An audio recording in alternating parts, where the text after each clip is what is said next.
There we go.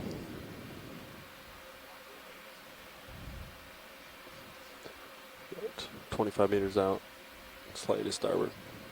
Copy. There you go. You're centering it up nicely. Yeah, 25 meters out. See shadows at the top. Yeah.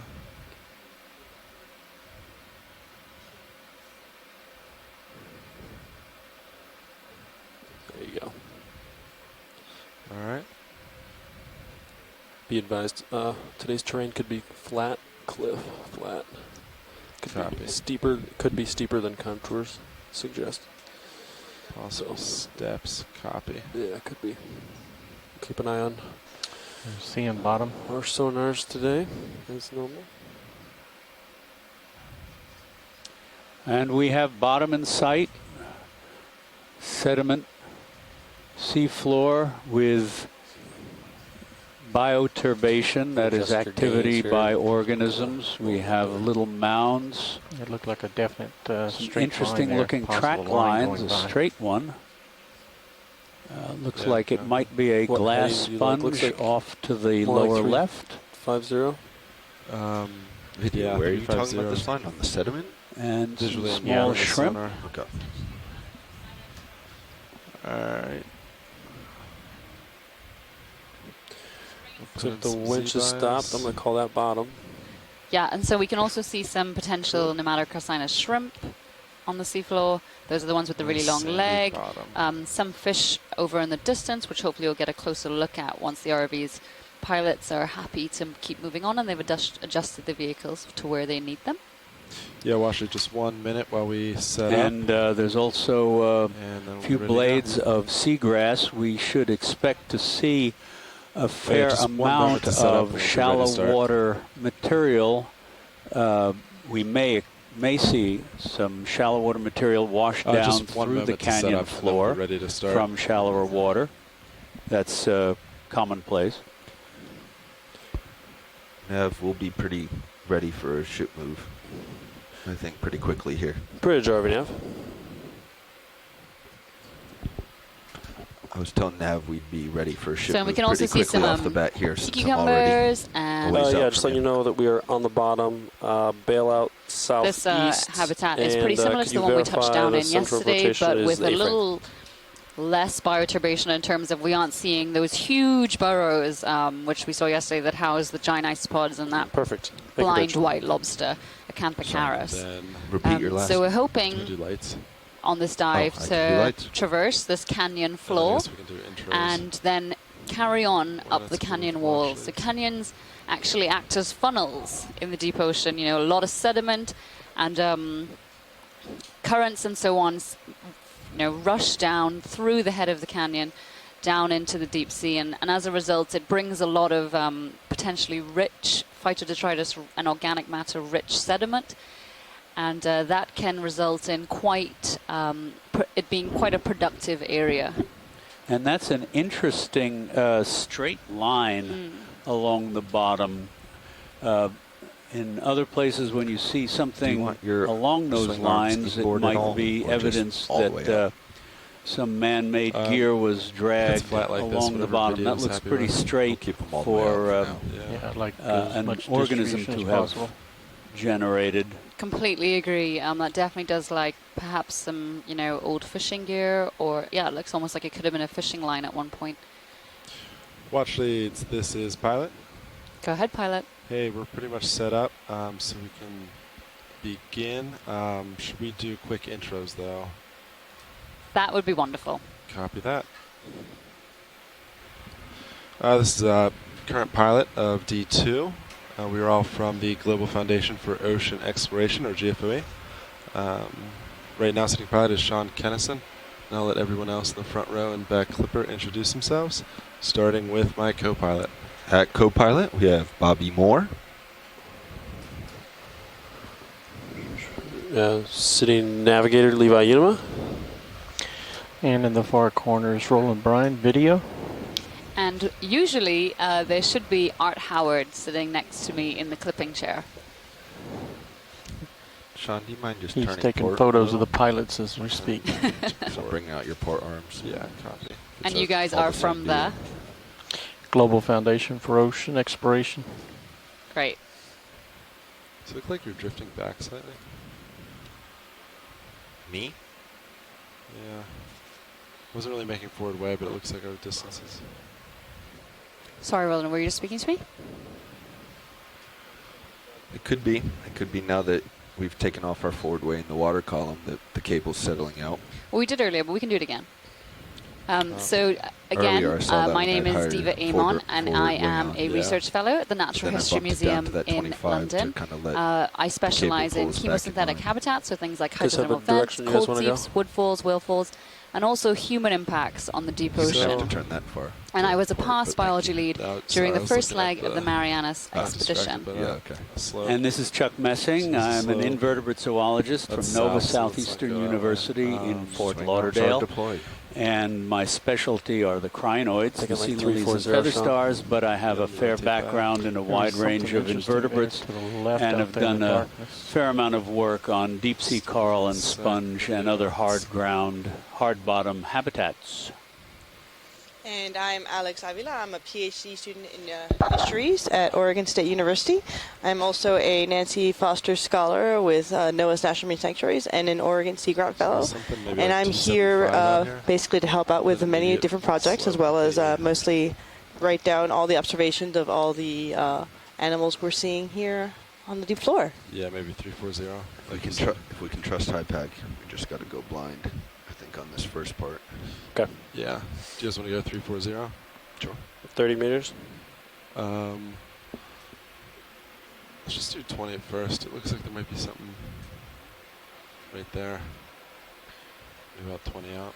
And Well, if you look at You're the full sediment tether here, length, so 30 meters. again Okay. you see the Yeah, my same bad. sort of Yeah, we'll pale do 30. tan surface Relative to me. that we had yesterday, mostly from fine organic So, yeah, material 340, probably 30 drifting down meters. from above.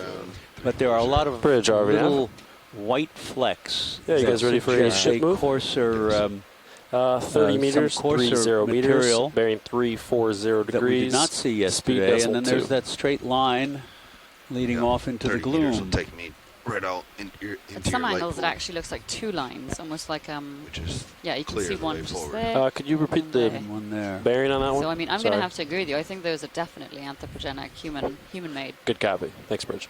Yeah, it's not, certainly not a trawl track because, or anything like that, because that would be much larger and much more obvious. There's a long-legged shrimp. I'm sitting just above 15. And we saw some of these meters? yesterday. Yes. Come They've up got and down extremely as long desired. legs and with Say that again? very fine Sitting just appendages above at the end 15 of them. meters. And You want me to that's come so that down they some? can walk it's more pretty far for easily now. You can if you along this very Roger, soft come down. sedimented habitat. You know, if we were to be down in this habitat, it's very likely that we'd Shrimp. sink Video down would to the also sediment like because it closer is to the so bottom. fine. Serious. Easily up to our knees. But sometimes it's interesting because what looks like deceptively soft sediment is underneath the surface quite densely packed as well. And when you dig into it with a manipulator, it's quite difficult to get into the sediment to any depth. In other cases, it's very, very soft. So I just heard someone join the call, and I'd like to take this opportunity to find out who is joining us on the telecom line. If you could please introduce yourselves to all of our listeners. Yeah, this is Kevin Rademacher, research fisheries biologist at the National Marine Fisheries Service Lab in Pascagoula, Mississippi. Welcome, Kevin.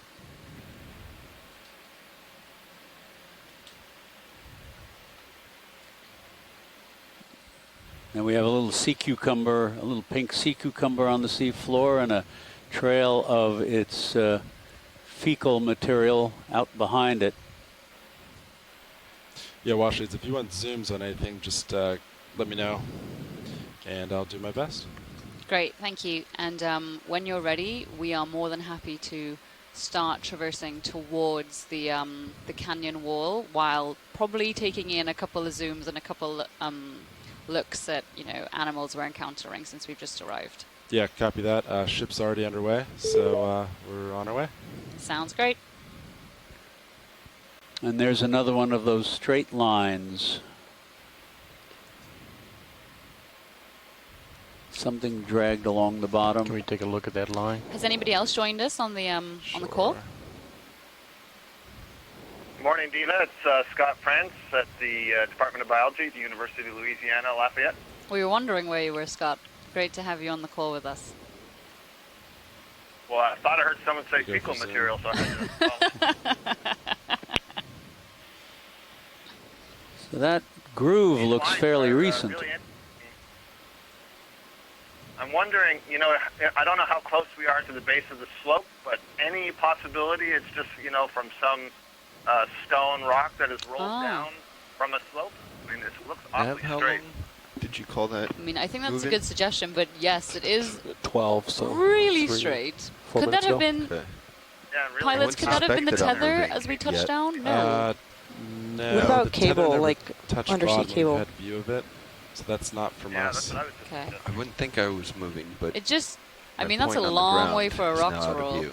I had to adjust And my it's camera, for a but 3 minutes. a is sea awful urchin or fast time something to like that. It would Yeah. have to get have down a the cable. particularly Try it again for the Driving. driven, a particularly driven sea urchin, but that does not look like a sea urchin track. Those little white triangular bits in the sediment are the shells of a pelagic snail called a sea butterfly that have a planktonic snail called a pteropod. That's P-T-E-R-O, P-O-D, means wing foot, just like pterodactyl means wing finger. And these have a very thin shell, calcium carbonate, and their foot, the same foot that a snail uses to crawl along the sea floor, and these animals is expanded as a pair of wings, and they flap through the water, feed on small plankton, Okay, video's and when clear. they die, Copy the shell sinks to the sea floor. Come on out when you're ready.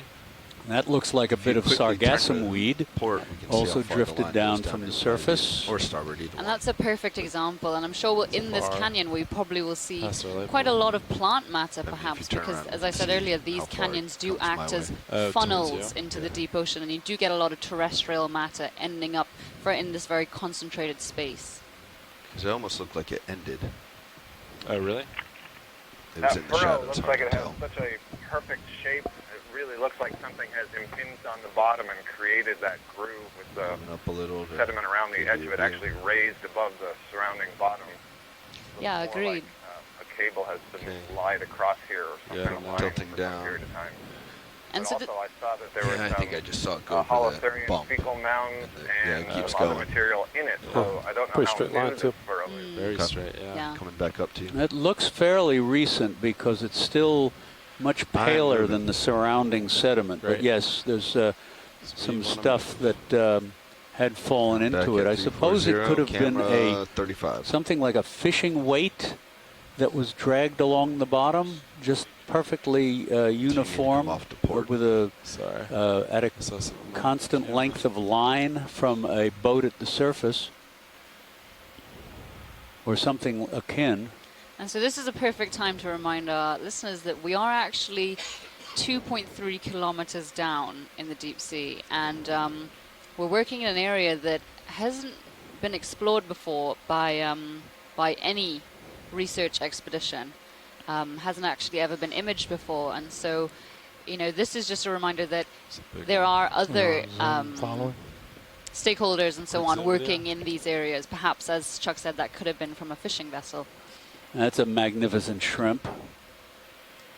So these are Paneer Shrimps, and you can see they've got these extremely large and modified take your last pleopods, few, which it swim uses to away. swim so gracefully, and those very, very long antennae that, you know, trail It's heading through the your waters direction and so you can provide follow. it with any sense of whether there are vibrations close follows by, and don't indicating miss anything. potential prey or Understood. predators.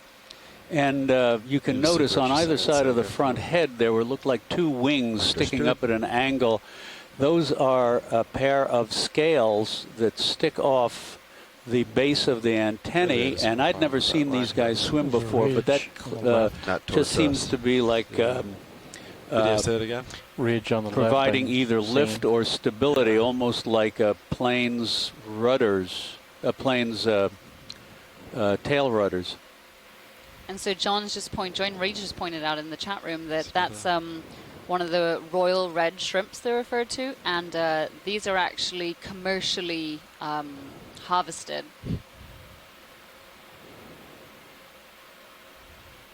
So great. We have hard bottom.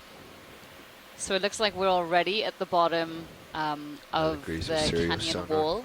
And we're hoping as we continue up it, we're going to transition from the soft sedimented habitat to much harder sediment, which should provide us with a completely different set of fauna. Copy that. Judging by high pack, you've moved maybe 25 meters. Hard to say, but. Take a look at this and call it another one. Yeah. So this here is 300. I think we'll want to come a little west for our next move. Yep. Yeah. Maybe three or three. Sponge vase. And that looks like a small glass sponge. There are a couple of them. Yeah. Yeah, there's several. Yep. So pilot, if you have a chance, could we get a zoom on one of those sponges, please? Absolutely. So yeah, I'd say maybe like 280, 290 next move. Video, you want to go for zoom?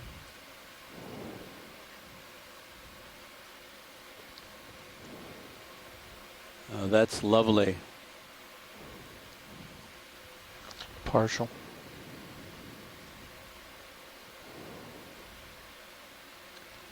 So this does look like a glass sponge, correct? Oh yes, definitely a glass sponge, possibly Euplectella. John or anyone else? Say the video. Look at the top. Top. Usually you... yeah. So I think Chuck's really right. This looks like it's from the family Euplectellidae, perhaps the genus Corbitella.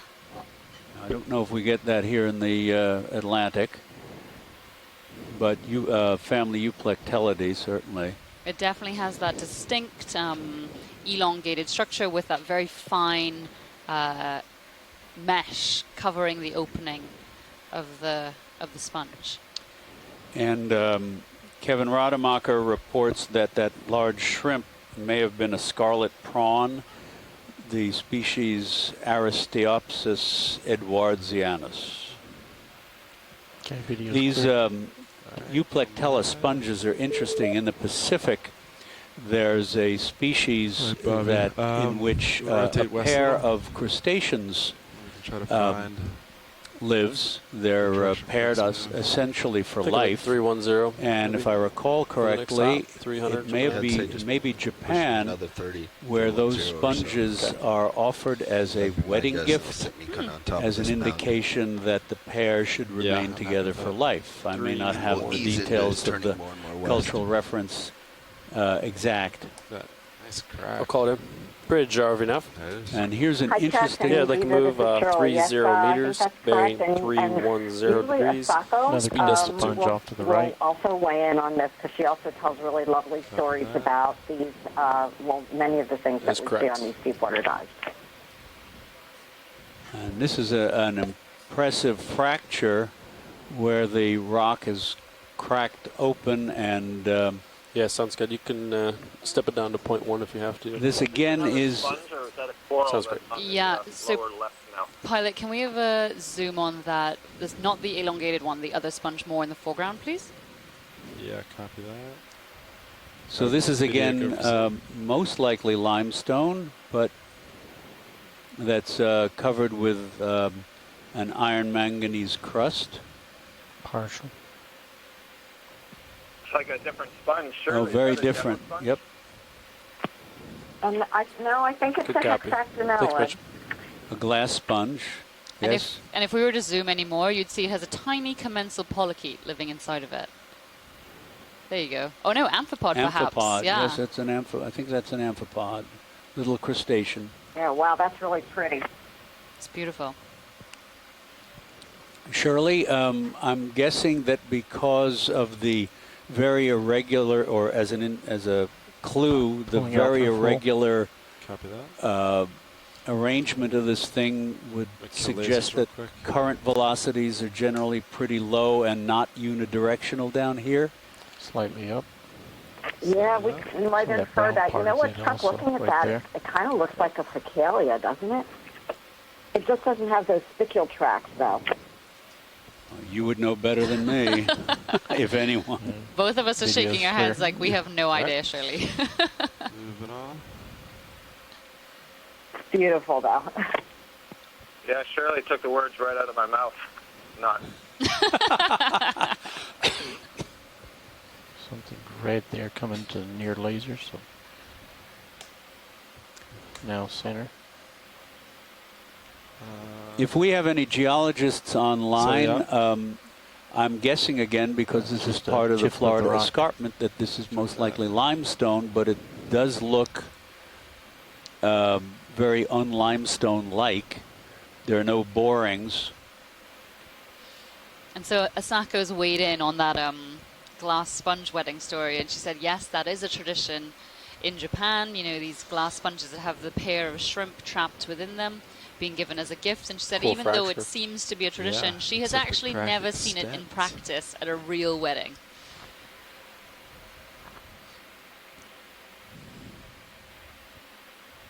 They are still deep water, so I assume they're hard to come by. Yeah. I will say that I was asked one time if I could collect one for someone to give as a wedding present. I couldn't do that, but I was asked if I could do that.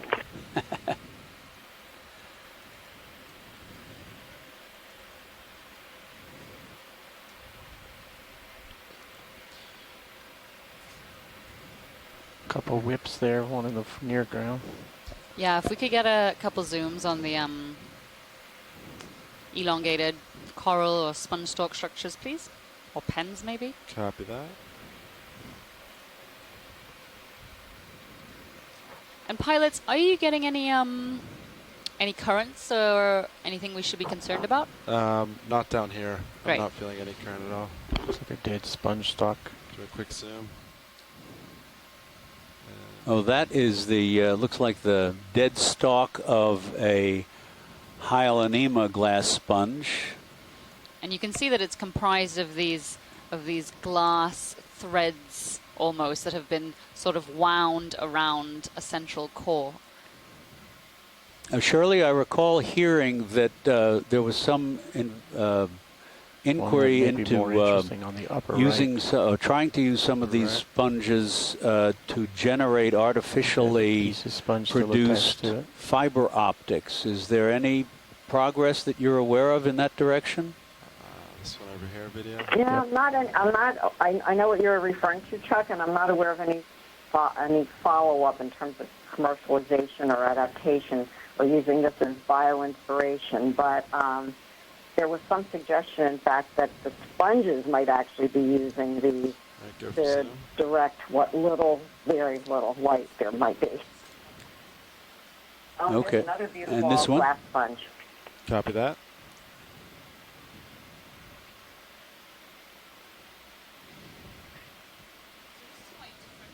Kill lasers. This is quite different already from yesterday's dive because we really didn't see that many glass sponges yesterday. We saw a couple species of predatory sponges, which are demo sponges, and another couple, blue demo sponges, but hardly any glass sponges. So this is a real treat.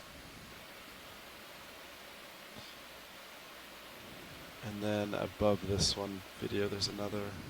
Let's get a few seconds of this. Yeah, this one appears to be using these long filamentous spicules to anchor on a soft substrate, but do you think it's attached to hard substrate underneath the sediment veneer, perhaps? It's a new guy. Yeah, it could be. It could be. Especially if it's a very thin sediment veneer, it's likely that it's attached to that what is that? Shirley, is this a predatory sponge? or a bryozoan? Yeah, bryozoan, perhaps. I've not seen anything like this. There's nice fine mesh between these That's branches. totally cool. Oh, no, but, Looks spongy to me. Yeah, it does I'm going to go with that as well. Yes, exactly. Yeah, oh my gosh, that's really cool. Any chance of collecting this? What do you think? Or are we... I mean, Shirley, have you seen anything like this before? Do you suspect it's I do think it's probably going to be a new record and species. Yeah. Yes, I've never seen this before, ever. And you know what, Diva? We never saw this in the Pacific either, as far as I can tell. It's very interesting morphology. So with that pilot, are we in a position to collect this, if possible? I think so. 1 second. Let me check with our nav, see what the ship status. It's in position. Yeah? It's been steady for a minute, so. Cool. What about Yappy? Let's try to get a little bit more side video before we go to collect. Copy that. Yeah, Washleads, we can collect this if you like. Yes, please. That would be feel wonderful. Steady, Bobby? Just gonna do a couple more videos. Can we get a little bit, but once you're finished nothing to getting be good video concerned about. rolling, Great. can we get the lasers on again, just so we can gauge the size? Shirley, if it's particularly big, do you think we should collect the whole thing or just a piece? I think lasers are blocked right now. Well, Or is it- the new species. Could we hit You the, might I'm want gonna to come out hold wide, let you know when you're ready. because there may That's be fine. some differences related to, like, well, I'm calling it a hold fast. It's not really a hold fast, but I would say that it would be worthwhile maybe to collect. I mean, if it's It's easy, only, then yes. just collect Leg. the set. Oh, no, it's pretty small. Yeah, Yeah, it's it's only 20 centimeters Might lengthwise. be able to- Fit in the box. yeah, might be able to pull it right out okay. of the sand. Yeah. So, Yeah, I'd say collect the whole thing. so pilots, if possible, we'd like to try and get the whole thing. Copy that. I might just try to pluck it out of the sand. Do you think that's possible? Yep, I think that's the best way to go. All right. I'll set up. Is it brittle? Is it I floatable? wonder if it's going to be brittle or squishy. Oh, yeah. Washleads, do you know if it will be brittle at all? Judging by the fact that It waves it's a a little kind of riser, it shouldn't be brittle, Copy. but it may float. So just try and keep a good handle on it, I think. Copy that. And we've just seen a comment from Tina Molitsova. She says that this could be a new record for the area. Once you She has anchor here, seen I'd like to something get very the similar to final this super on the tight. mid-Atlantic ridge. But of Yeah, course, that is copy in the that. central Atlantic, literally smack bang in the Bob, there's middle, no way to open the and so drawer, quite right? a way away. So while it could be the same species, it's probably very genetically steep. different, and also we might be this able is to a really open the drawer. important new record Do you for wanna test it before? Maybe off I'll of set Florida or within the U.S. back in EEZ. a second. And just as a moment, if you flip Also to the just other come up camera, with if you have a plug moment, it. you can see that Yeah. the ROV Put is it in- on top of what appears just to be come an up and sit enormous on top. boulder, Yeah, probably a slump block. All right. This might kick up sand. So this looks It's okay, pilot. I'm going to lose you for a second. Yeah.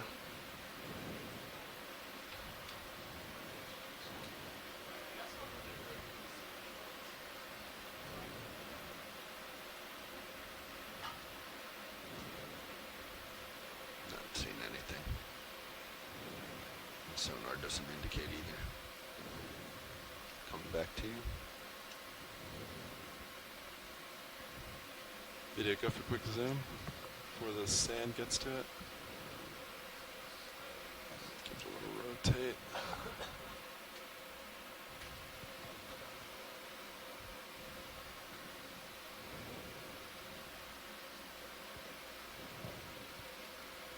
And there's the sand.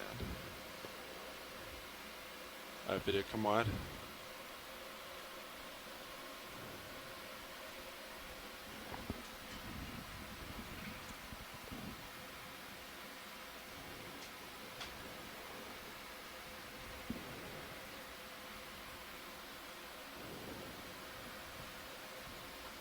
Alright. Hydraulics are up. Hydraulics up. Great. And I'll just go port inner, I guess. Or maybe port outer, depending how big it is. And do a test drawer real quick. See if we can get it open. I'm not. We can. I'm not sure you're going to get it open, Yeah, I'm not sure. but I don't think that's a problem. I think you can go ahead and pick it up. But sure.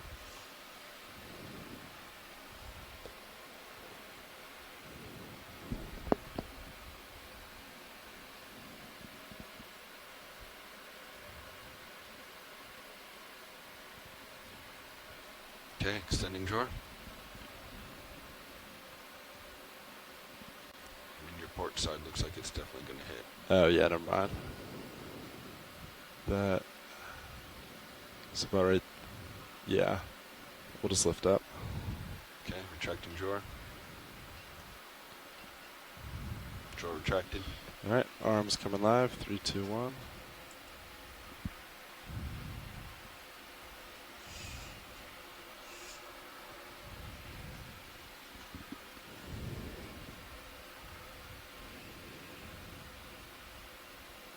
You want mini Zeus? Sure.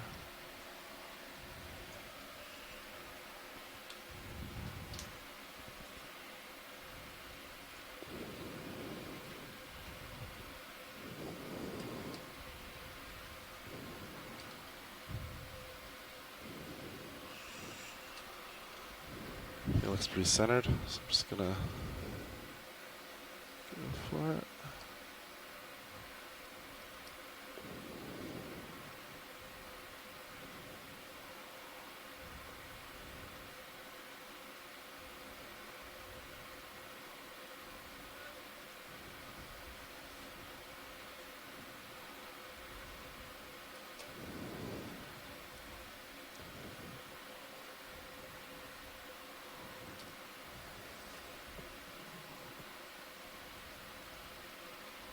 Coming down on mini Zeus. All right, video. Do you want any views of this before we lift? No, I'd say stow it. All right.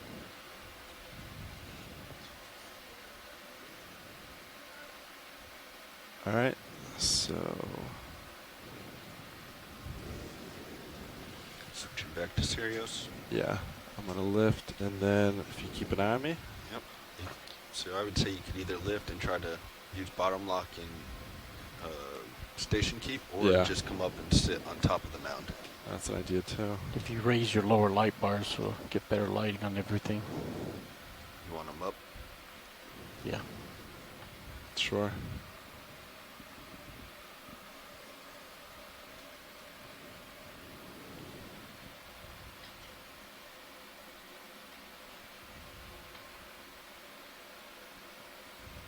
Tilting down.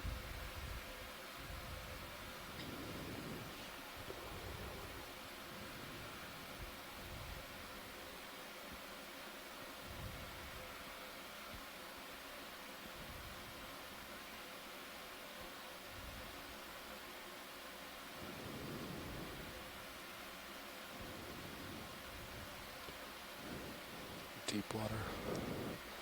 Yeah, maybe we'll just set. There's nothing on here to disrupt.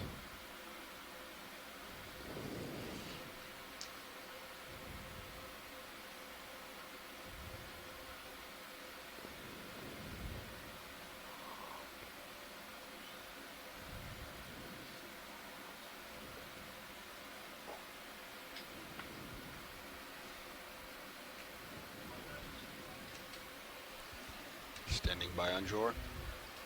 All right. Think I'm stable. I'd say go for it. Extending drawer.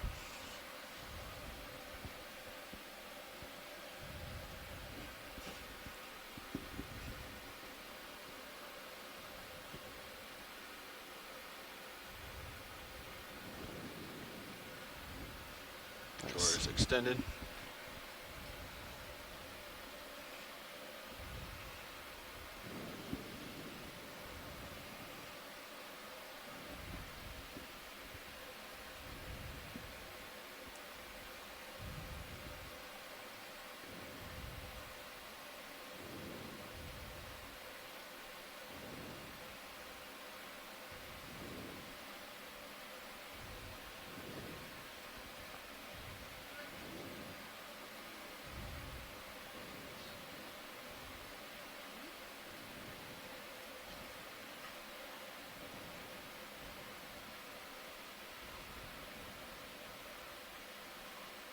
Retracting drawer.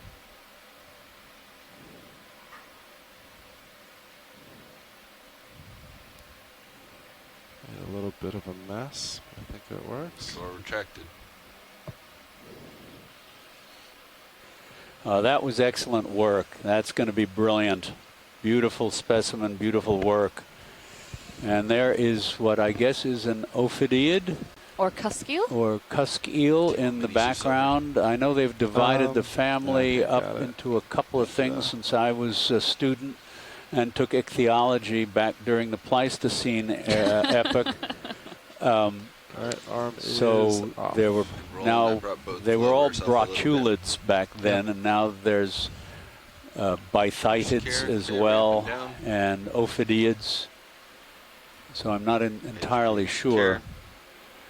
It's got a backbone, so I'm certainly not entirely sure. But just a quick note about that specimen we picked up. You know, Chuck and I were chatting about the fact that when the pilot pulled it out of the sediment, a lot of sediment stayed attached to the bottom, which indicated perhaps there's some kind of root structure there. So this to me looks like either Basozetus or Typhlonaceus, I'm slowly turning left as you come across which are known from the area. Please get rid of lasers. If the pilots... Oh, and it has a big copepod parasite sticking out from underneath that elongated structure. But if we did manage to get a shot of the front of the animal, that would help to sort of narrow that down. But those two genera do tend to have quite bulbous heads, Typhlonaceus especially. And apparently they can swim with some fervor. And interesting point about a lot of these deep sea, truly deep sea, bottom-associated fishes, unlike the midwater fishes, which tend to be black or silvery, and they're vertical migrators, fishes associated with the deep sea floor are frequently gray or pigmentless. I'm not sure if there's a pigment there or not. And as you saw on that one, their eyes are typically reduced, although there are exceptions. Fish swimming straight ahead, slightly to starboard. So luckily we have Bill Keane on the line, Bill Keeney, and he started off his career as a carbonate geologist, but now it does a little bit more ecology. And he's been providing us with a little bit more info about what we were seeing with those rocks. So he says that this area is... Do you want to do those rocks were combined of finely grained limestone. Oh, and a swimming sea cucumber, perhaps. Yep. Yes, beyond it. Yep. That could be Anipneastes. Yep. Can I agree with that for sure? That's the dark purple sea cucumber. Let's do the fish because he's going to move a lot quicker. Copy that. Full wide. Right, but it goes in one fish. So this fish is another ophidiid or cusk eel. Different species. The one we were looking at before has some weird patches on its body.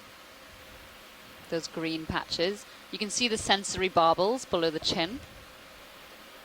And they always just look so unhappy. Alright, we'll let them swim out of frame. Well, I guess you would too if you were living 2.5 kilometers down in the dark, cold water. Maybe that's why he's unhappy. He's used to it being dark. Oh, that's a good point, That's a good point.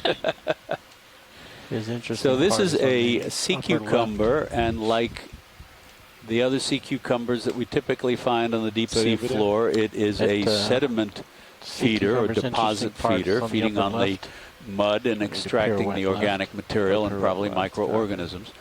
But this is one of a handful that spend time up off the bottom, drifting, swimming. If we zoom in on this, we should be able to see its tentacles and the way it feeds. Oh, and we're and going to there get he goes. a swimming treat. And you can see that that yellow coil inside of its body is actually its gut, and it's full of the sediment which it's sitting on, which its last meal or last couple of meals whatsoever. But so occasionally, just before they lift off, they do actually do quite a big poop. Yeah. And it's thought that that helps them to, propel themselves off of the seafloor. But in its swimming position, as Chuck was saying, you can't really see the feeding tentacles. They kind of tuck them away when they're swimming, but this is probably one of the most mobile sea cucumbers in the deep sea. It's not occasionally, very often seen swimming along close to the seafloor, and perhaps the only species that swims more than this would be Pelagothuria, which the Okeanos was one of the first ships to get really, really incredible footage of Pelagothuria. I think it was off Samoa, and that's a truly pelagic deep sea holothurian, whereas this one is just sort of, you know, hemipelagic. Or mostly benthic. Video, let me know with when an you're affinity ready. for swimming. Yeah, it's got really awesome lighting right now. And I'm assuming that somebody somewhere has already rising. I'll do my put best, though. video of this sort to ballet music. Just getting out above your They lights. really just are extremely graceful when they swim, and it's thought that they do the swimming if they, you know, need to get somewhere a little bit quicker than just shuffling along the sea floor, perhaps to escape a predator or to just, you know, move further than it would normally. Now, this one might have launched itself in response to a bow wave from the ROV, a little unexpected vibration in the water. Better get out of here.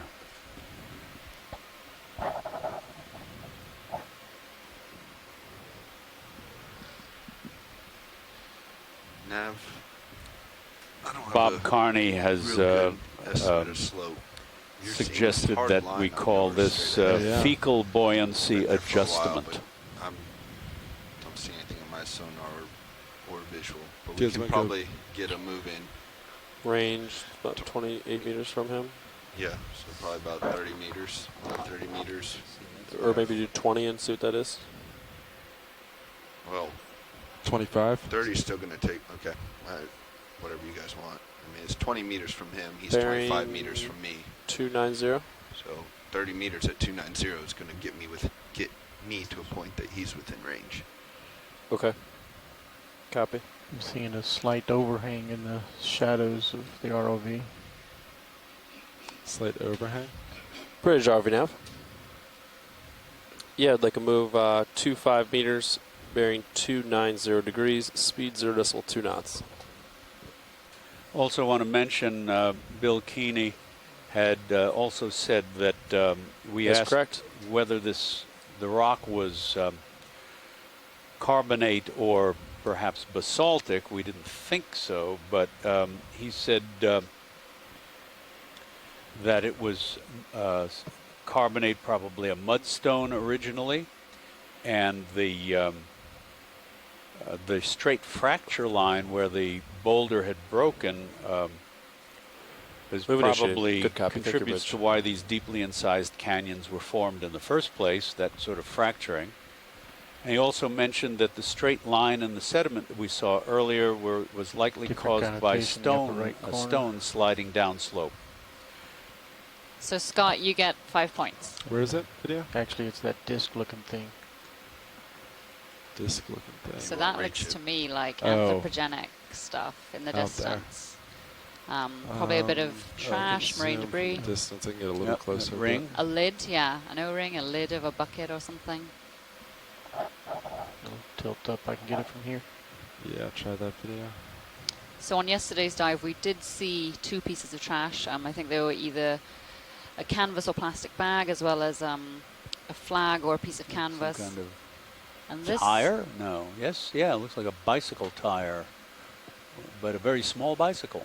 It's only a foot across. It's max soon. If that. 5-gallon bucket. Gasket? Yeah, or a gasket. Interesting. But again, another reminder that even in this remote habitat, 2.3 kilometers down in the deep sea, we still are managing to have an impact. Curious what that hard return is, Sean.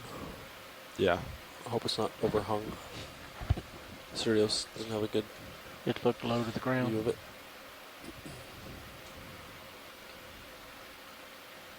About 24 meters out, straight ahead of you.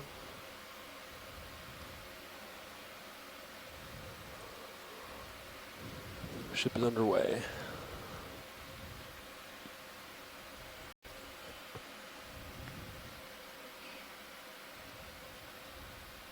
I'm starting to see it in my sonar.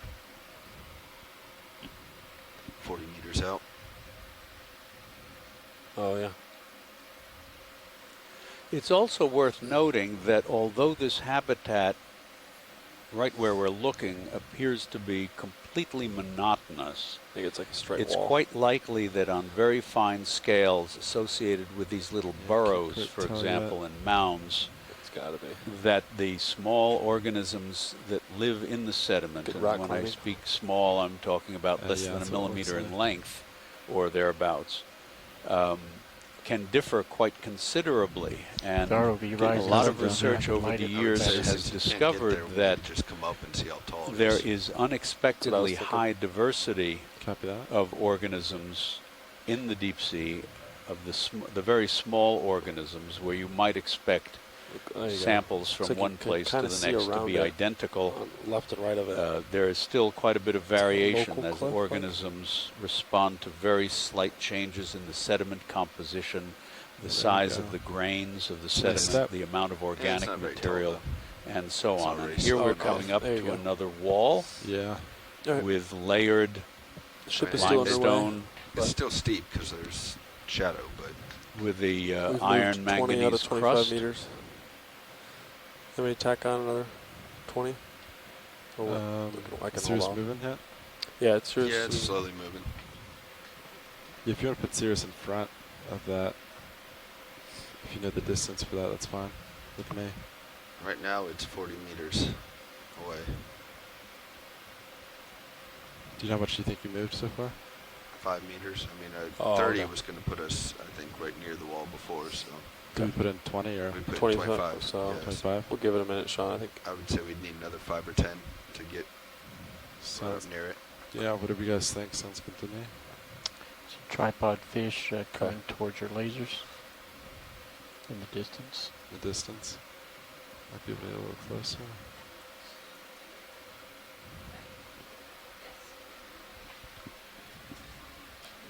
Do I have a sonar mouse over here anymore? I think that's it. that's the high pack mouse. Oh. No, sonar just that. This isn't The moving right anything, monitor actually. just gets the keypad. The gray.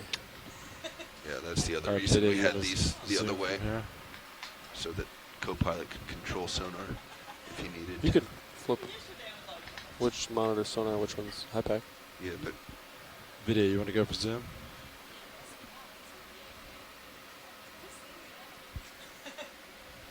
So we saw one of these yesterday. These are this is a tripod fish from the genus Bathypterois, and they're pretty common in the Gulf of Mexico, around Florida, also in the Caribbean. And you can see it's got these modified pectoral fins or caudal fins. These are it's standing on its pelvic fins and on the lower lobe of its caudal fin, and those long antennae, which look split in this one, the fin rays, are fin rays from the pectoral fins. well, And this is I'm going to 37 guess that this is different from the one we saw yesterday. Yeah, different coloration. And I don't know if this is Phoenax or what. I leave that up to the ichthyologists. But these are ambush predators. They sit here very motionless, as we're seeing exactly right now, and with their antennae extended into the water column. And if anything were to swim by, they would quickly try and snap it up if possible.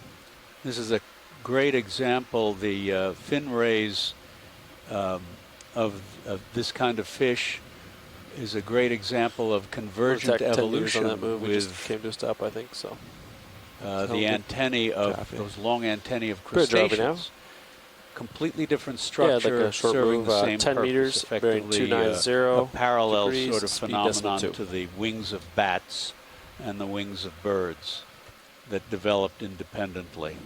That's and these are correct. really one of my most favorite things to see in the deep sea. video. They just are so strange.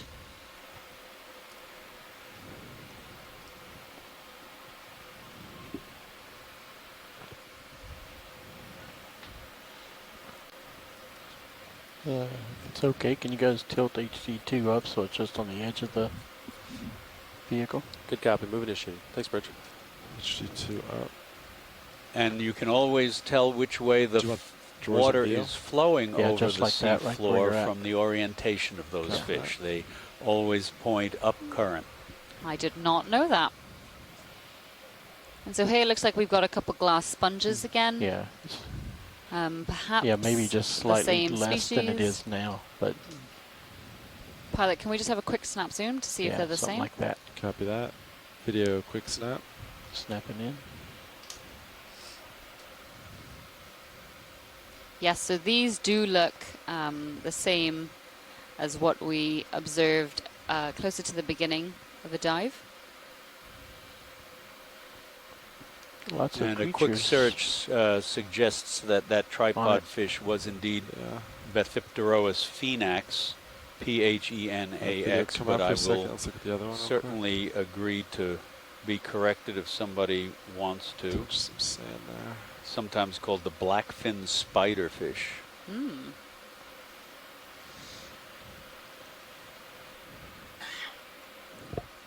So Shirley's just confirmed. Shirley Pomponi is a Harbour Branch Oceanographic Institute, and she's a sponge expert, especially demosponges.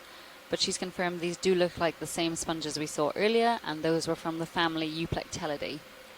And the large-headed gray fish that we saw earlier that was a cusk eel, Daniel Wagner suggests that it's Acanthonus armatus. Was that the first one or the second one? The one that was next to the swimming sea cucumber, the second one. Okay.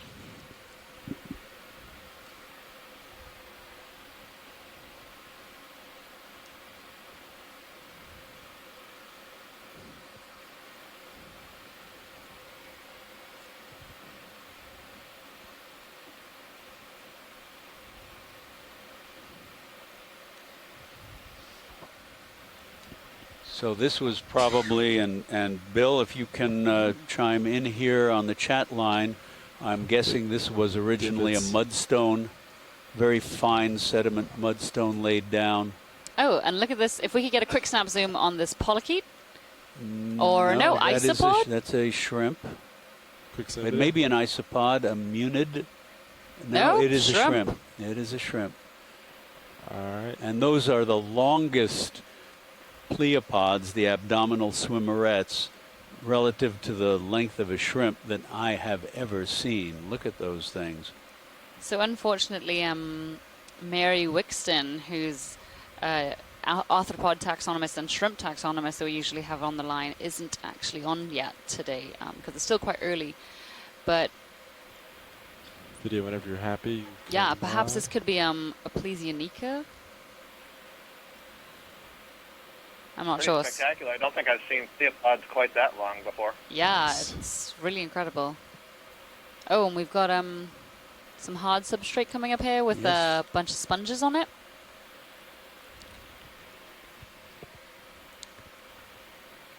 And our depth now is 2,300 meters. Coral there with that left group of sponges. Very fine layered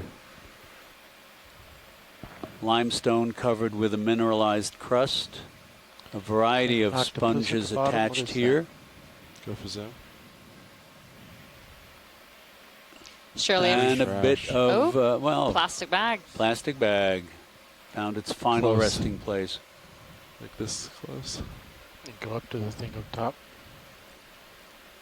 And the fact that the junction between the sediment and the rock wall is so clean that that there's no change in the appearance of the rock all the way down to the sediment means that there's been I think this is new. Virtually no erosion here in recent memory. We can just look at that look sponge. That is so bizarre. There's a dead cup coral there. Partial close. There's a variety of these glass sponges, and there is a stalked crinoid. Woo. Can I get a zoom in on that, if at all possible? Absolutely. Video, go for zoom. That is... Sorry, Chuck, I have to move on. Back up. Really interesting. I don't know what that is. It's a bathycrinid for sure, I think.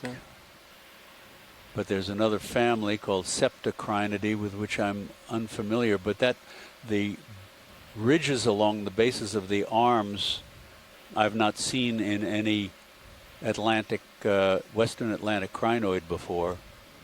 I'm a little on the weak side when it comes to these guys, not having worked in such deep water. It looks like there's something overgrowing that stalk. Yes, it looks very muddy. Frequently we get hydroids growing on it, but it looks like it's covered with mud. Go to the base. Yeah, I wonder if these are amphipod tubes or something. That could be, indeed. And there's that mucus webbing. That was great. That's great, pilots. If we could get a full view of the more of the animals on this Copy that. cliff, please. All right, video whenever you're happy, you can come wide. And Shirley says that Just most of the searching. sponges appear to be glass sponges, hexactinellids.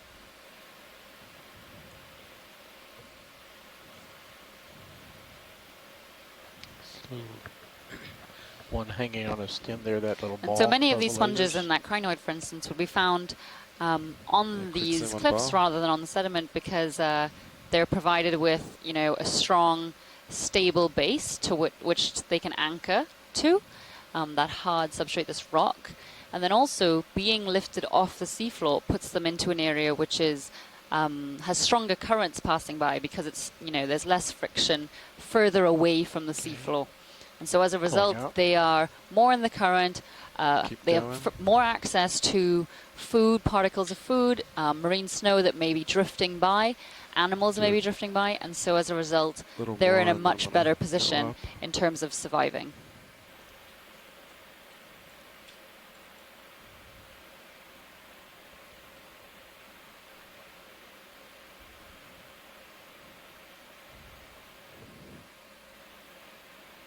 This looks like a bigger version of the one we just saw. Alright,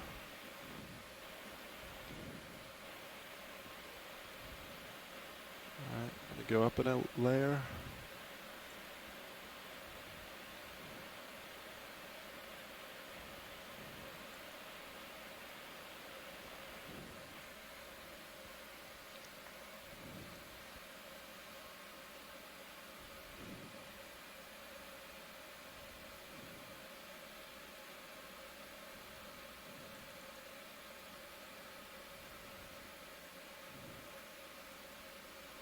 So some really interesting geology here. In the Sirius view, we're getting quite a good overall look at what the ROV is facing now in relation to the size of the ROV.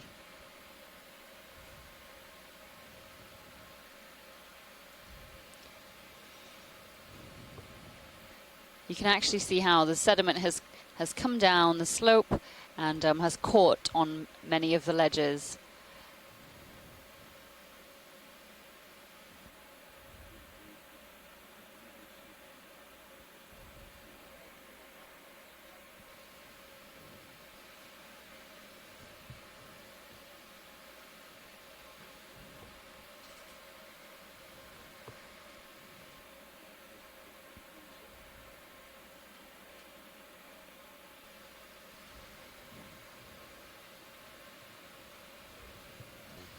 Guys ready for a move or not quite yet? Yeah, I'm just taking a peek real quick. And then, but yeah, I think we're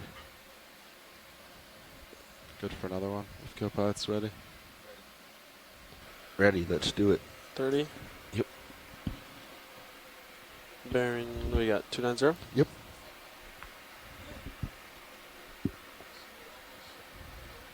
Cool. Bridge RV nav. Yeah, ready for a move 30 meters, bearing 290 degrees. So this looks like another one of these ophidiid cusc, and this perhaps could be more similar to the second one we just saw, which Daniel Wagner identified as Acanthonus armatus.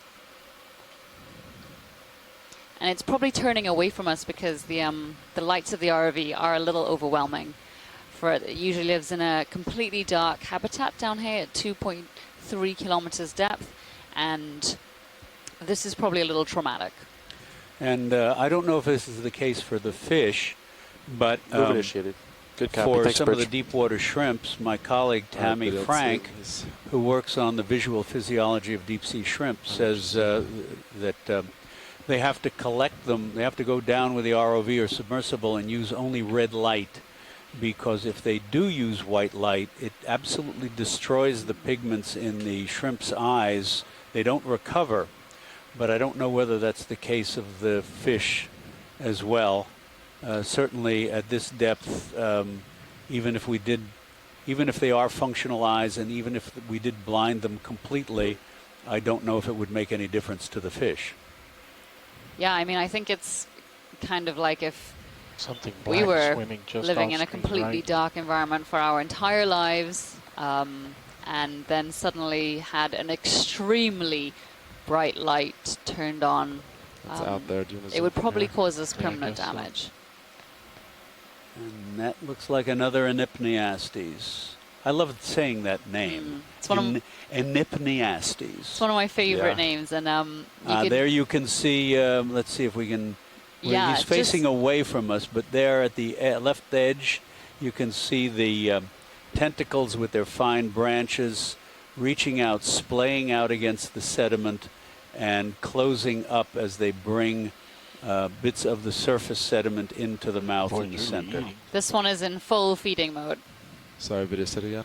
I see that boy is They really look like feeding. little elephants Yeah. with multiple trunks. They are adorable. Come wide. And I Center up.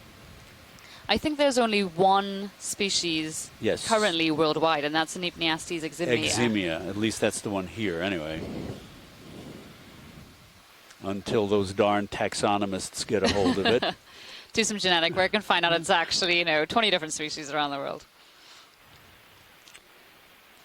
I have not seen yet a soft felt child's toy of an Enypniastes, Oh but my I think gosh. they would be. That's a great idea. But I am almost certain that those exist in Japan because they seem to have every deep Everything. sea thing in Japan.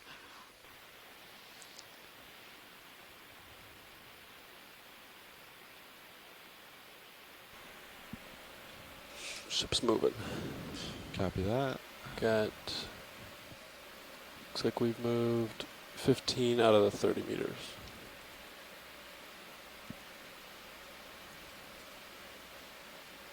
I think. Yeah. It's the same fish we just passed.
on sonar.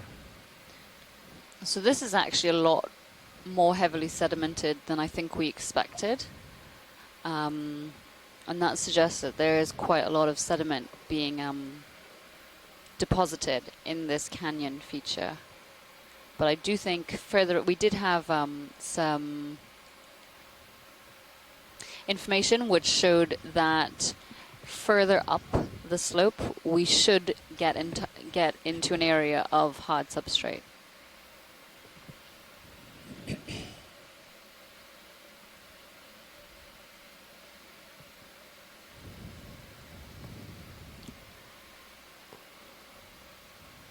I'd say keep it moving. It looks like there's some more marine debris ahead. Perhaps some more of those circular. 3 in a row. Let's see here. Can't. Either that or it's a wayward Olympic symbol.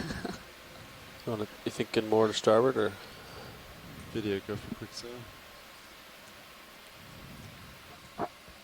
Exactly the same thing, but 3 of them. No, I was talking about pilots, sorry. Oh, but just behind it, there's an Ipnops fish, which are in the same family, I'm quite sure, as the tripod fish. Yes, but very bizarre, very bizarrely modified eyes. Just off starboard. Yeah, so the eyes are the reflective yellowy patch you can see on the top of the fish's head, and so they're upward looking and extremely modified for these very low light environment. Well, no light environments. You can go a little more north, but somewhere here. Ipnops are found in many of the world's oceans, sitting on sedimented areas just like this. And another shrimp on a mission. Yeah, maybe like 300.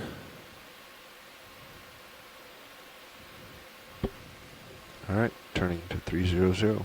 Just a little bit. I'm going to call in another 30 meters, I think. We're out there, so. Copy. Yeah, I'm ready for that. Possible Bridge, RV nav. Straight ahead. Yeah, ready for another move. 30 meters, 30 meters. So I think it actually is another one of these glass sponges. I did also get excited thinking it was a C-pen or something, but... What, those sponges aren't exciting enough? No, they are. These sponges are very exciting, very beautiful, a marvel of nature that, you know, structures like this can be formed naturally. Absolutely. But and that one looks like it has a little resident inside, down near the base. But I just thought it was perhaps something new for the dive. I understand. Good copy. Thanks, Bridge.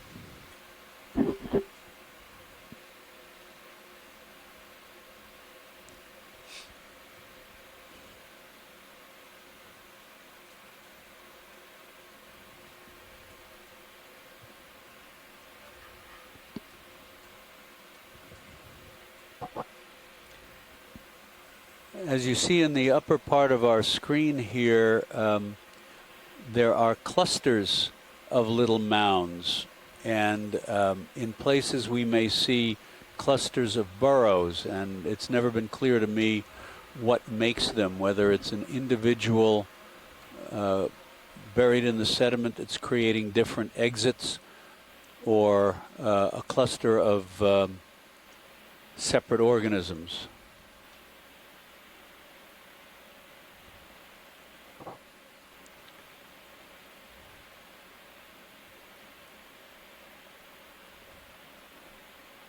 Another ring. And another mini tire.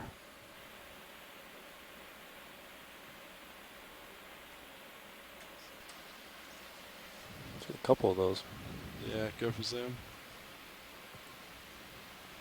All identical, probably from the same source. There's a little anemone or a solitary coral on the inside of that one.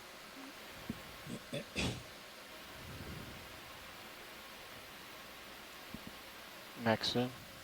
Okay. And some kind of tube, sediment tube, possibly a polychaete worm, segmented worm. All right, Biddy, come wide.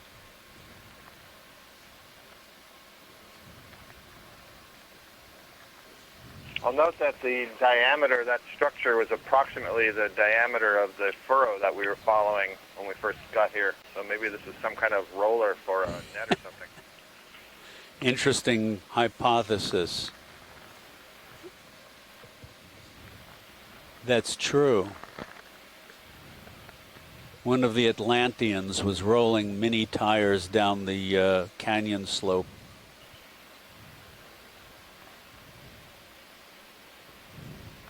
Maybe on to something there, Chuck.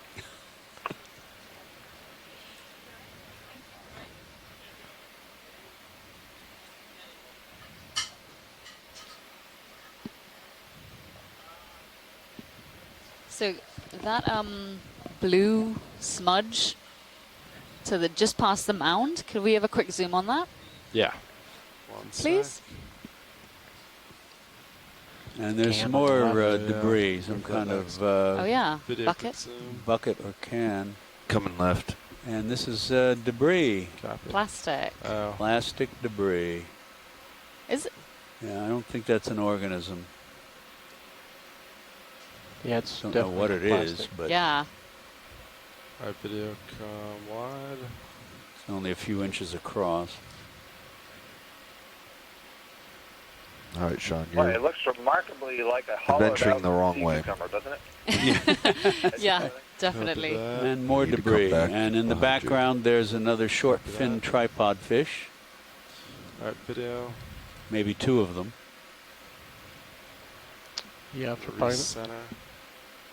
Okay. Is that need for some on the trash?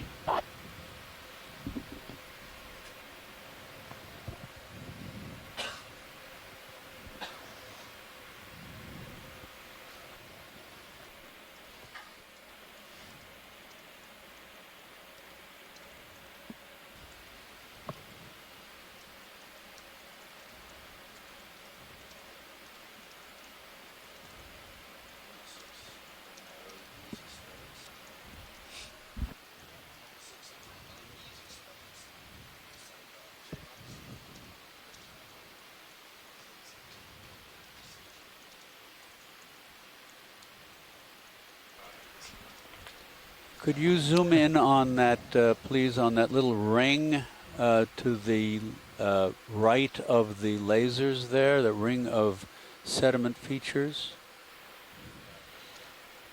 Yeah, right here. Video, go for zoom. So this is not particularly precise, but it's somewhat similar to things I've seen before where the burrows form frequently in a more precise ring than this. Here you can see they're filled with what looks like sargassum, possibly, yeah, sargassum weed that's drifted down from the surface. And at upper left, maybe a seagrass rhizome collected in these burrows, which look somewhat obsolete. They don't look like they're particularly active.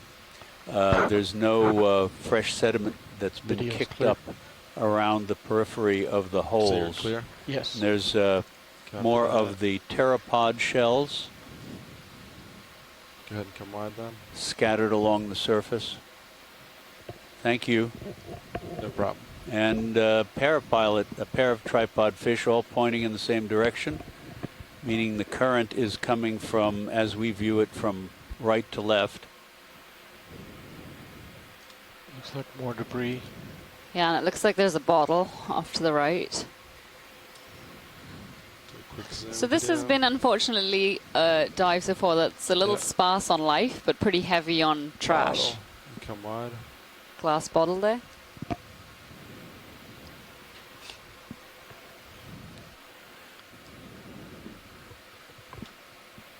Before the deep sea was explored, one of the ideas that was circulated, because water under pressure, of course, increases in its density, and What's it that was white a thing right next to lasers. general idea that Right there. items Yeah. that sunk from the sea surface would not necessarily reach the sea floor, but would just sink to a depth at which their density equaled that of the surrounding water. And there's an interesting burrow with radiating furrows from it. So I think that burrow we saw that looked like, the spokes of a bicycle wheel, for instance, those typically belong to Echiren worms, and they have this really distinct biotubation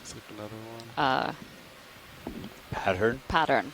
Echierans are interesting. They're also called spoon worms. Some of them are called innkeeper worms because a few species that build a U-shaped tube have cohabitants, little crustaceans and even a fish that will live in the tube, hence their name innkeeper. But the others are spoon worms with a very long anterior projection with cilia, microscopic hairs that brings microscopic food particles to the animal. They used to be considered a separate phylum, a major division of animal life, but molecular research has now placed them squarely within the phylum Annelida, the segmented worms, even though they've lost their segmentation for all intents and purposes. They still share with segmented worms the little chitinous bristles called chaetae. So they are actually close relatives of feather duster worms, sandworms, earthworms, and leeches. Somebody lost... Chuck, that's fantastic information, and in about 45 minutes I'm going to be streaming the video in my invertebrate zoology class, so I hope you will be giving excellent lectures then as well.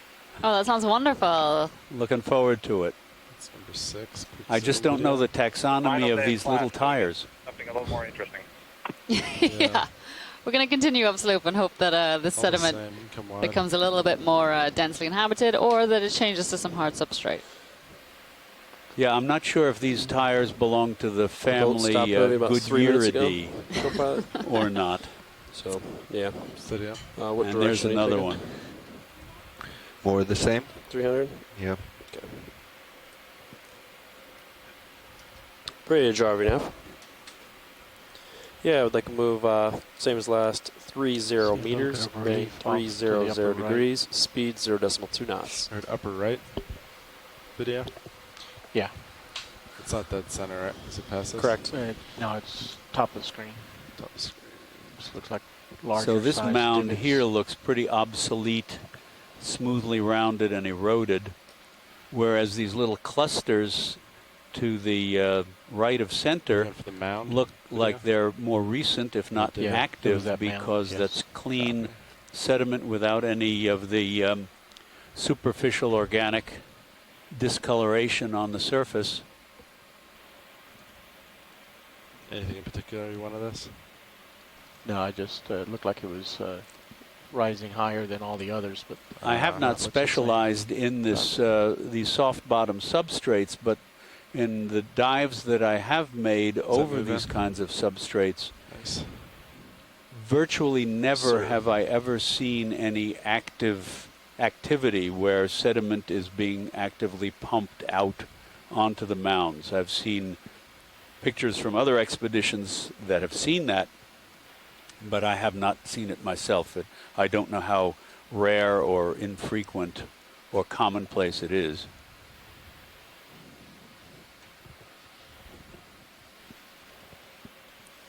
Another piece of marine debris, well, 2 pieces.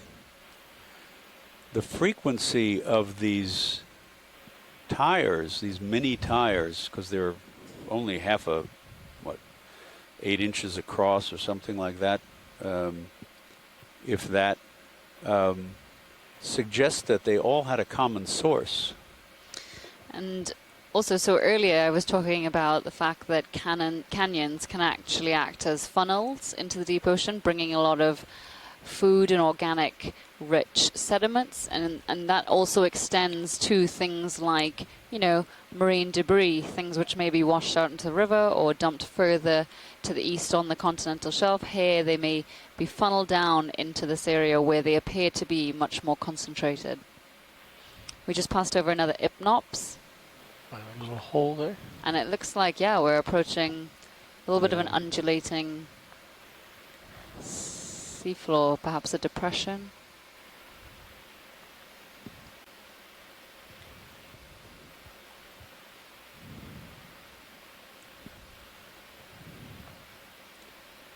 think I should have asked to grab that crinoid when I had the chance. Have faith. We're going to get some more hard substrate. So in here, it looks like there's another we one. know this surface has got to go soon enough, right? Yeah, exactly. And as I said, we did have some information earlier that did indicate to us that, oh, look, another dead squid.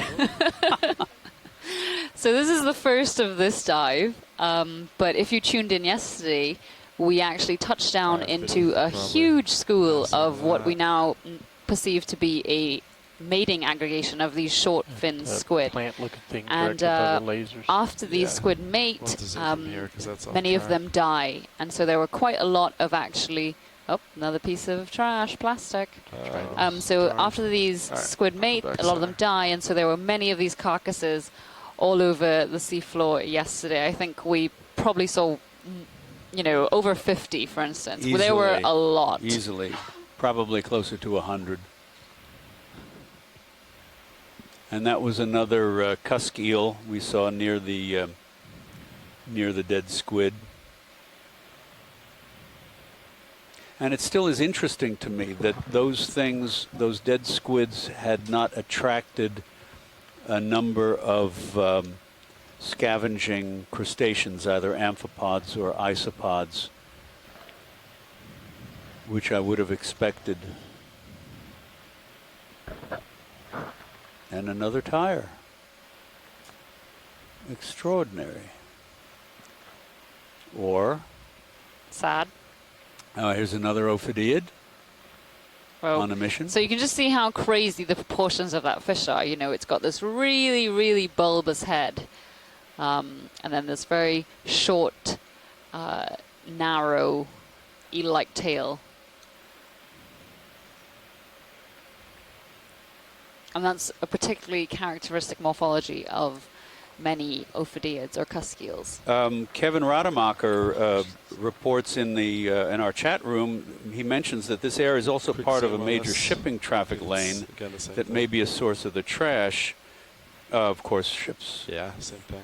For centuries have dumped their trash overboard, and he suggests that the rings may be gaskets from engine rooms. Yeah, the size does sort of indicate that, definitely. Another Euplectella we just passed. I think that's a good hypothesis. The gaskets, these just look like they're too small for tires. Oh, much, yes, certainly much too small for tires.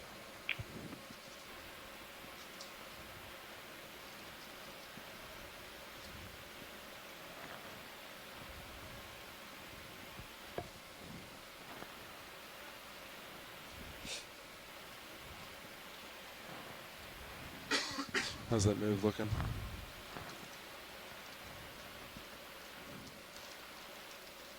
Looks like it just completed, actually. Copy. 28. Yeah, one other one. Keep it rolling.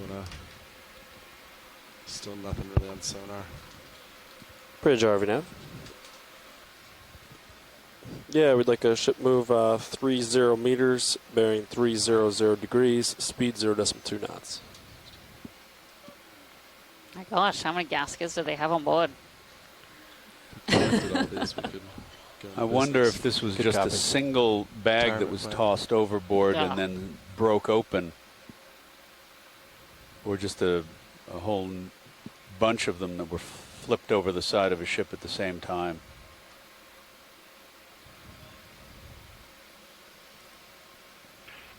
I guess just to be fair, you know, hurricanes could sweep things from land onto the water, and then they would also get funneled down into these canyons. So not necessarily from ships. True enough. I'll go ahead and add a little bit more. This is Kevin Rademacher.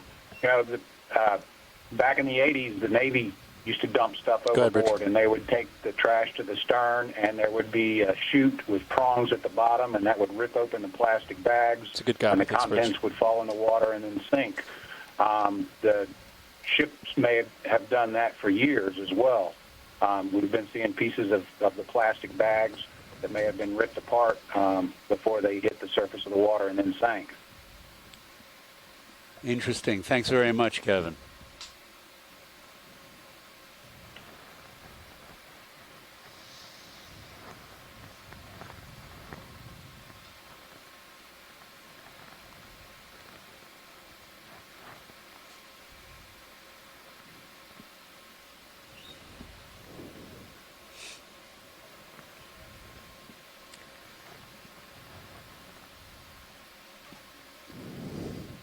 Go ahead, Bridge.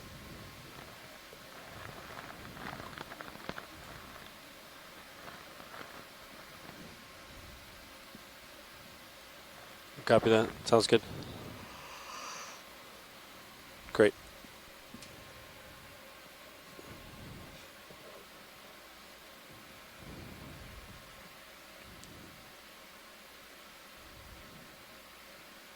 Gonna make a heading change, 5 degrees after the move. We just started a 30-meter move.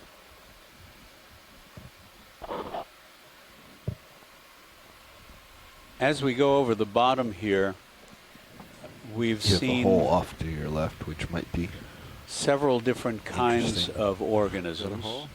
Certainly a limited diversity, but a diversity of ways to collect food and make a living.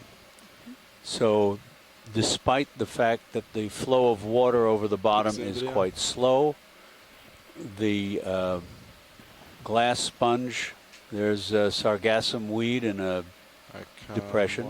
The glass sponge is able to filter microscopic particles, bacteria-sized or smaller, from the water that's moving by. I mean, that was it, but compared to whether the shrimps are feeding in the sediment or on top of the sediment, I'm not sure. The sea cucumber, of course, was feeding on material from the sediment surface, and my this is just more trash quicksand.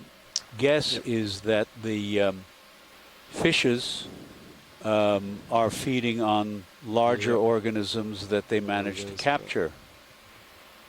What those are, I'm not sure. Small crustaceans. There is a halosaur, possibly Aldrivandia, and it's one characteristic position with the body held rigid and the tail undulating, and they've got that long, almost alligator-like snout. Kill lasers real quick. They are, to me, one of the most elegant fish down in the deep sea, just so streamlined. And this is a darker one than we saw yesterday. I don't know if it's in the same genus or not. But again, like the cusk eel, you see that it's got this dull, basically dull gray, pigmentless coloration. Video will let them swim out.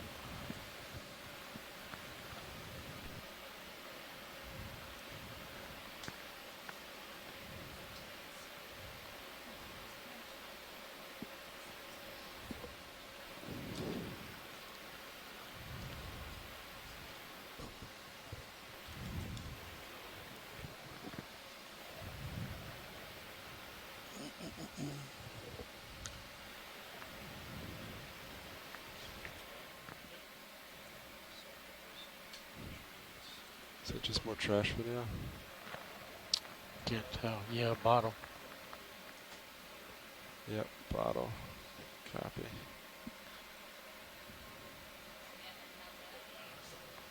So yet another piece of anthropogenic trash, this time another glass bottle, different to the one we've seen before.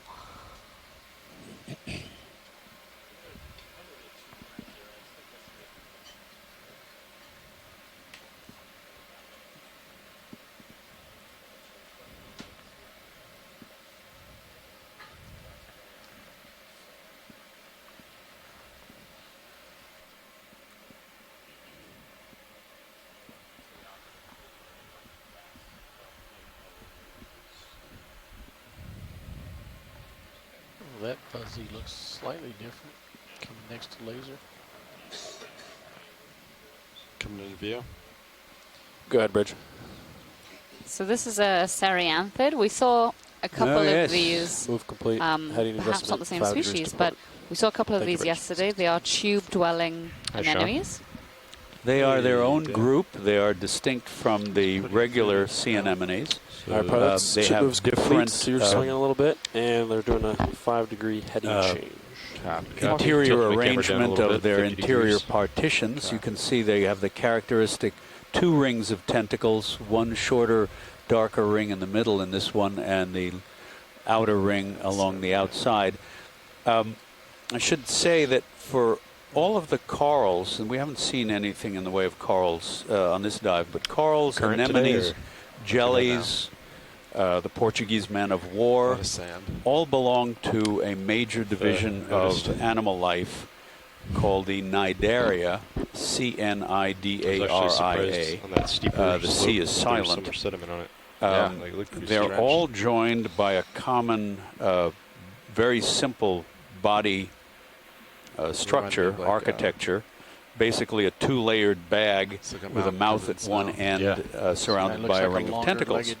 And they also have a unique feature that is manufactured inside some of their cells. The feature is called a cnida, C-N-I-D-A, which the C is silent again. And there's a tripod fish, a longer one. Not sure which this one is. Sirius's bender reading. It's obviously feeding at a higher level above the sea floor than the short-fin tripod fish. Maybe we'll get a chat room comment about that. But to just complete my comment, which one do you want? That are any of them troublesome? Or they're all the cnida is and there he goes. They're not very powerful swimmers, these guys. We just the bow wave of the submerged the ROV pushed them a little bit. But just to finish that comment, the cnida is a little capsule with a thread inside, and most of them are what you call stinging cells or nematocysts, and they're used for both feeding and defense. They eject this fine hollow thread, typically, that often contains a toxin. But the burrowing anemone has a different kind of cnida. I won't bother you with the name, but it secretes, everts a thread, and that contributes to the building of its tube. And here we have a different kind of sea cucumber. Copy. And you can see its fecal pellets behind it, those little sort of lozenges of mud. And a bit of the feeding trail that it's made. And I'm not sure which this one is. I don't think it's amphigymnus. We'll have to dig up through our references here, unless somebody comes up with it. Sorry, we missed the tail of that tripod fish. Amanda suggested that it might be a parasite. And here we have Bathyplotes, most likely. Camera's 90 degrees. According to Dave Pawson and et al.'s article on the sea cucumbers of the deep Gulf of Mexico. My mistake.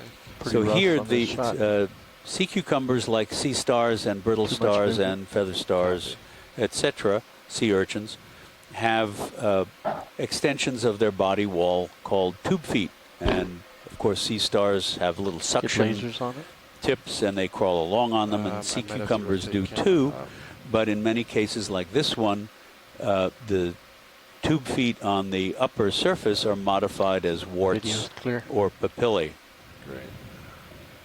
All right, co-pilot, I'll center and push out. And there's his little wandering track plowing through the detritus on the seafloor surface. There's Ipnops again. And another piece of human debris. And drifting by is another sea cucumber, another one of the swimming sea cucumbers. A different one than we've seen before. Get him next time. We'll make some forward way. See the ring and the ROV view. Ring of holes he was talking about. Video swapping out.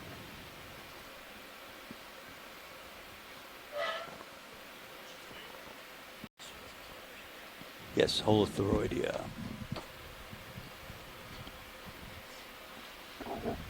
I'd say keep us going, Nav. Copy that. What, maybe 40 meters this time? Sure. Okay. Yeah. What direction? 300 or so? Sames. Copy that. Bridge RV nav.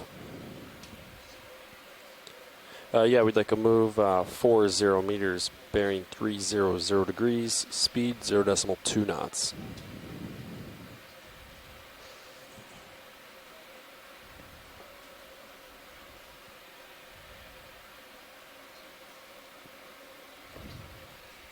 That's good copy.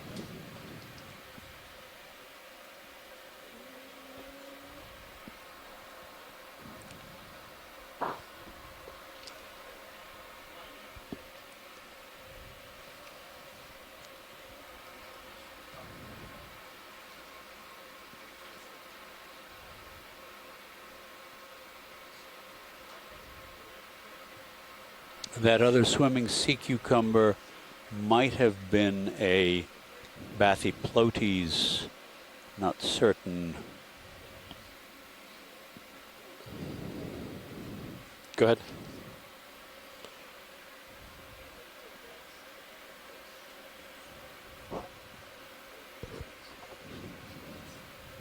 Move initiated. That was a good copy. Thank you, Bridge. So just to wrap up my little commentary from before, the Cnidae, these capsules that are produced inside cells in jellies and anemones and corals and their allies, all have this eversible thread, and some of them are used for defense, for food capture, for building tubes. Some of them are adhesive, and some of them are toxic. Video quick zoom. And to say that a nematocyst is not a cell, there's a little bit of trash, a little bit of plastic bag. Nematocyst is a capsule within a cell. So it's not quite correct to call a nematocyst a stinging cell. And there's Hypnops again.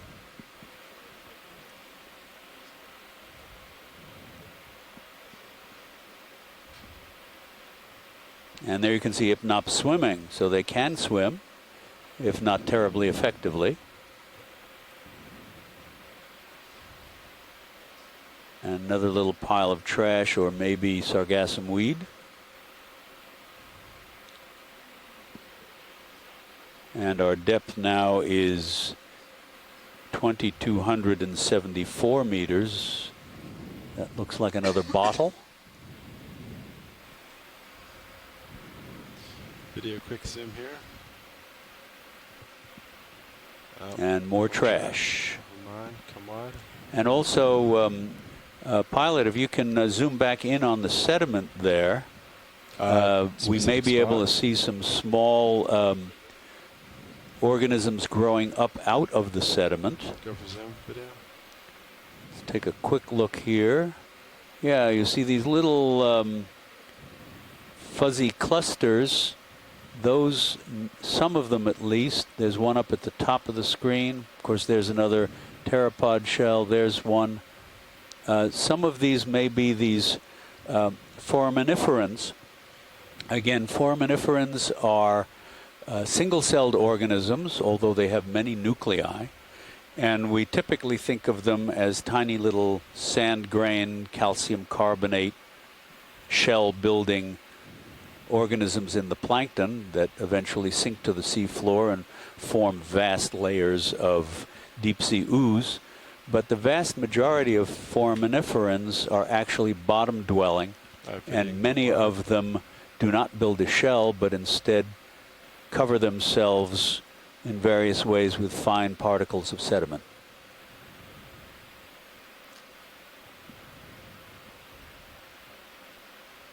Turns out, actually, I think there are between 4,000 and 5,000 species of foraminiferans in modern seas that have been described, but only 140 or so are planktonic. The rest of them are all bottom-dwelling.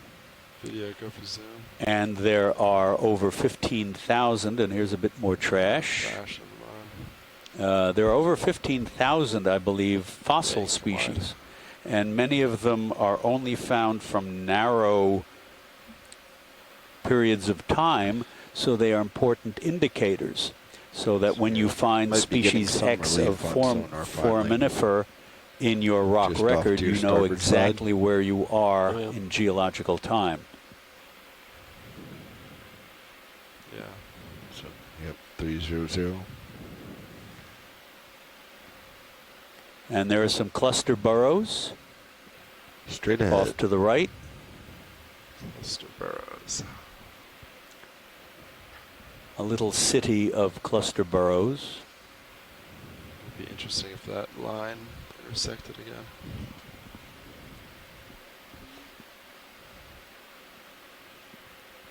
Targets straight ahead. And Ipnops again. And that may be Anipneastes, the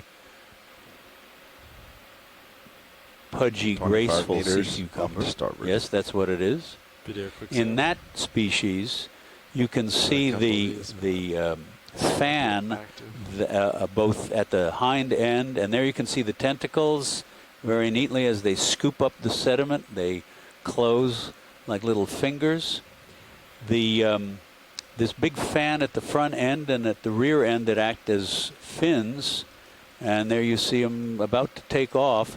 Those, the struts, the transparent struts within those fans are actually modified tube feet as well.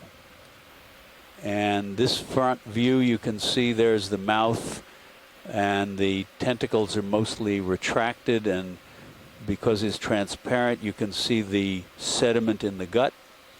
And those narrow lines that run along the body, there's a couple of narrow lines, are vestiges of the muscle bands and which would have been accompanied by rows of tube feet in other sea cucumbers.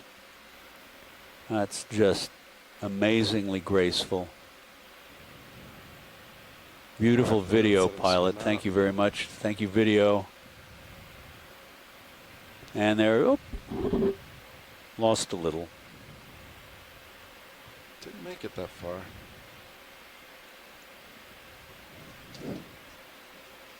Go ahead, Bridge. Copy that. Thank you. All right, Sean, I'd say turn to port and head out towards your targets. Copy. The ship just stopped. So you got a little bit of swing left.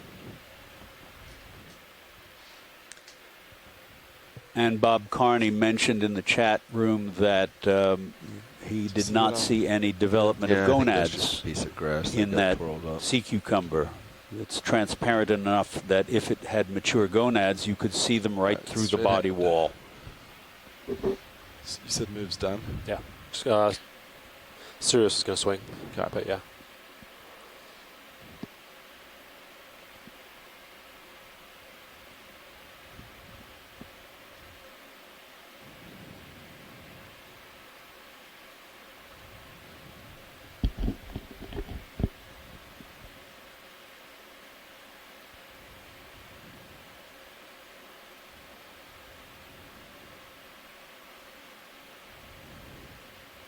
Targets off to your right. Yeah, I was just doing a side view until you catch up. You're off track. I've turned. So you just have to push out and get there.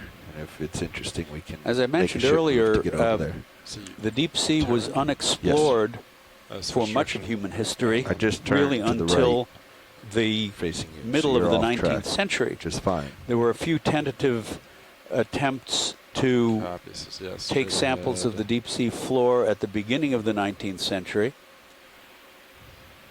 Looks like a big in rock, the Arctic and Antarctic, and some of them came up starboard. with small suggestions of life in the deep sea, small worms, for example. And what do we have here? Oh, look at that.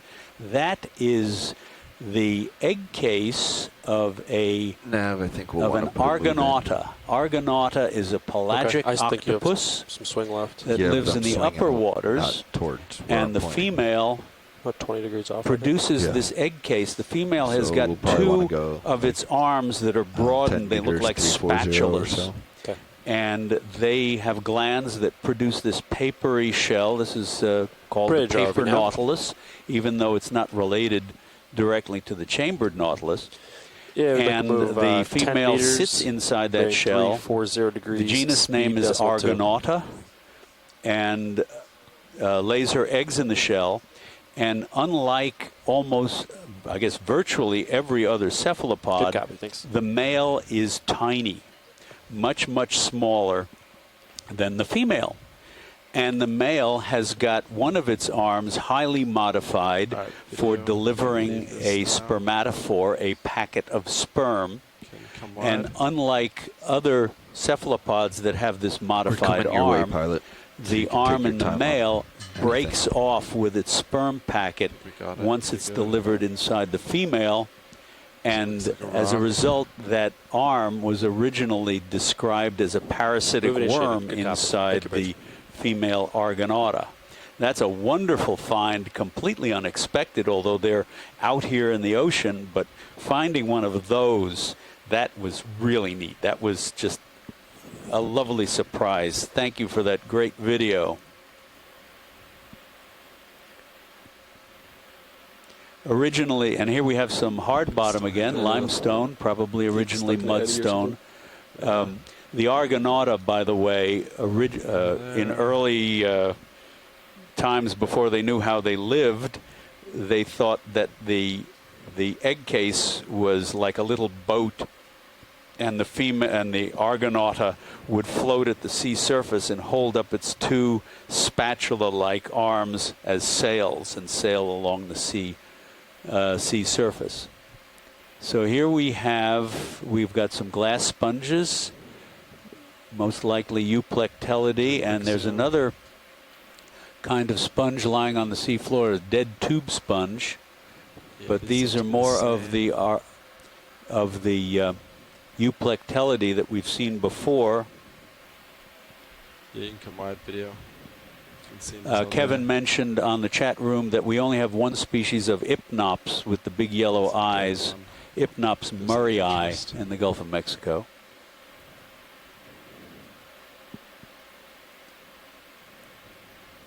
Can we have one more zoom in on the black rock face between the sponges, please? Thanks, Mitch. Yeah, dead center, watch it. Is that good? Sort of right where the lasers are. All right, video go for rock face. Because you can see the rock is not barren, but all of those little fuzzy things that are hanging down are most likely foraminiferans that glue together sediment grains. They look like little fuzzy trees or branches, and they will send out their little pseudopods, their little amoeba-like extensions to collect food. And there is looks like a solitary, I would say an anemone, but I'm not certain. Could be a hydrozoan polyp. Gastropod, Chuck? Do I see a gastropod? Where do I see a gastropod? Oh. We just passed the gastropod. I'm not sure if that's what you meant, that white thing. Oh, yes, there is a lovely gastropod. No, I didn't see that. Yeah, nice gastropod. Maybe a turrid, perhaps, and an encrusting sponge to its right.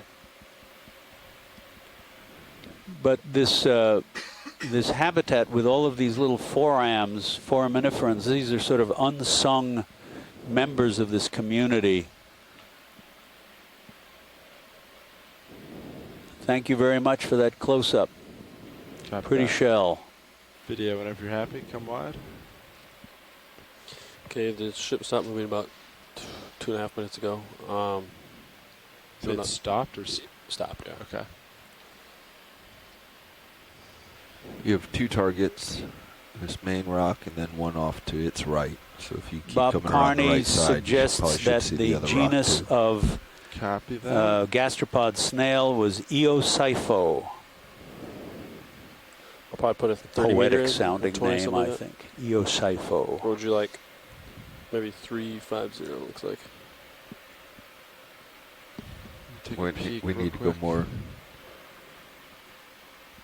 It would be more east than that. And you see how very regularly the rock fractures here. But if you want to put one in, yeah, I would say 010 or so. So I'm looking. This again, if you look at the other camera and you can see the Deep Discoverer I'm not sure we need coming to, over this block. look Again, very this looks interesting. like a detached slump block with the sediment. So I'm looking 350 for upslope. Behind it. So probably not part of the real canyon wall itself. Maybe due north. Yeah, I'm fine with that. Okay. You want 20? You can go 30. There's. Okay. I don't see anything. This is no longer our direction, though. So Eocypho is in the family Buccinidae. Are you trying to get to something? With a lot of shallow water whelk Do we think this is snails, uphill still? Yeah. some of which are, I believe, commercially eaten, all right, commercially fished for food. You see something out there? I would say 350 takes us to a target out there. Which yeah, let's go that way. Okay, range 30, I think. Be good. Okay. Bridge RV nav. Yeah, we'd like to move 30 meters, bearing 350 degrees, speed decimal 2.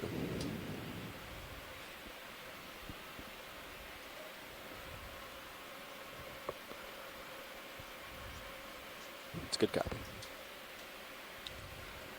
The relative barrenness of the rock faces here and the fact that we see the Euplectella both out over the sediment and on the rock faces suggests that the currents are very slow here and are uniformly slow both on the rock faces and over the sediment. Go ahead, Bridge. Move initiated. Good copy. Thank you, Bridge.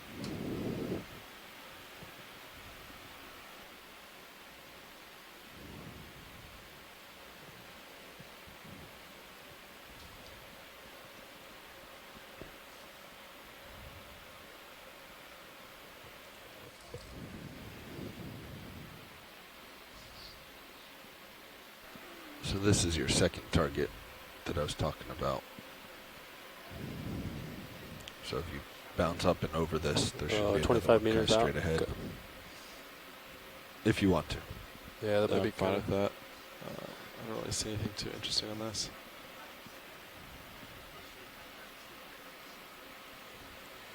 Some really interesting fractured blocks here.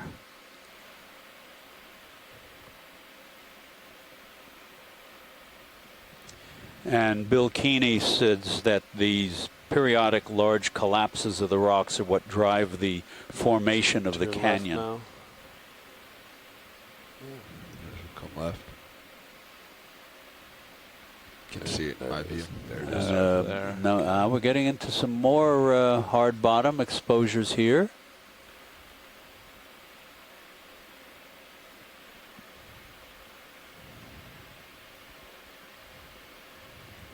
Some cluster burrows on the seafloor. And there's some white material on the rocks. Can't tell what that is yet.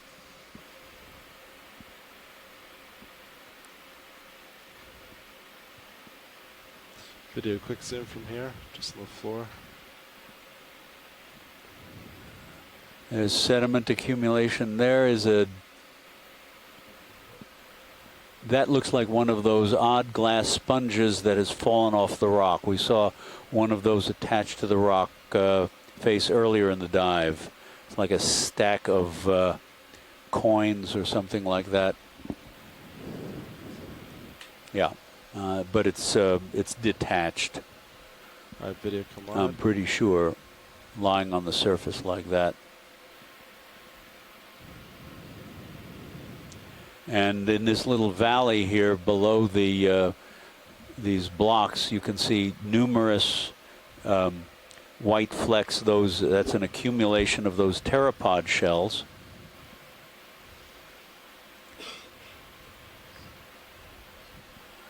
Can we zoom in on the white material on the rock to the right there? Yep. Just to get an idea of what that is. It looks like a discoloration of some sort. Video go for Sam. Yep, right there. What do we have here? Perhaps, I don't know, maybe Bill can help us with this. Maybe that's a different kind of veneer, or the rock has recently been exposed and that's a white. It doesn't look like, limestone is generally white, and it doesn't look like white.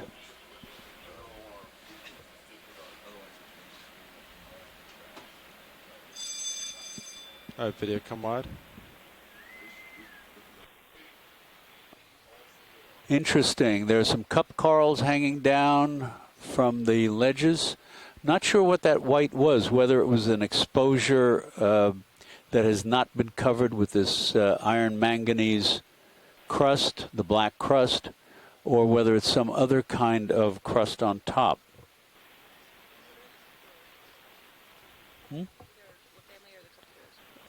They are.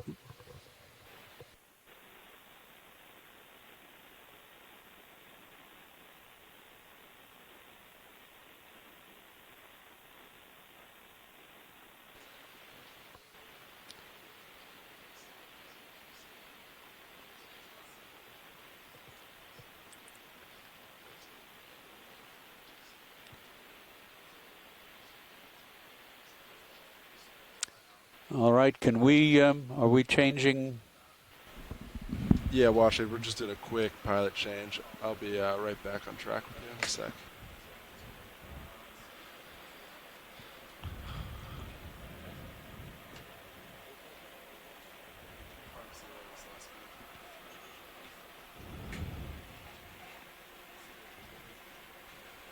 We are changing the pilot crew and nav crew here right now. So we're holding steady for a few minutes.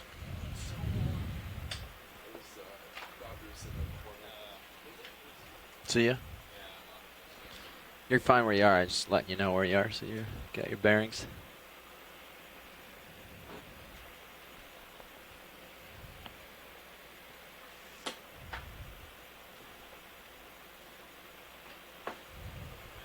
And Bill Keeney says that white looks like it may be fresh breaks in the rock and has not developed the blackened crust yet.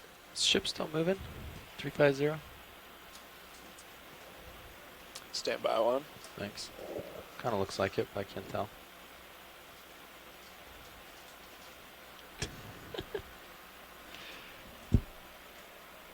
Go ahead, try.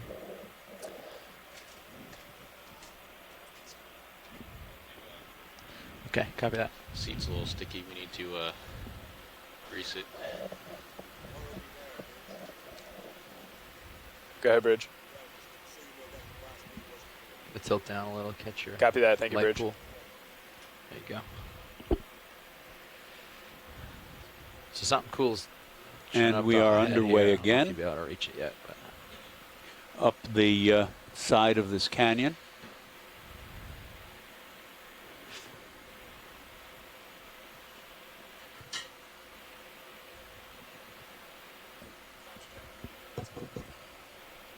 Loud and clear.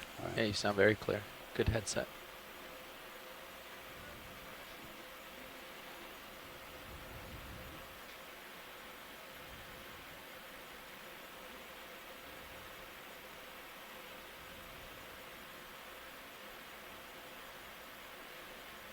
Looks like you're coming right under me. I'll head up a little bit. Just to give you a little space. You're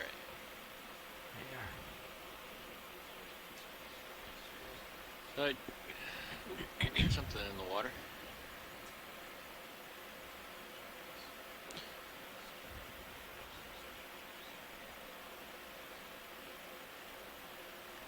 Want to come on in video?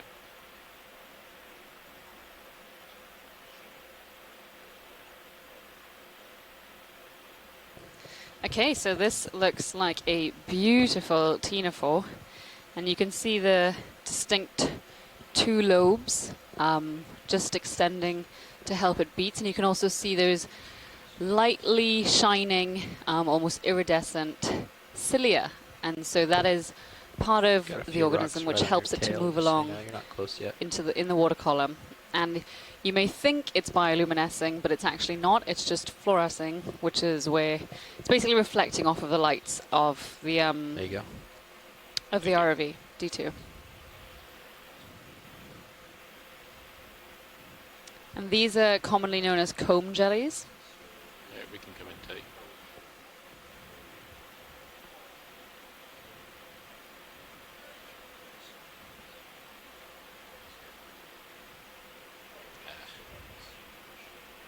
Alright, he's right in on me. Alright, come on out wide. Is that full wide? Yeah. Oh, he's super close. Alright.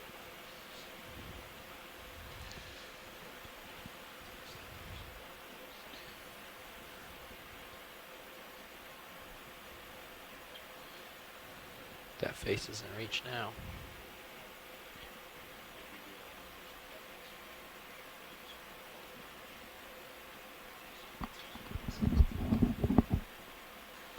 So it looks like we've got two fish in the view right now.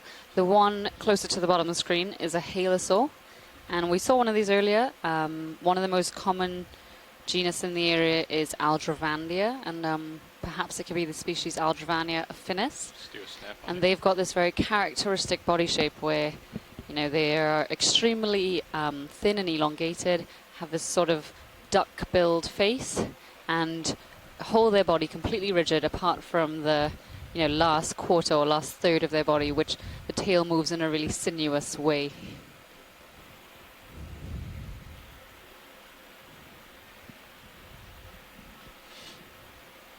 And a little further up screen, we were seeing a Macrourid, also known as a rat tail. And these are probably one of the most ubiquitous fish in the deep sea.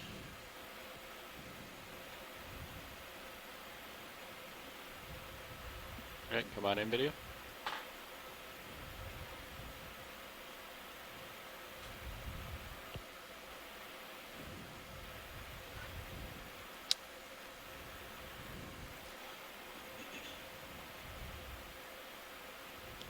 So these are also really, really distinct in terms of their morphology. They've got this sort of triangular head, an eel-like tail, very large eyes.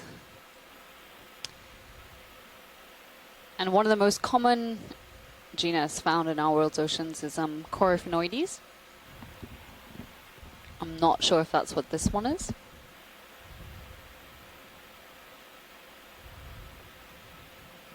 Eva, if we can get a view of the eye on this Macrourid. Come in tighter if you have it.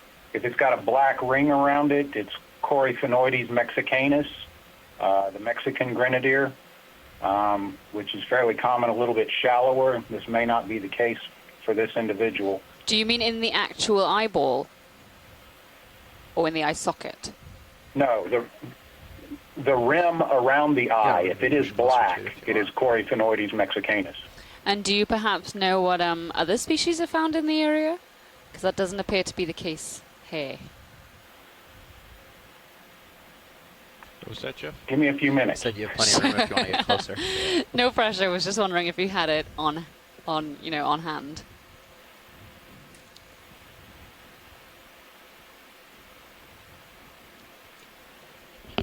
But you can see it's got, two barbels. I do know we have Sorry, five. Go ahead. I do know we have 5 species of Coryphaenoides here in the Gulf of Mexico, so that's why I said give me a few minutes, because the one with the black rim around the eye is very easy to ID very quickly. Well, if we can get any of the distinguishing features, good views of them, please do let us know. And here you've got a great view of the lateral line of the fish, which extends more or less the length of the animal and is really well developed in rat tails.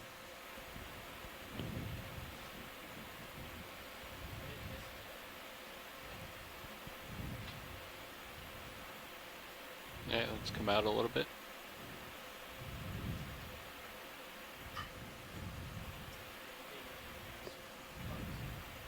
So scientists listening on shore, apologies, I'm trying to get back into the chat room, but we are having quite a lot of problems with it on board. So do bear with me if you are typing comments in. I cannot see them right now.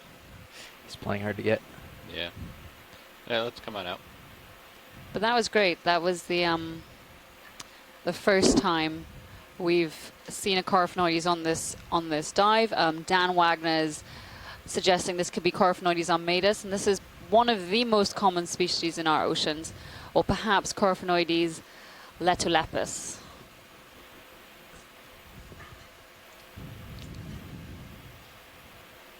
I think this is what you were saying. So we've finally gotten to, hopefully, the rock wall that we were expecting, and that this isn't an isolated feature. We can see these right in the center of the screen. There are a couple skeletons of dead glass sponges. You can see some of the spicules and so on. I don't see the top in my view yet. And wherever there are ledges, we can see that, you know, the ledges are quite heavily here. sedimented, which again implies that there is a lot of deposition going on in this area.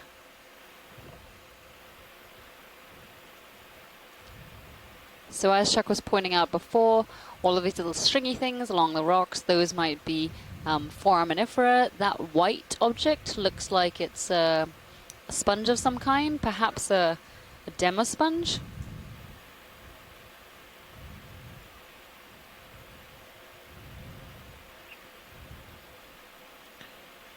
And you can also see some little serpulid tubes, some smaller white sponges. Right in the center of the screen there's perhaps a scale worm on the rocks. And so on a first appearance it does seem like there's not that much on the rocks.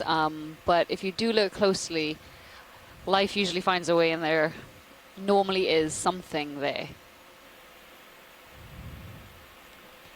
Okay, come on out.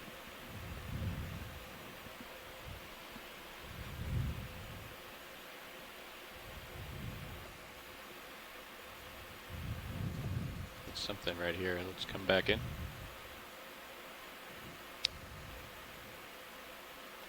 So this is like another dead sponge. Quite a lot of dead sponges, it seems, in the area, as well as these sort of mucousy bags that were just north of it, just up from it, sorry. Okay, let's come on out.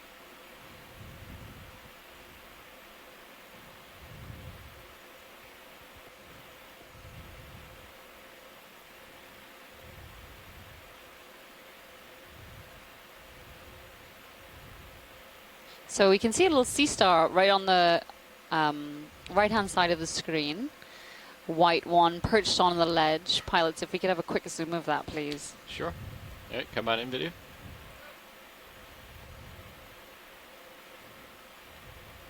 So unfortunately, we usually have Chris Ma. He was a science lead a couple of cruises back. He's at the Smithsonian, and he's a sea star expert, and he usually calls in quite regularly to tell us what sea star we're seeing. But unfortunately this time he's working in Paris, and so that difference in time zone, as well as being quite busy, means that he isn't quite able to call in as often as we'd like.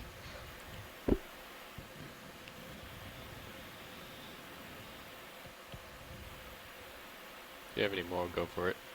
Watch your upper, starboard upper. And so here you can see it's tube feet. Thanks, yeah, which helps it to attach to the wall, as well as to walk and to feed. And those are those projections from the underside of the sea star.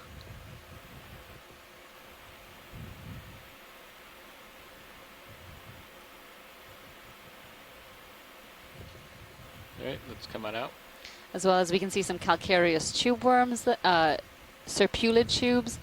They don't look like they are currently inhabited, so perhaps remnants from time before.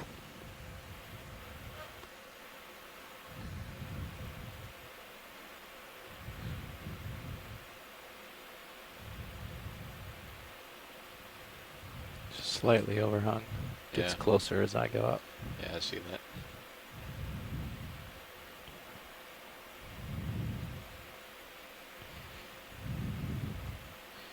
Want your mini zoos up? Yeah, that'd be great. Let's do a snap right here.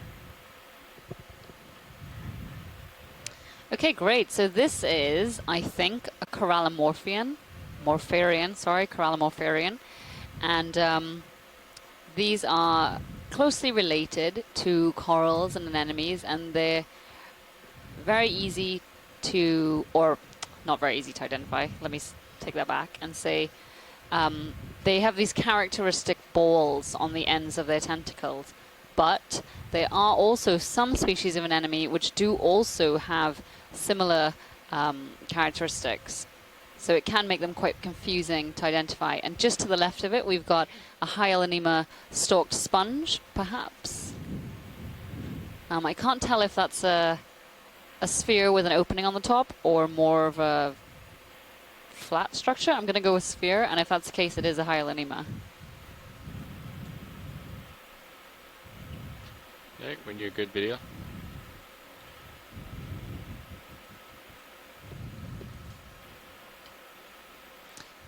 Looks like there was a live cup coral just to the bottom about to go off screen, but we don't have to look at it. I'm sure there'll be more higher up. Alright, copy that.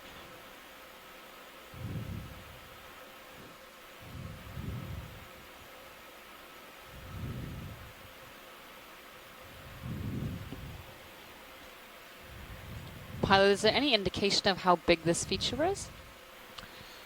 Well, it looks relatively tall. Sirius is still seeing it in the sonar at its height.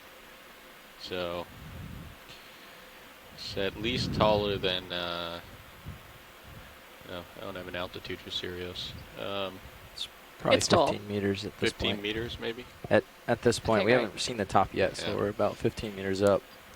So we can see a couple more sponges as we're rising away from the seafloor. We're beginning to see a bit more life coming into view. A couple different types. The Hyalinemas are the ones which look like a ball on the end of a very thin stalk.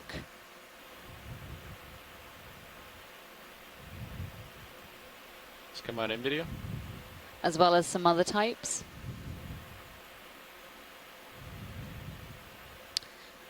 I'm not sure what that sponge is in view right now. Unfortunately, Shirley stepped out, our sponge taxonomist. But definitely a glass sponge. And a very beautiful one. I'm not sure what is the yellow inside of it. Perhaps some type of commensal worm or...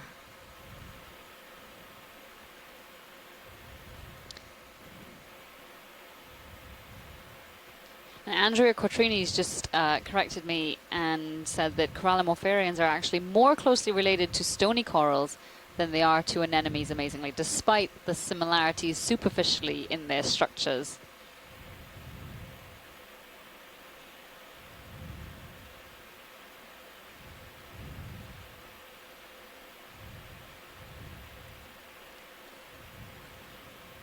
And so compared to yesterday's dive, we can see that, you know, there's a lot more flock in the water column, as well as a lot more sediment on the slopes and on the seafloor. And that's, again, because of that funneling effect of this canyon structure. And that funneling is responsible for, you know, enhancing benthic biodiversity and creating almost biomass hotspots in these areas. And we may not be able to see that right now, but perhaps if you were to take a core of that sediment seafloor, there would be quite a lot of animals, many of them quite small, living within it. And this enhanced productivity can you know, trickle down to things like enhancing fishery production in canyons and other ecological Let's come in on this sponge real quick. features. So again, a lot of these dead sponges sort of hanging off the edges of the ledges. This looks like the Euplectellidae we've been seeing quite regularly on this dive. All right, let's come on out.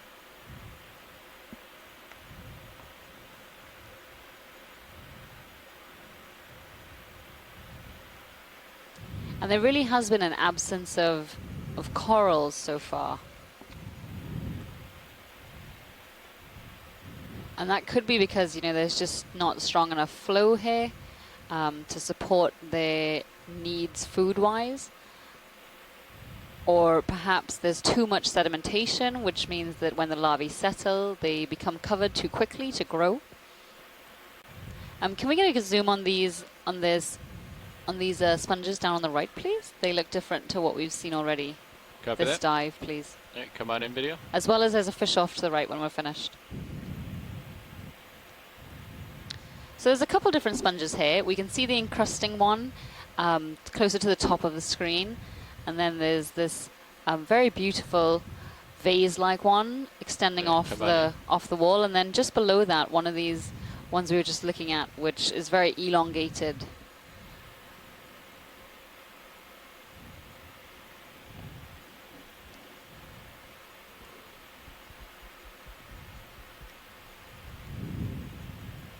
Really beautiful. We can see a Cerianthid on the wall, a tubed anemone just behind, a polychaete sitting in that sponge just to the right in the background. Quite a big one, comparatively.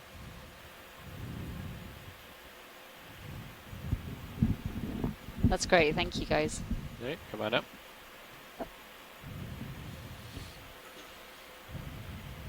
See if that fish is still here.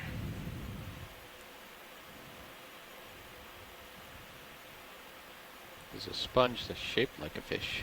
I did get caught by that earlier, but I promise you there was definitely a fish.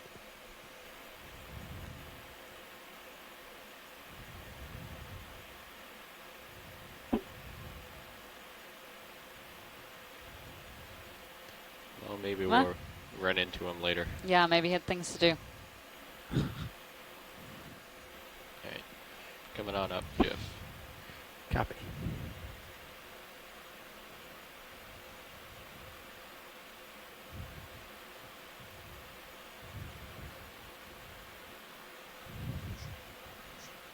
There we go. Alright, come on in, video.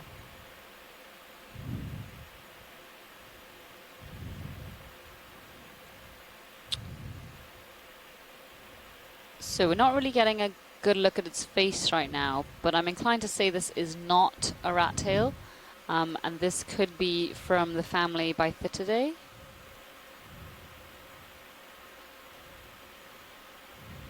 He's hiding his face from us.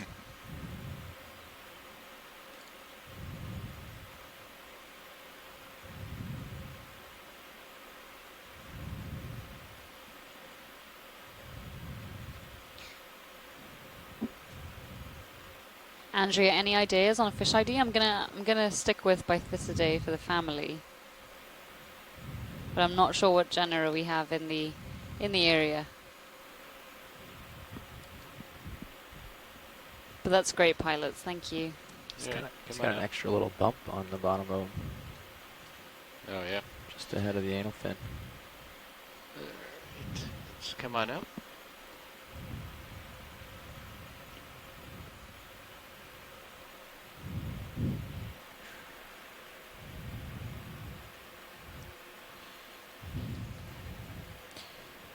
Looks like it levels out for a second. And again, as we're continuing up this feature, we can see coming up after. Lots of different types of sponges. Ooh, can we have a look at...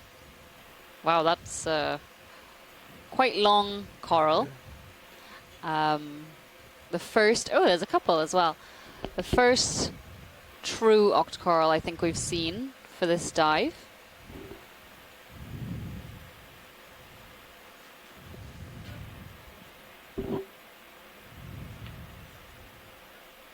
Okay, so here we're moving into a much more diverse and dense community. I can see some Brazingid sea stars, potentially an Anthomassus coral, some Chrysogorgids, this huge Isidid in front of us, and so there's quite a lot to look at here. So we may take some time. I turn my head to get that nose in you. All right. All on view since she wants to look at a few things. Yeah, I'm probably going to be over here a while. So this is definitely an Isidid. And potentially, I mean, this group is under major revision, so I'm not quite sure what genus it should be, but these are also known as bamboo corals. And sometimes they have very distinct black marking in the skeleton. I'm not sure if Scott's still around, but he's an expert in this group.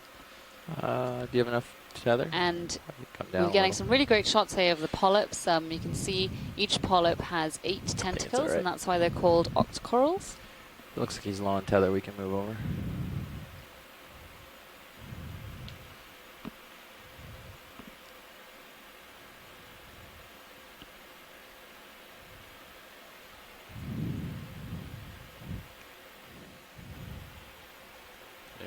Okay, that's great. Thank you, Come on up. pilots. If we could have a look at all of the other things. How about the Chrysogorgid right next to it?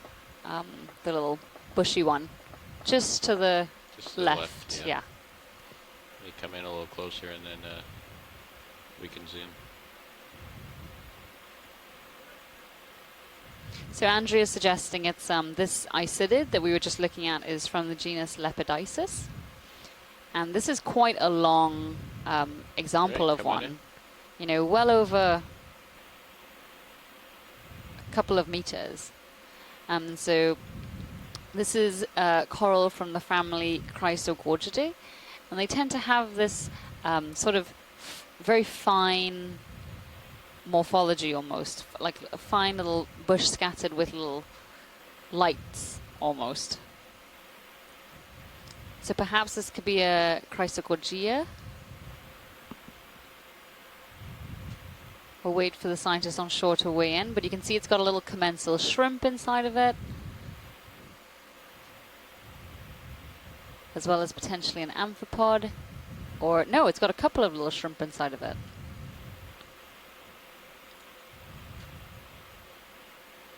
And these commensals tend to live inside of the in between the coral branches so that they can shelter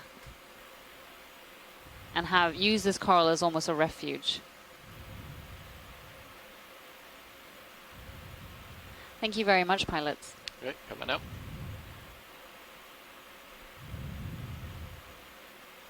What else we got around here? So if we go down to that ledge, we've got a Brazingid sea star and an Anthomastus or Pseudoanthomastus.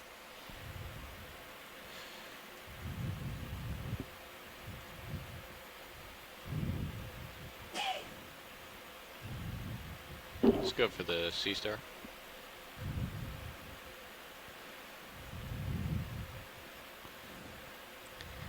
So this sea star could be in the genus Brazinga, which always reminds me of Bazinga, but we're not going to go into that.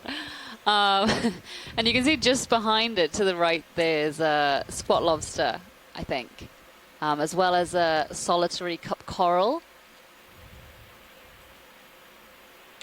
And we really do seem to be moving into an area where there is much more life than previously.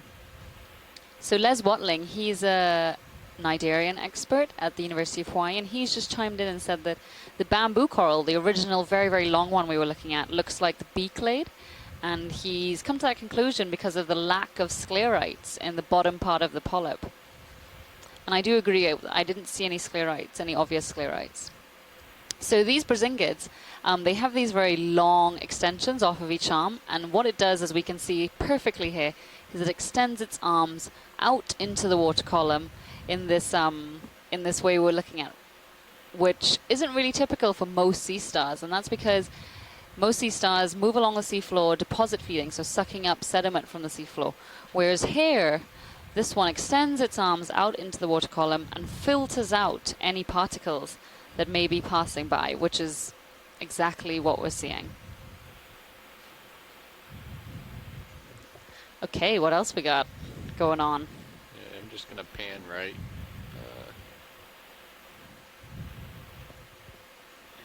Another little solitary cup coral there. Ooh, and then a beautiful... Ooh, and what does it have on it?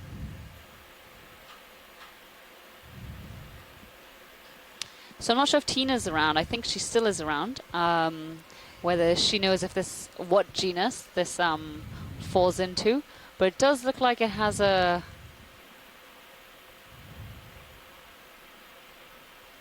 tiny resident on it. Might have a couple. Again, I'll let it come out a little bit. Yeah, hold that. It looked like it might have been a little polychaete. tube.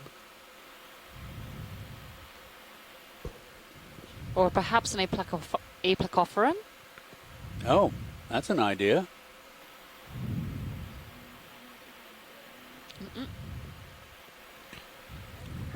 This is interesting. Came down about 5 meters to do some extra. The geology here is interesting because you've got an alternation between rock layers that are covered with this ferromanganese crust, and then layers that are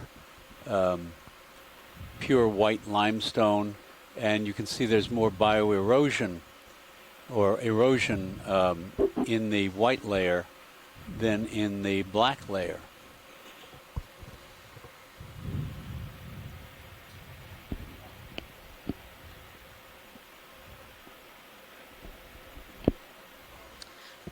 So the yellow animal living on the soft coral, which could be Anthomastus or Pseudoanthomastus, I am leaning towards aplecophoran, which is a type of mollusk, purely because we can't see any segmentation. And segmentation is one of the key characteristics of polychaetes. Yeah, I'm gonna stick with that. As well as there's a small isopod, or yeah, it looks like an isopod in the Could sense be, of it. yeah. This is just amazing imagery, and I like aplecophoran. Very good pick. this is just a perfect example of what incredible imagery D2 is able to get. Okay, great. Thank you, pilots. All right, let's, when you're ready, video, let's come on out. So as we're about to zoom out, I'm just going to take a moment to say hello on behalf of everyone in the control van to Louisiana at Lafayette's, University of Louisiana at Lafayette's invertebrate zoology class. Scott France is teaching that right now, and he's put it on as a good example of deep sea habitats. And so good luck with your exam next week, guys. I hope Scott goes easy on you.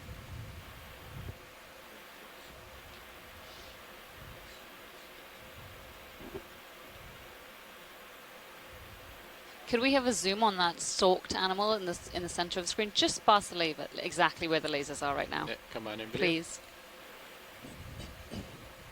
Okay, so this looks like an old stalk of a coral, but it's covered in zoanthids. Exactly. Colonial anemones, which are different again from the burrowing anemones and the regular anemones, or true anemones.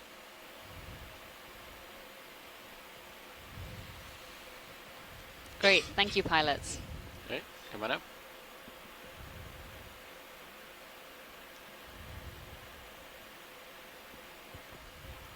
So just to the left, I think there was, what were we seeing? Nope, never mind. Never mind. Let's There keep was going. a bit of lighting.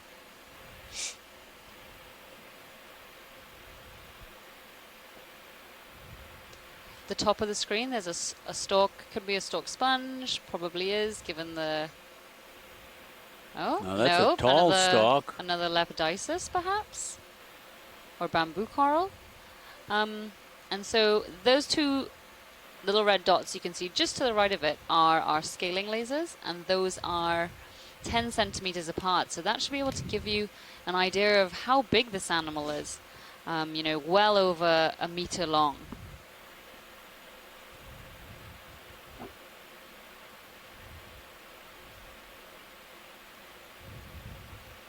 If we could get a quick zoom on that coral,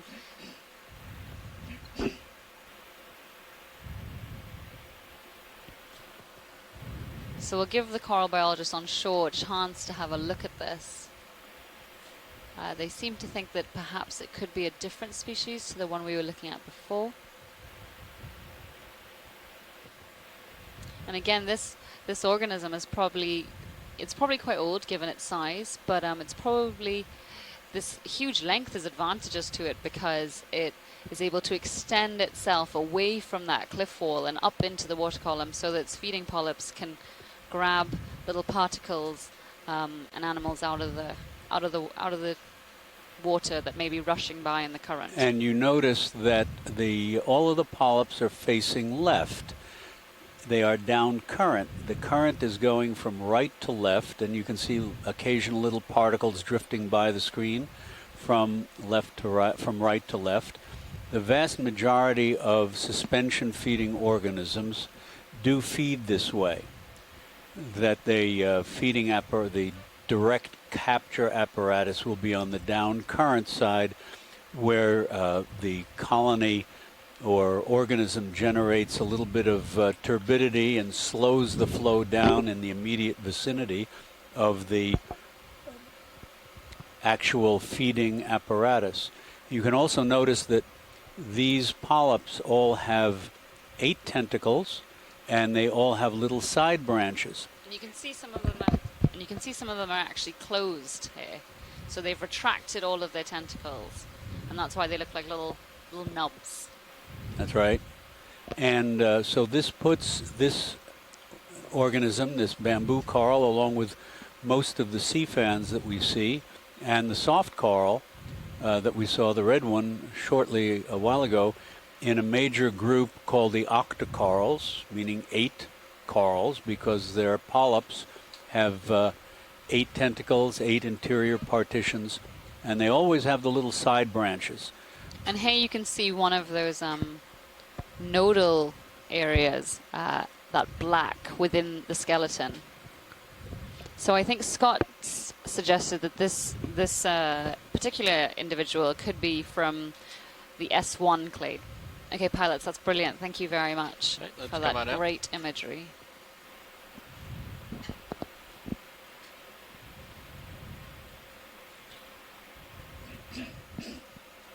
Alright, I'm going to head back towards you, Jeff. Sounds good. Center up a little bit. Yeah, and then we'll probably think about a 10-meter move to get to the next face. Yeah.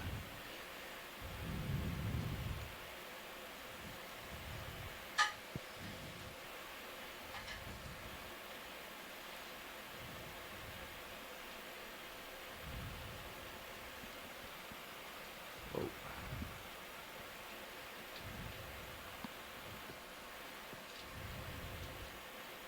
345-ish is what I have the. And there's some debris. Nice cliff face. Looks like plant debris this time.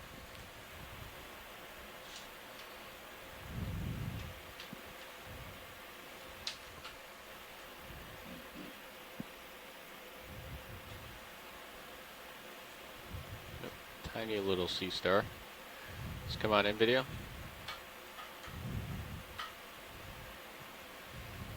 Good spot.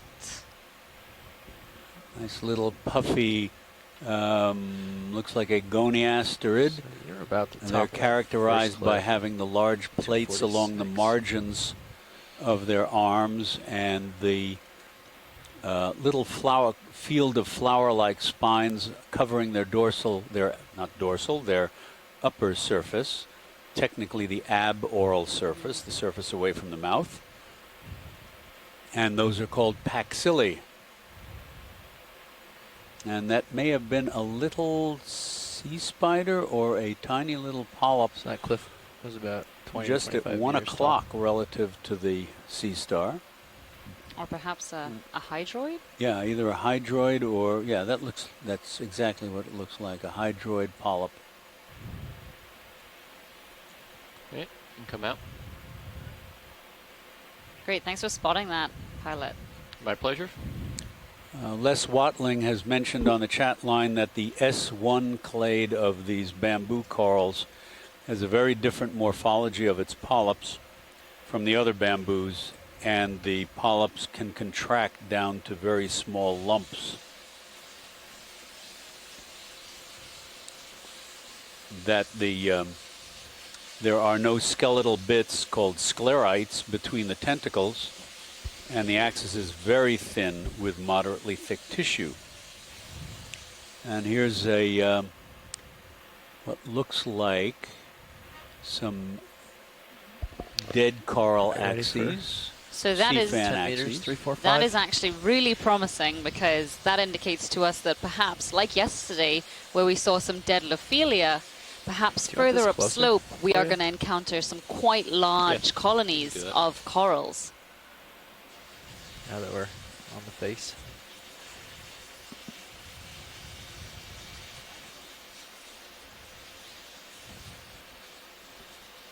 Oop, fish. Let's get the fish here. And he's all dusted.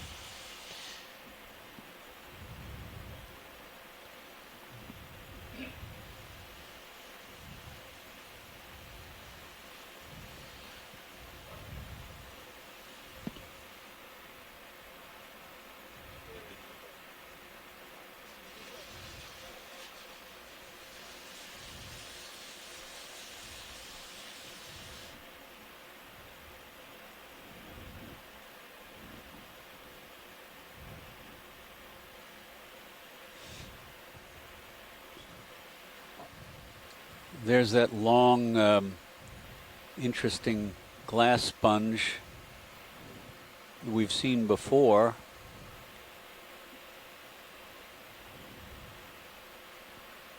That's the same one that we saw dead lying down on the sediment below the rock face earlier.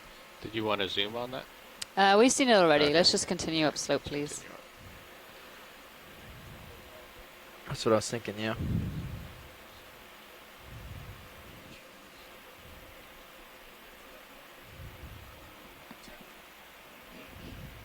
I saw this at 25, so I was thinking 10, but by the time we get there, 15 might be okay.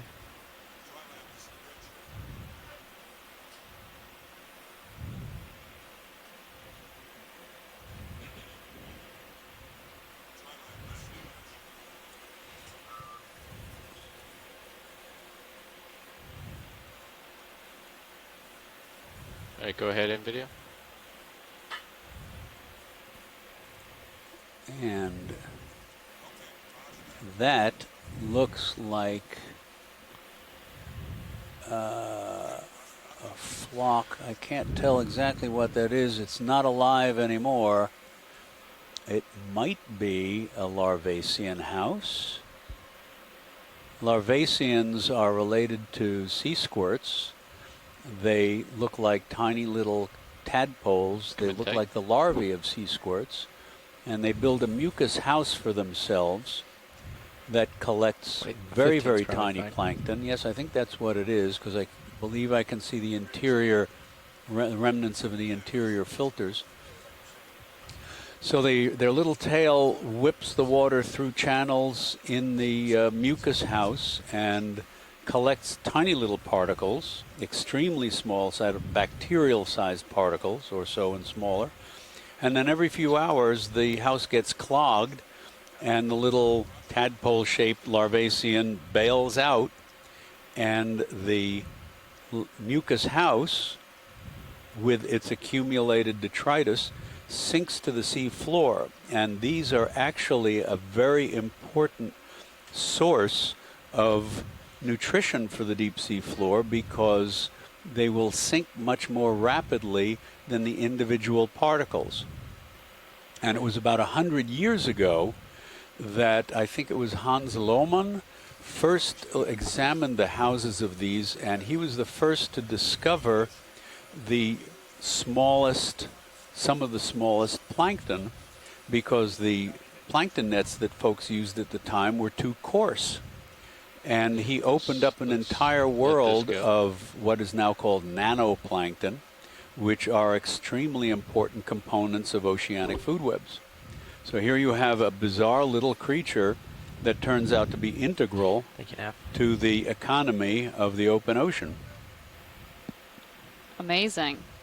So seeing the incredible imagery from the Sirius cam of D2 against this very dramatic feature, and there's another dead coral on screen, but it's time for a little situational awareness. We are currently at 2,236 meters depth at a site that we have dubbed Escarpment Canyon. We are currently making good time traveling up the canyon wall, and we've moved from an area of quite soft sediment into now this very hard region, which is it seems covered in a lot more life as we're moving up and out away from the canyon floor. Oh, that's a cliff. It's pretty sheer. So if we could get a quick zoom on some of these sponges, which there are quite a lot of on this wall.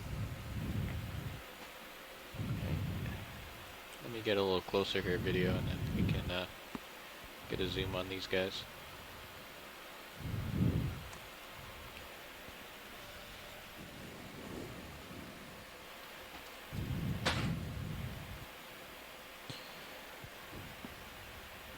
Right, come Wow, on. look at the abundance of these.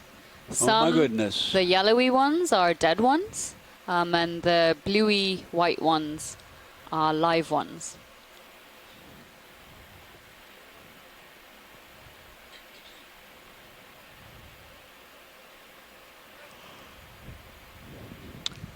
And these are glass sponges, almost Shirley, I certainly. just stepped out of my Oh, office. thank God, Shirley. Yeah, this Both- is really interesting. Both of I would say us this were is a like, sponge aggregation, right? Would you Okay, call this yeah. a sponge aggregation? definitely. Do you have any Wow. idea Almost what like these they're could funnels. be, Shirley? No, I don't. I think they're hexactinelles, but I don't know what they are. Too bad Henry Ricewood's not on.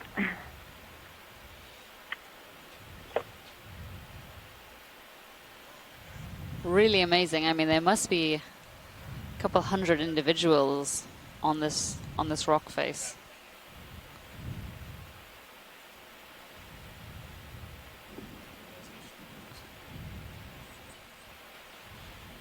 Perfect.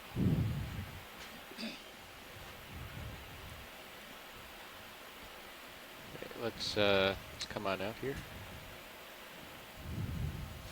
And interesting that there are so many dead ones as well.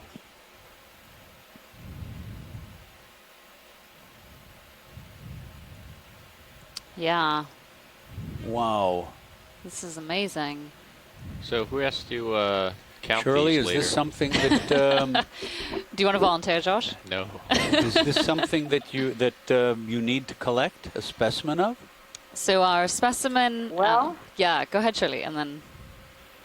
Yeah, I mean, it certainly constitutes an aggregation. It's, I don't know what it is. It's going to be hard to identify just from a photo. I'll leave it up to you guys. You're the ones who are going to be the final arbiters of what needs to be collected and not. Since I already So got this, we have a already got couple this one carnivorous sponge, criteria I don't here want on the Okeanos Explorer in terms of collecting samples. We're limited to about 6 samples per dive, and that includes both geological and biological samples. And we tend to allow samples that are perhaps a new record for the area, a new species, something that's never been seen before, something that's quite rare, or something that characterizes the area quite well. And I feel that a sponge, whoa, and we're moving to coral zones, and I feel that this sponge would probably fit the latter's description. But now, of course, we're going to have competing interests because we have such a limited number of samples as we're moving into this area with these corals. Could we potentially get a zoom on this coral, please? Absolutely. All right, video, when you're to. ready. How many samples have you collected so far? We have only collected 1, and it was that beautiful cladorizid which we got for you. Well, collected, that you were very interested in. This is another bamboo coral, yes? Does appear that way. Looks nodal. And it looks like the protein joints, the dark joints, are at the intersections of the branches. So Scott is suggesting that this could be Isidella or a coral from the S1 clade. And he's saying that based on the branching at the nodes. So where that means where the colony branches, you'll see a little dark spot, and that is the protein joint, if you want to call it, along these branches, which are otherwise calcium carbonate. So now the debate's beginning to happen between the coral biologists, and Tina Moltsova from Russia is saying that no, she doesn't agree. This may not be an S1 coral. She can see intertentacular spines, and so if you look really closely at each of the polyps, just between each of the tentacles, you'll see a tiny spine sticking up. And Megan Putz has just joined us as well, and she's suggested that the sponges which are there in the hundreds are perhaps from the family Euplectellidae, and she thinks they look like the genus Atlanticella, that they have that very typical vase shape characteristic of that genus.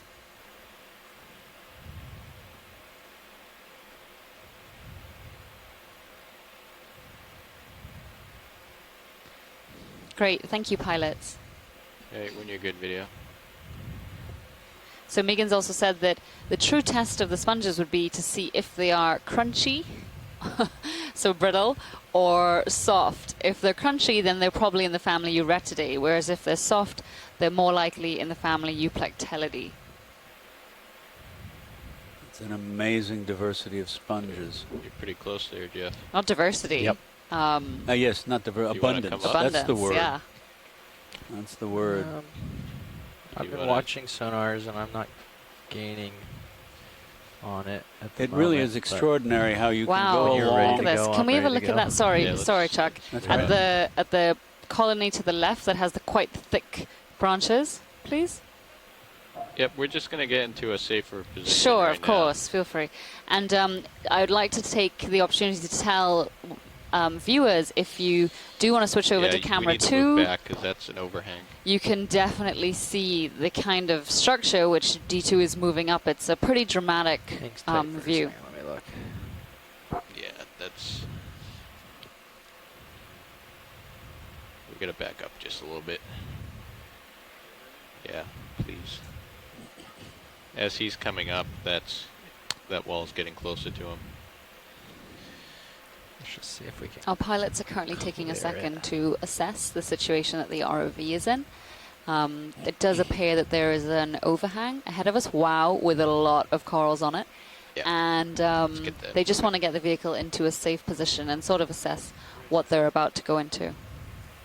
But yes, it does appear that, at one point during the dive, we were worried that we would not get to an area of hard substrate as we expected, but it does seem we have really made it, and we are finding really incredible communities of quite high diversity of corals and quite high abundance of one species of sponge, but with a few others interspersed in between. All right. While you do that, I will look at this coral, Jeff. How does that sound? Okay.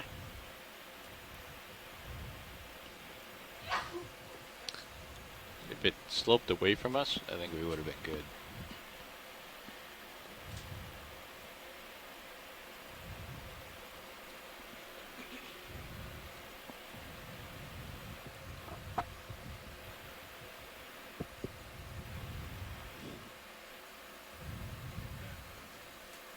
Good.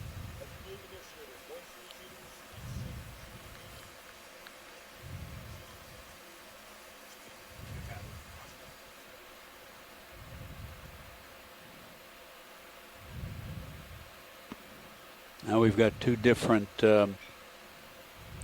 fan-shaped colonies here, again indicating that flow is parallel to the wall, and you can see a little particles drifting by from right to left.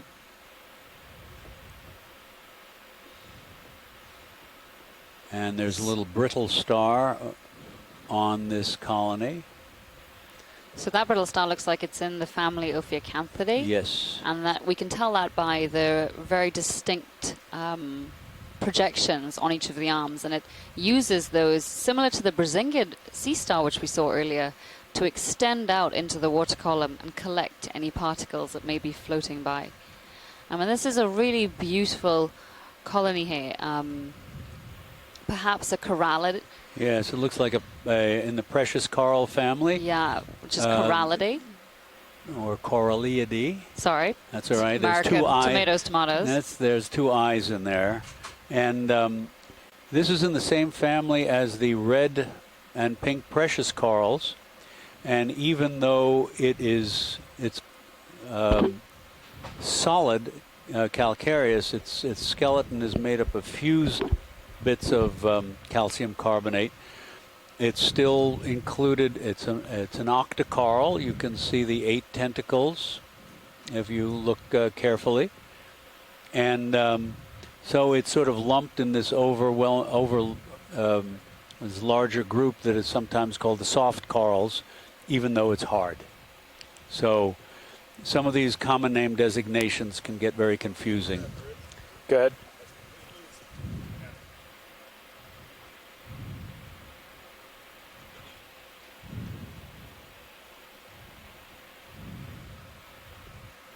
Okay, that's great, pilots. Thank you. Okay, coming up.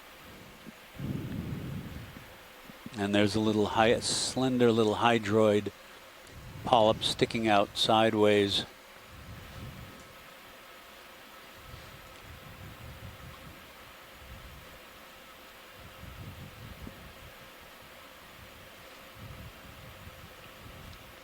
So yeah, Scott's suggesting this is in the genus Corallium, as is Tina.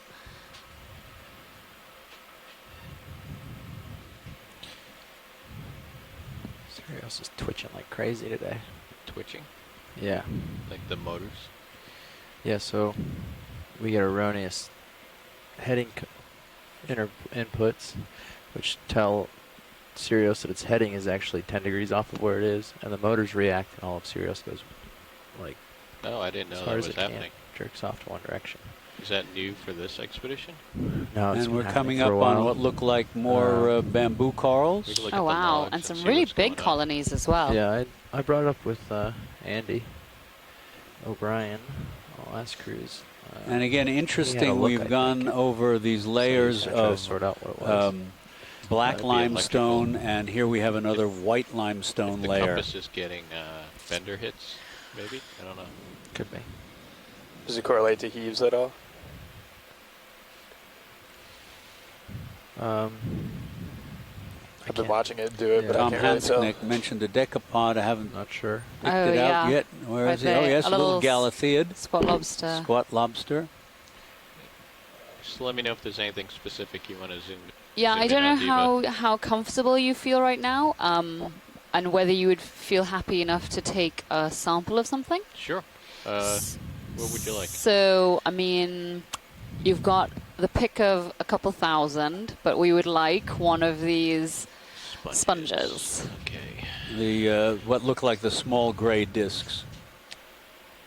In case you didn't realize. Scoop it. I'm just trying to think of setting up. Can we bring the swing arms in, Jeff? Yep. And then I can post against my light bar. And Bill Keeney says that these white layers look like the heavily bored rock units that we saw yesterday. Let's see, you're 5 meters off. Yeah, looks good. You ready? Upper swing arms.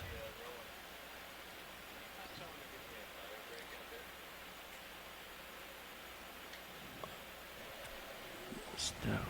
Wow, there are a lot of animals on this wall.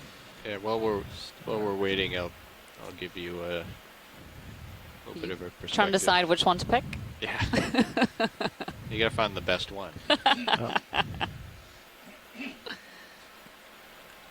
Seems to be the Shirley, if you're there, I know we've seen it before. In the bottom center of the view, as we pan across, now it's going right.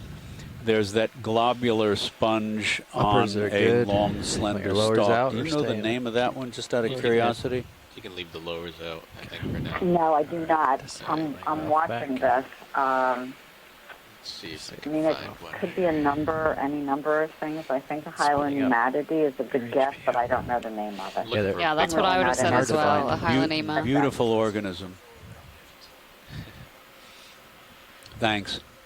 And so the Hylanemas can actually have a range of morphologies. They all tend to have this You have to be able very to sort out the thin live from the stalk, which use to attach to the hard substrate, and then they can either have, we did see earlier some of the ones with more of a oval shape with a small opening on the top, or sometimes it can be more tulip-like, or perhaps even like the one which was just in view a little while ago, which looks like a mishmash of both.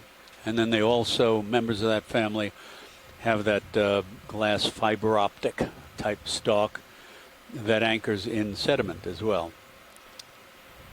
So the one that we saw earlier was that we just saw the stalk remaining. It looked like a cable, and that, like wrapped cable. Has those all individual, very thick stipules, quite unusual for the phylum. It's hard to tell. But these stalked sponges have the stalks made up 2 meters out. It's right at the very end of your grip. Hundreds, probably thousands of much smaller stipules that are all bound together. Yeah, you could post. Okay, so pilot, some words of warning. Could post with your starboard. That might be a good one. The bright one, kind of lower or coming to center, right next to the lasers. Yeah, I'm just trying to get close enough to I the know. wall So I'm to get getting you a little second.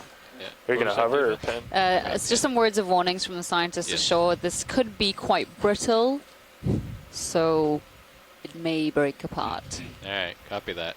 Well, at least we have a couple tries. It's still, right. So if you're collecting it with a claw, it could just, fall out. But even if we get a fragment, it would be very valuable, because then we could nail it down to species, especially with the good imagery that we have. Understood.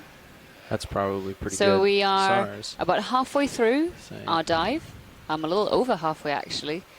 And we've only collected one biological sample, and that was a likely new species of predatory sponge. This will be our second collection, and it is one which is characteristic of the area, the sponge, if we can manage to get a bit. You could probably get the drawer out here, too. And notice that stalk glass sponge on the left side of your screen. The stalk is so slender that it's flexible and gently waving in the current, so the body of the sponge looks like a tethered balloon.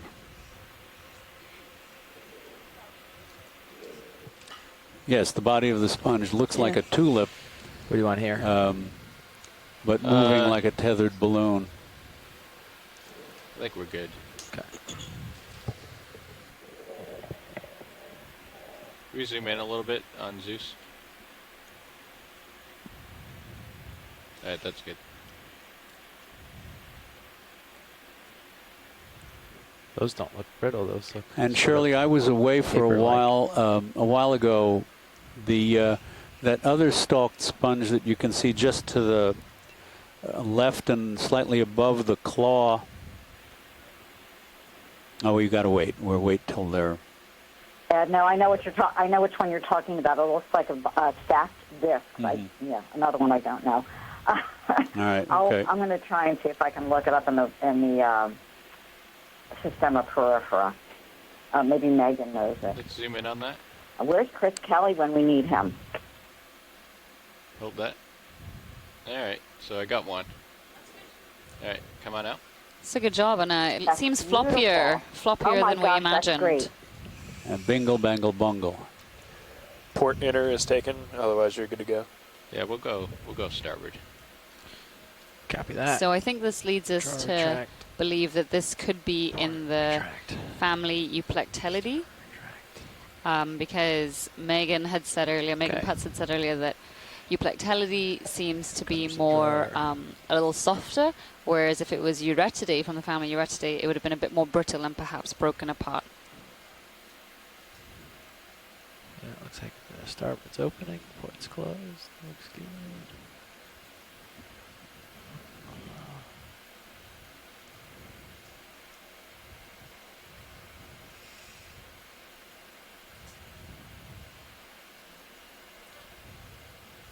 So we might want to remind our viewers that if they switch to screen 3, they can see the manipulator arm placing that beautiful specimen into the bin.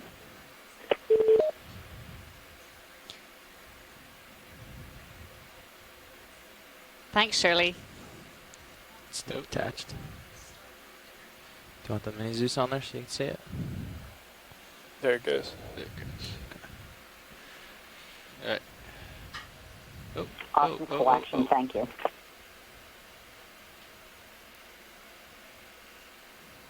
I don't think I got it in there.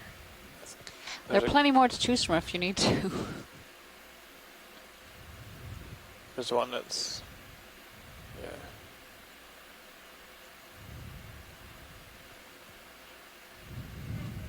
All right, got a piece. Fantastic. Thank you, Pilot. All right. So that is our second collection of this dive, and it is one which typifies the area. So when you are ready, we are happy to continue moving up the slope and exploring what hard substrate animals live there. Arm clear. Good. Come down. Disabling. Hydraulics are off.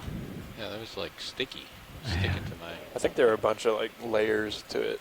Yeah. And like, you saw like the two floating around, but I think you got a couple of them, at least.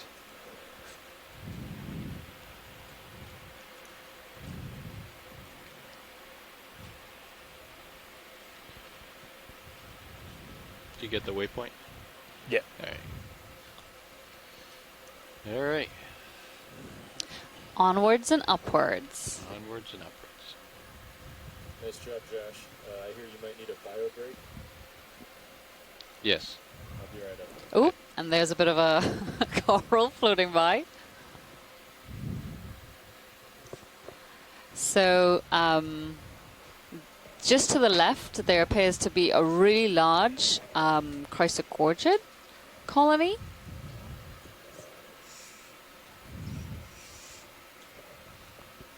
Right, there we go. So this is one of my favorite corals. You can see it's got this awesome spiral morphology. And so this belongs in the family Chrysogorgiidae. And pilots, do you know what this one is? You usually do. Iridogorgia. Iridogorgia. Very good. 10 points for the front row. Nice Usually job, you guys Chris. have called it before I have, so that's the only reason I asked. That was all Chris Ritter on nav. All right, come on in, video. Tight spirals for an Iridogorgia. So as we zoom in here, we can see there is a lovely commensal squat lobster a little further down. Oh no, shrimp. Take that back. Shrimp. Yeah. Nestled in amongst the branches.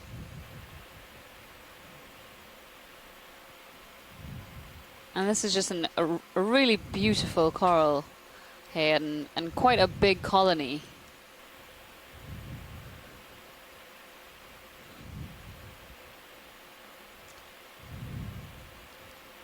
The size of these corals indicate that there's a lot of food in the area, and also that this area may be quite stable enough that nothing has broken them off or damaged them in any way, and so they're just allowed to continue growing and achieve these really large sizes. It's the same thing for the very slender bamboo corals we were seeing earlier.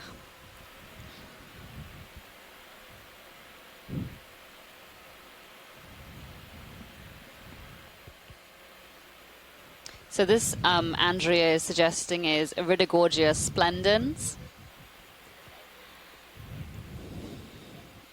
And Megan Putz is chiming in about the sample we just collected, and she thinks that it could be from the family Euplectellidae and the genus Atlanticella, but we are unsure of the species. Really, really beautiful imagery here, and considering how this dive started, this is a really wonderful latter half, completely different to what we were looking at the beginning. All right, video, let's come out. Watch lead nav. Go ahead, watch lead nav, sorry. Hey, while we have a We're minute, just on just this want to let cliff you know face, we have making our 2 way hours left. Bottom. And how far are we away from waypoint 2? We're not moving. Or the final like that. waypoint, rather? Stand by one. It is pretty overhung. Watching downstairs. We're about 300 meters, 200, 290. Okay, that sounds good. I'm sure there's going to be a lot to see as we're moving up, so we'll probably go quite slowly. Copy that. And here we come into a couple of other species of sponges. One branching and one a flattened funnel. Both of them look like they are dead. That tan color. Excuse me. Second Diva, I just want to remind you, can we have a look at a couple of these unbranched whips to be sure it's not the ones that are lacking those needles? Of course. Thank you for reminding us, Scott. So pilots, when you have a chance, if we could zoom into the elongated, unbranching that whip. That whip. Just there's about one. To go off. There's one just center bottom between the two dead sponges. Center bottom between the two dead sponges. Elongated. Like right on the That's bottom like of a the whip. screen. Oh, okay, I see it down there. All right. Touching the bottom. So I've got the lasers on now, so that should help It's a bam. guide here.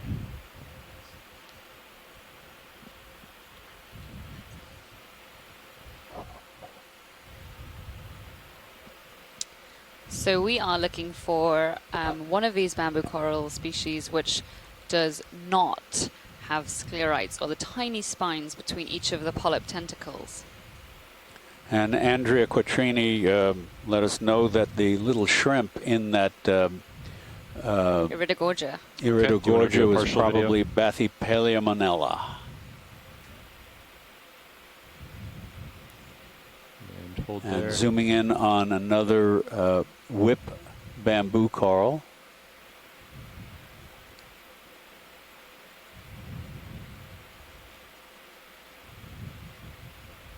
You can go in tighter.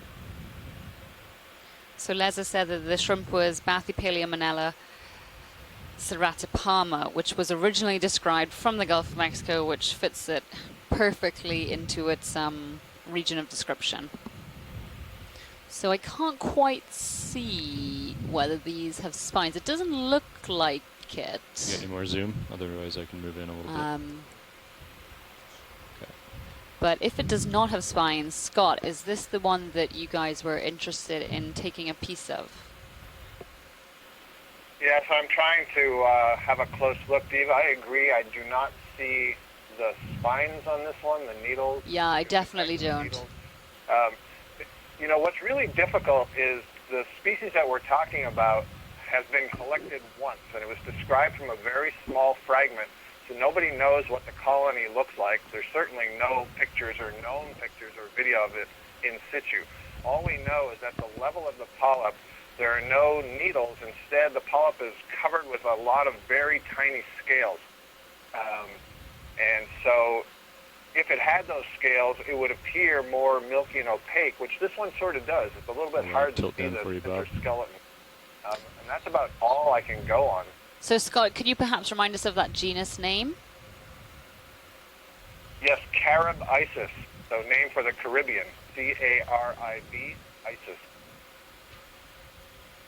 And I'm searching around here on my desk for the paper so I can see a little bit more if there's any other clues I could give you. Again, it's a small fragment. It's described as unbranched, but that may be because they only have a small piece of it. It was collected with some kind of dredge. Right there. Okay. I'm not sure if I'm seeing if those are mesenteries between the polyp tentacles, if those are needles. It's just off the bottom of the screen. Yeah, the one that's on the left side facing away from us. Okay, so there's quite a lot of consensus in the chat room about collecting this specimen. So if possible, we would like to take a little snip off the end. Sure, the distal quarter or so. Or perhaps even smaller than that. I mean, this is quite a big specimen. You can get one node in the collection. When we were looking at the one earlier, it looked to me like those nodes were fairly widely spaced. Okay. But yeah, see if you can get at least one of those. Thanks. Okay, pilot. So if we could move from the end, which is off of the cliff, up along the specimen until we find one of those nodal areas, and then we'd like to collect that entire segment, please. Okay, well, let's zoom in at the bottom here. And you just want to tilt up until you see one of the nodes? Yes, please. Okay.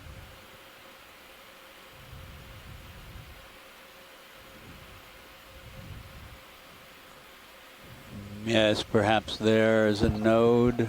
Or is that just shadow? Tough to say.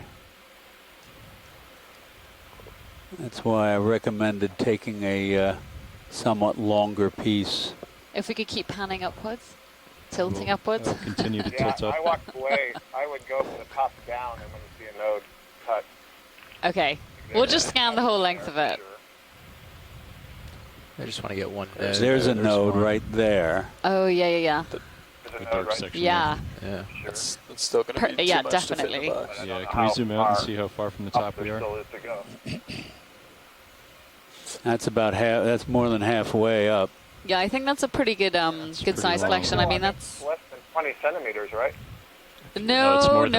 That's way more. That's like close to 60, 70, 80 centimeters, perhaps. Never mind. So now that we've seen one of those nodes below the screen, can you pan down close, downward? Well, I think if we go too much further downward, it's going to be too long to fit in the box easily. No, but going down. Saw that node before you could cut it. What? The bottom of the screen is where it's affixed. It should fold up inside the box. That's right.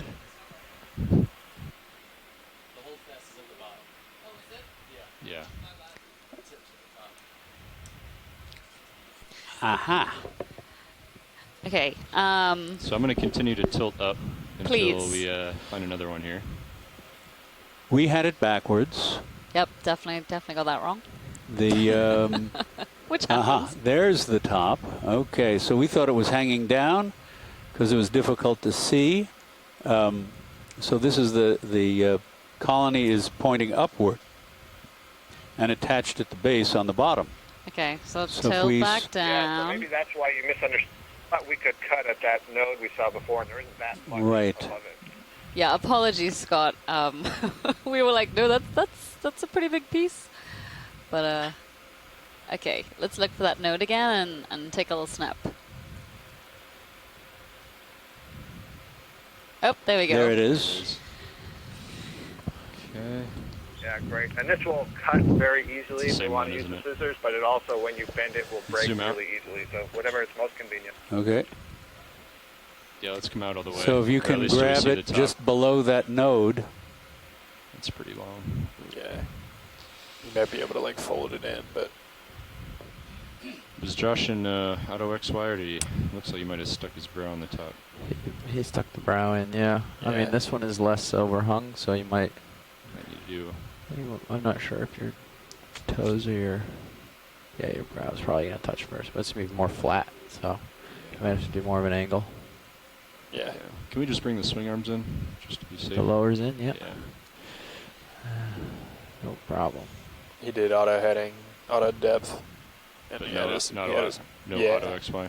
I guess we're 30 meters up, so the auto XY might work here, actually. Yeah, I think. I'll move in a bit. Lowers.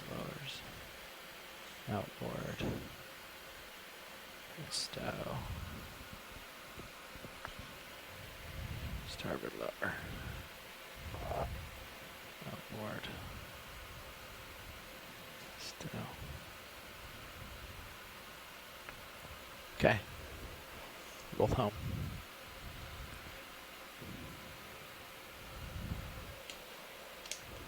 Pushing your mini Zeus down a little. So Les was suggesting this bamboo coral could be quite delicate, so don't be surprised if it breaks while being handled.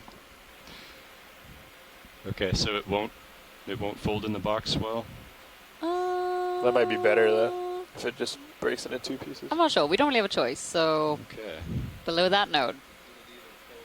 Yeah. Yeah. Okay.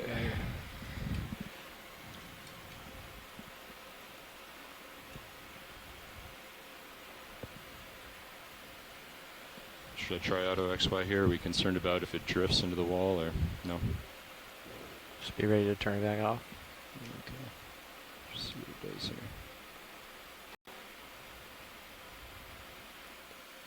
Yeah, seems pretty good. That's altitude. Oh, sorry. Oh, That but yeah, would be there's right. still a little current.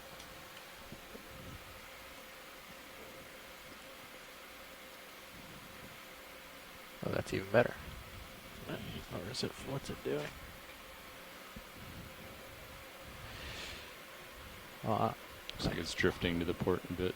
so I can always give you one of these little bumps here. Yeah. I'll do 1/10 of a meter. Might settle out too.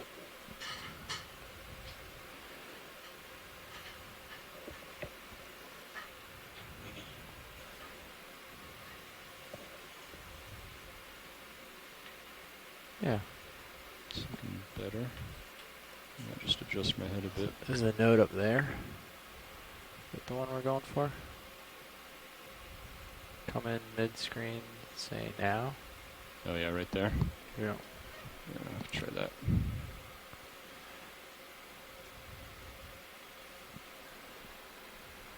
Can we zoom in partial, just to put the coral on the edge of the screen? Yeah, it looks like it. Looks like one there, yeah. Okay, let's come out again.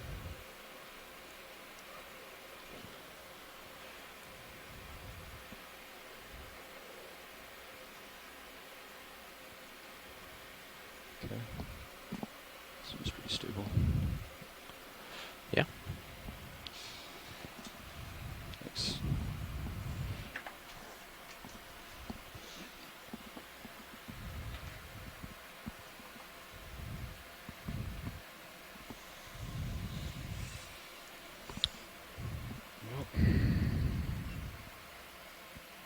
First speed back on.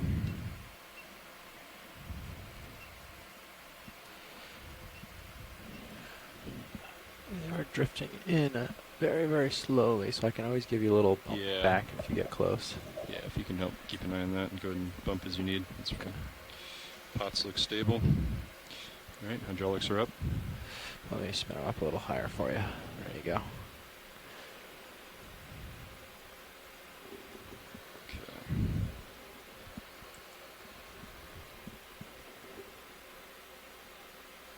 Okay, let's zoom back in video. Lost the node there.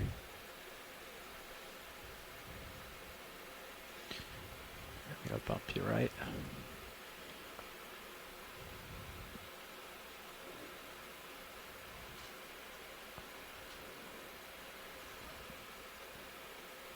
Do you guys see it?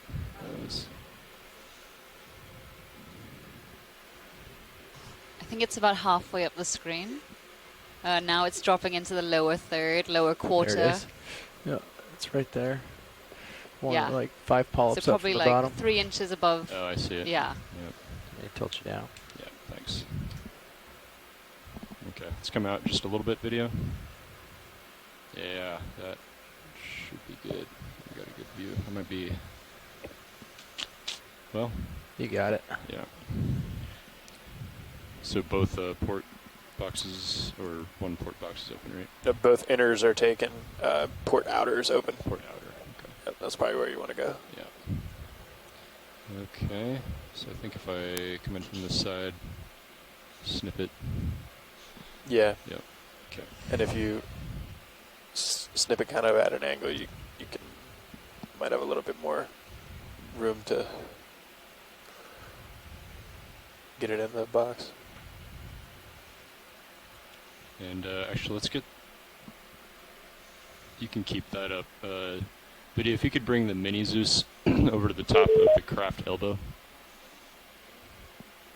You mean co-pilot? Yeah. Oh. Sorry. I was like... Video issue. So you can keep an eye on how close it is there. Yeah. Okay, that's good. Thank you.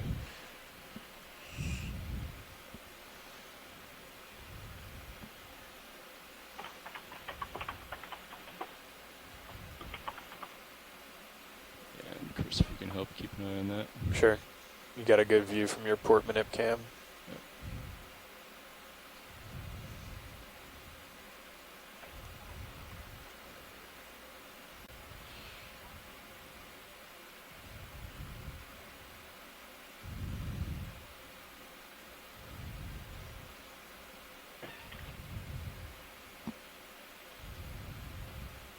Right, you're past it. Yeah, there you go.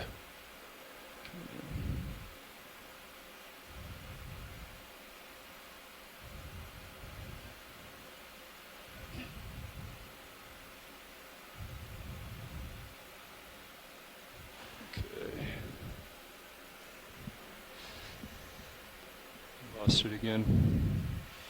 It's just like, see It's just above your manipulator. outside jaw, the farthest jaw, like right in the middle between the fingers of that jaw. Is it? Yeah. So I'll just go a little bit lower and I'll be set. Yeah.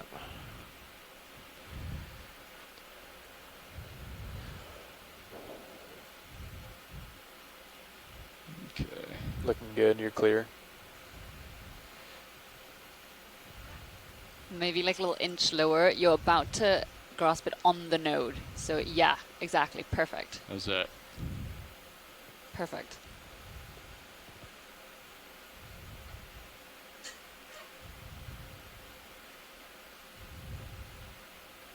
Woo! Great. So, let's see, how does the elbow look? Yeah, it looks good. I mean, you can. I was thinking I could just come off the wall and. Yeah, you could just do do. that. I think that'd be Just back you easiest. up a couple bumps. All right, can we come out video? Oh, you want? I would just let Jeff bump you out in auto XY. Yeah, go ahead.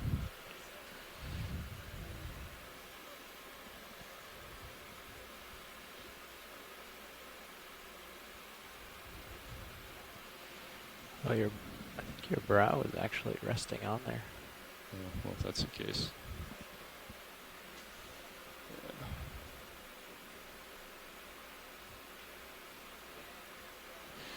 Yeah, your brow is perched, so it took a second for it to sort out where it was.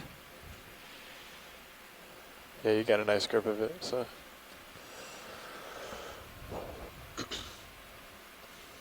There you go. Cool. All right, so we'll go for the port box. Yeah.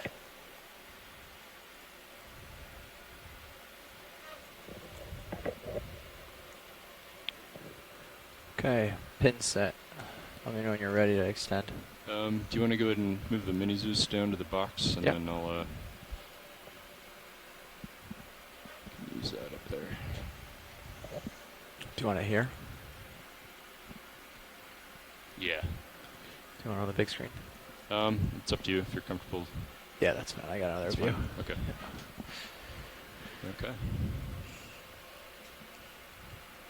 Yeah, I think you can go ahead and open it when you're ready. Extending drawer. Backing. Oh, got a little more.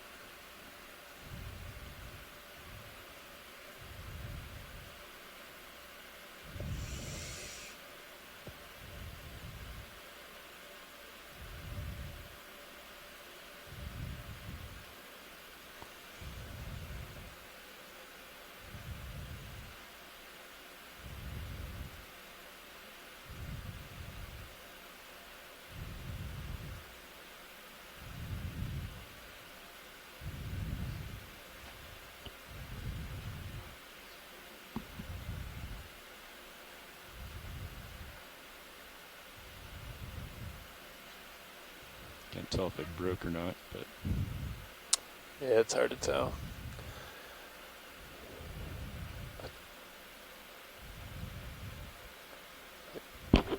It's looking pretty good though.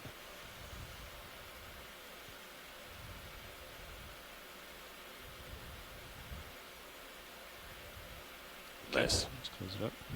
Tracting drawer. Nice work. Awesome collection. Hot ziggity. Thank you very much, Pilot. Brilliantly done. So Scott sent some more information on the potential ID of that bamboo coral we just collected. Right.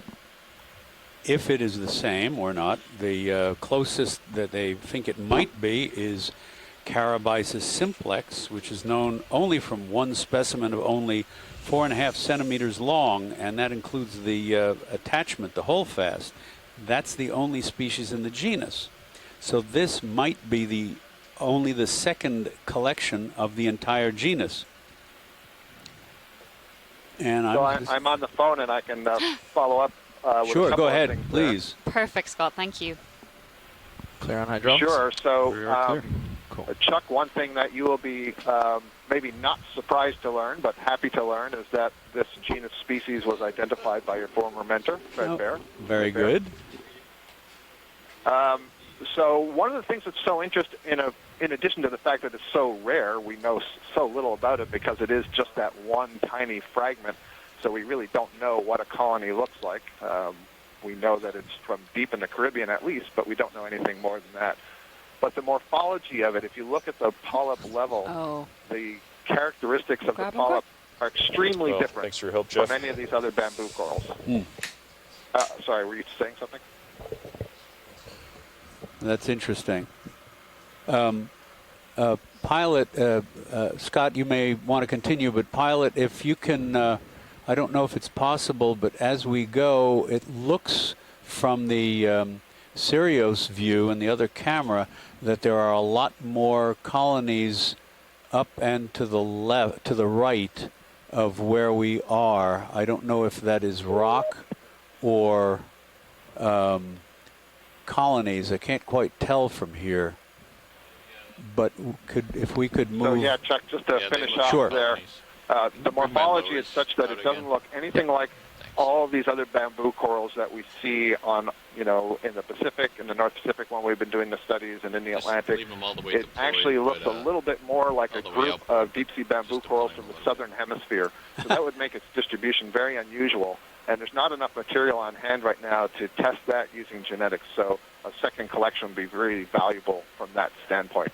Coming into a great area here, this is obviously a pretty magnificent wall with good currents for suspension-feeding organisms, so I'll turn it back over to you. Thanks very much for that information, Scott. And don't go anywhere too far because we may need you. And look at that. There is how abruptly we come to an end of those little gray sponges, and now they're only scattered in far less abundance until we get around this little promontory with these vertically oriented fans, and then the sponges pick up again. So really interesting almost micro distribution of these organisms. So we've got a lot of the bamboo corals here, it appears, and towards the top, at the very top, there's a Brisingid asteroid, the orange fellow, and the white Corallium, precious coral family, and next to it, an Iridogorgia, I think. Chuck, just to note, you mentioned this micro-distribution, and you saw we were coming around a corner there. Right. So it appears these fans have aligned themselves right on the corner of this feature, which is where you should get the maximum acceleration of water because it's moving around a curved surface. Exactly. Good observation. And the fact also that the sponges apparently don't like it as much there.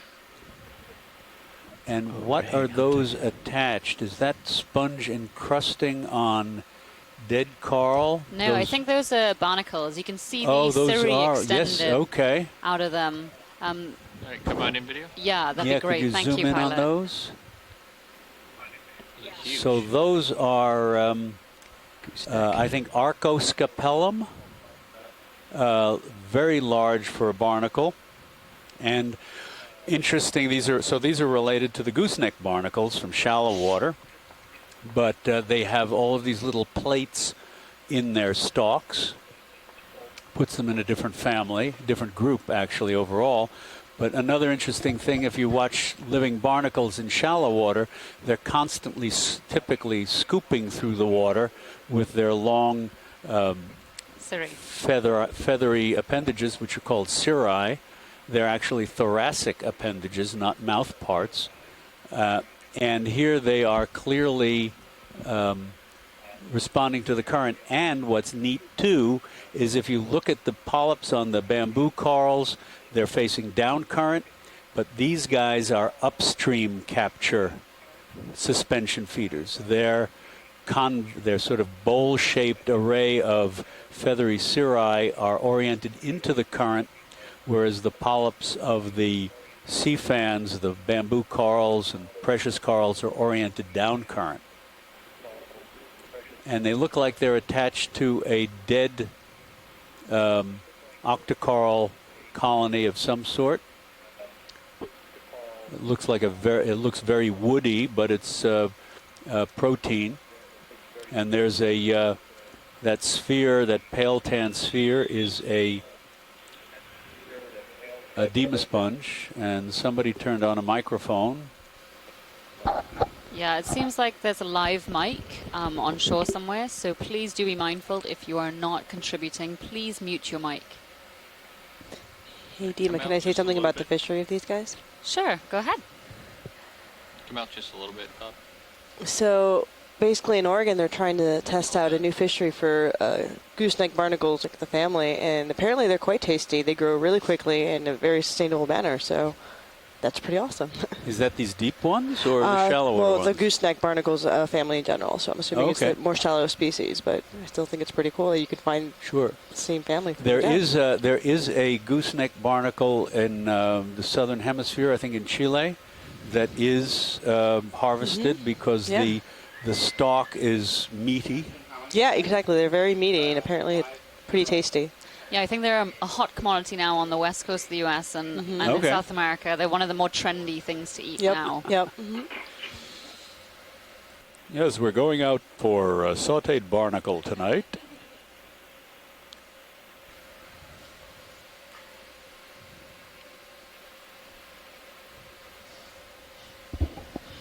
So we were a bit worried about where this dive was going to go earlier. There was a lot of sediment and not a lot of life.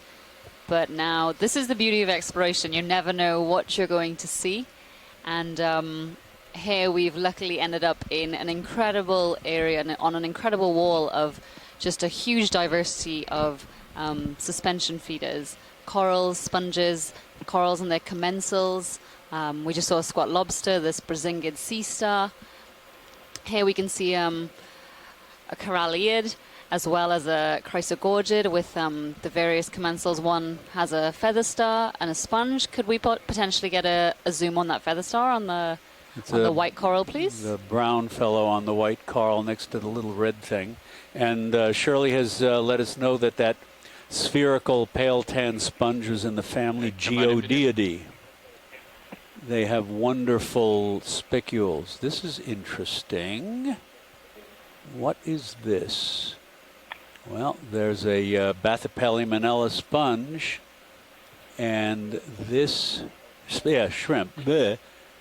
Yeah, sorry about that. And this feather star, I'm having difficulty telling what it is. It's got, 1, 2, 3, 4, 5, 6, 7, 10 arms, so it could be a couple of different families. Difficult to say. My first guess would be family Antidonidae. The cirri with which it hooks onto the coral are very slender, and there's quite a number of them. At this depth, it's likely to be a new species. I don't know that there are any feather stars known from this depth in the western Atlantic, but collecting it would involve breaking off a chunk of this coral. I don't know if we want to do that. Pilots, how would you feel about potentially trying to collect this? Is this something that would be doable without destroying a good portion of this quite large coral? Come wide video. Because it's solid and brittle. Yep. The coral is. Yeah, full wide. You see your mini zoos?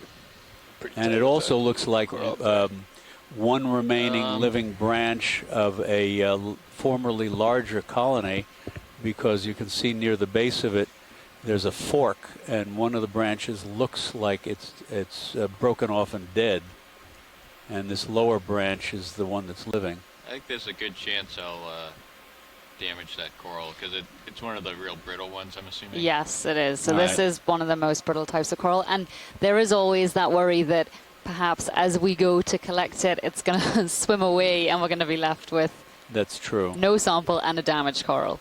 So maybe we could keep an eye out for one further. Is that not one there?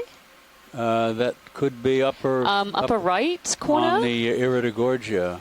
No, I think that one's it's a Chrysogorgiid. Chrysogorgiid? I think it just might be a Chrysogorgia, not an Iridogorgia. Okay. But yeah, it does look like there's one on the edge of that Chrysogorgiid, and so I'd feel a little more comfortable collecting one on that. If we could get a zoom there to confirm that's what it is.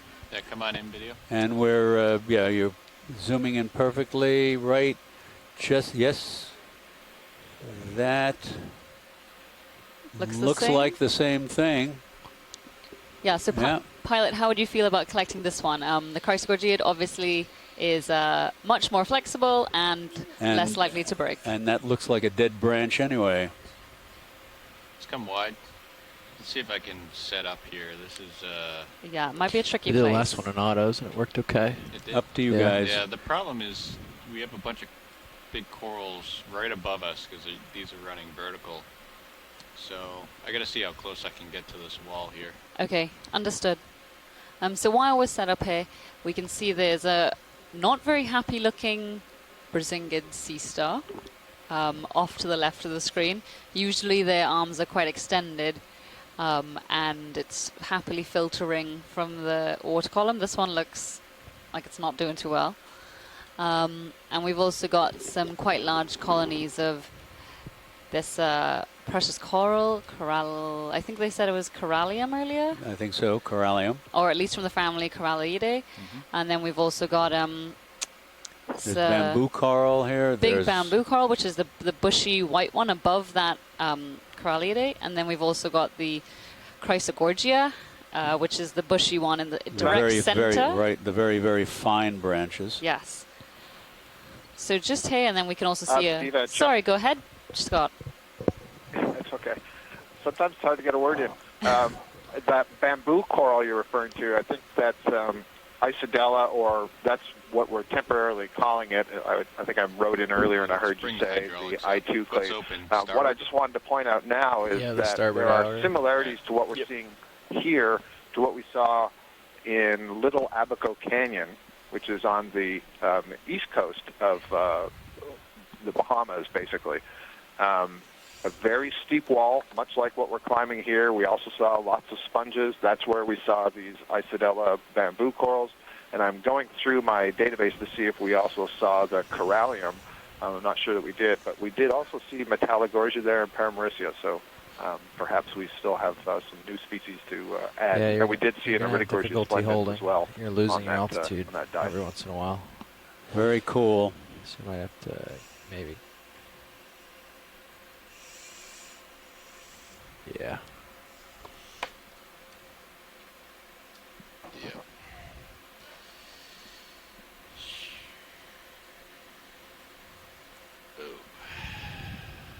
Oh, we knocked somebody off. That was Josh, if you don't feel comfortable collecting here, let's not. Yeah, well, let me just check the setup again and see what we can do. Tried to do that in autos, and autos are not happy.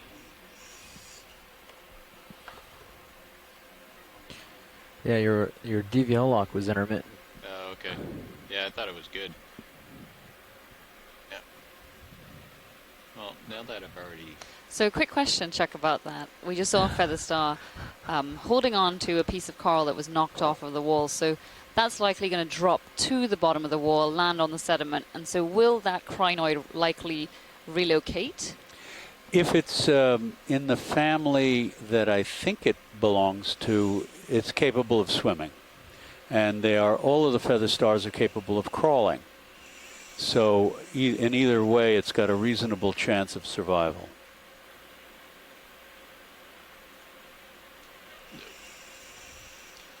Well, I think we might be able to find a better spot for this where I can actually set up. This might take a while. Unless you want me to take a little bit of time to try to do this. No, completely understood. Let's just carry on upslope. Okay. Sure. After all, I've probably got more than enough undescribed species sitting on my desk right now that will keep me busy for a while. Still, there are only a total of about 55, 56 described species of crinoids, stalked and feather stars from the entire tropical western Atlantic, from the Carolinas down to Brazil, including the Gulf of Mexico, and that includes shallow water as well as deep. And yet we can find almost that number on individual reefs in shallow water in places like Papua New Guinea and Indonesia.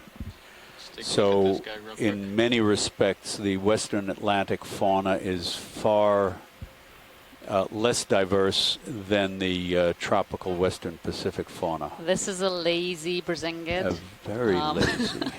Either lazy or unwell. Generally not looking like it's in great condition, given its setup.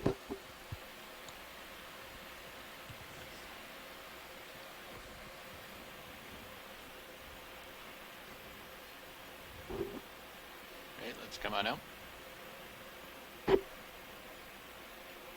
Yeah, so see this?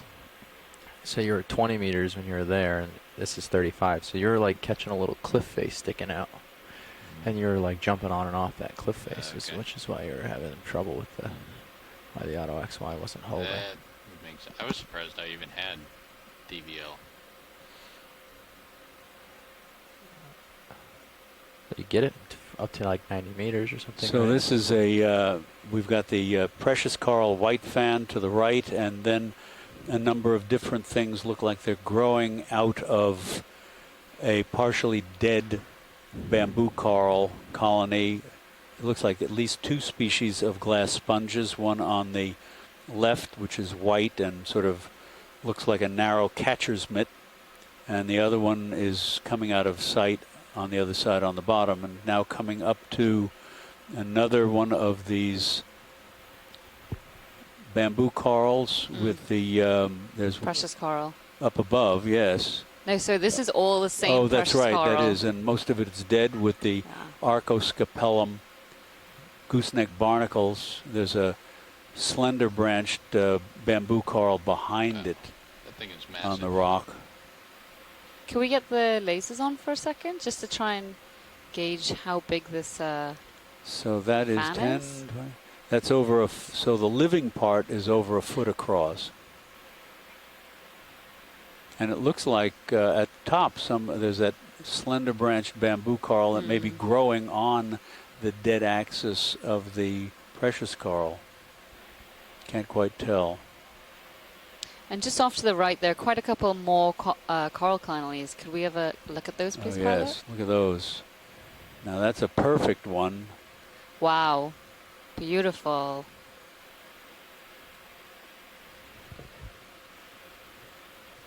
And you see they like the very protruding edges of these rock walls where they stick out into the current, as Scott France mentioned earlier.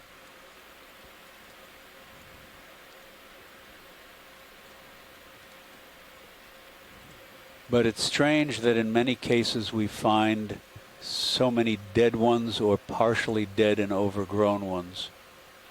And there's what looks like it may be a feather star near the tip of that precious coral. It's slightly pink. Can we zoom in on that if possible? Not sure if it's a feather star or not. That? Yeah. No, I think it's a like brisingid. It's a brisingid.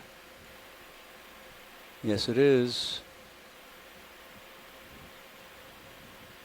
But there's a feather star. Yep, there's a little one. So, Pilot, how would you feel about collecting a piece of this corallium? Just a small piece on one of the edges, or any of the. If you clip on the dead branch, and that'll take the living portion at the tip. Come out wide. Yeah, typically when I was just going to note that we don't often get to see the brasingids from this angle because the mouth is often against the rock, and here we're seeing it from the underside. So it's kind of an interesting view if you get another close-up. But it's not critical. Let me see. 2.5 meters. Yeah, I mean, I can come down some for you. Yeah. You can also scooch over there as you set up. Give you a little more room. We did like a couple, 5 meters north or something. We line us up a little. All right, let me see if I can get in there and get a sample for you here. And before we take that sample, if we could just get some good imagery of the underside of the brisingid as well as that colony that we're going to collect, that would be great, please. Copy that. I can give you a 5 meter closer. Yeah. Maybe like 0.15 or something, so we don't get too close to the wall. Look at the size of the holdfast. It's massive. Oh wow, yeah, it is.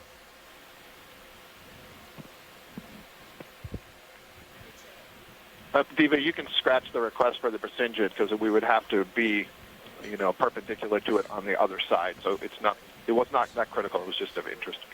Okay, got you. Well, we're still going to get some good imagery of the corallium before we collect it. All right, come on in, video.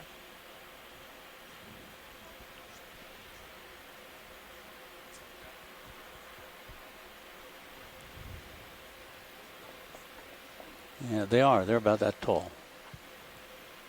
And there's a nice little feather star, too. That would be a bonus and a... What are you? It is a crab of some sort. Next to that, that's the same feather star as we got before. I don't know. And there's those look like different barnacles, those smaller ones. And this is the dead stalk is covered with in places by hydroids.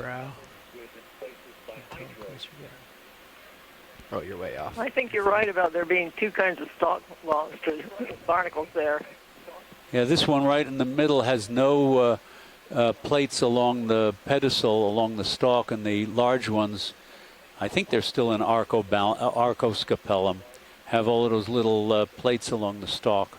Is that Mary Wixton Is that Mary? who just joined us? That's Mary, all right. Hi, welcome. Did you get a chance to see what that crab or squat lobster was on this corallium? It's a chirostylid. Okay. Unfortunately, it's impossible to tell whether it's Chirostylus itself or another one that's been described called Gastrotychus. And either way, it could well be undescribed. Great, that sounds really interesting. So it seems there's someone on shore who has an open mic. Again, if you're not contributing, please mute your mic so we don't hear that feedback. That's fine video. Yeah. There's a number of the feather stars on this. So maybe if we get a branch, we'll get a branch with a feather star on it, too. I think that's a hint, Josh. Nudge, nudge, nudge. Know what I mean? Know what I mean? Say no more, say no more. All right, come out wide. Is that good enough video?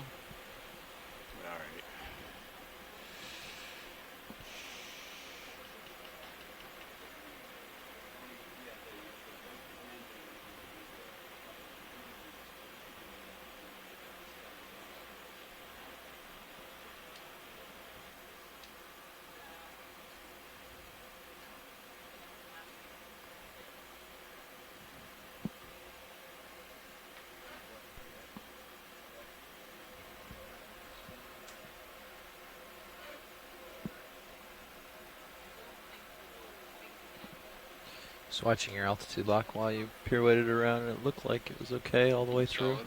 Yeah.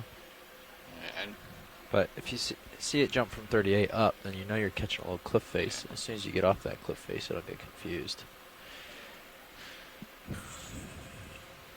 And off to the left there, sticking out horizontally, is a stalked crinoid that I'm guessing maybe Monachocrinus caribeus. And the little projections along its stalk are probably little either hydroids or colonial anemones. Yep, and we knocked somebody down. No, we didn't knock it down. We knocked that one down. it's just so much above me. I don't know if I can get close enough. No, Is that the we same understand. species you It want? actually is, and so I was going to say if you could just pluck that one off because it's already broken. That's just hanging on one of the isolids Right. there. How convenient. Do that. Understood. This sort of corner Arrangement. here is just Unless we found bumper. something at the very top of the line. bumper large corals. I can get relatively close to this guy. Let me see what's above me here. And then after we can go and check out that Yeah, that's fine. stalked crinoid. Yeah. I think we need to add something additional to this to make it a little harder. Like it needs to be swimming in the water column.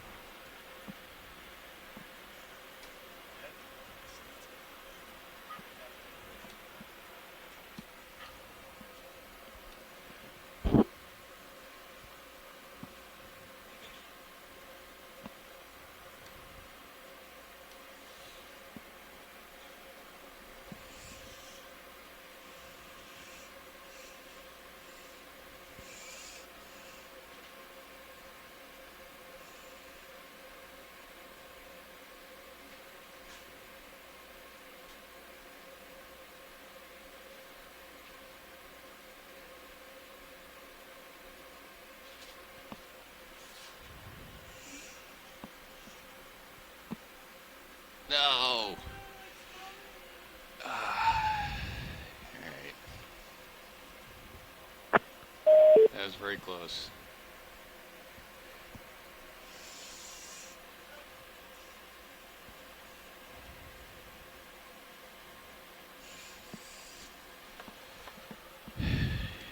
That's frustrating.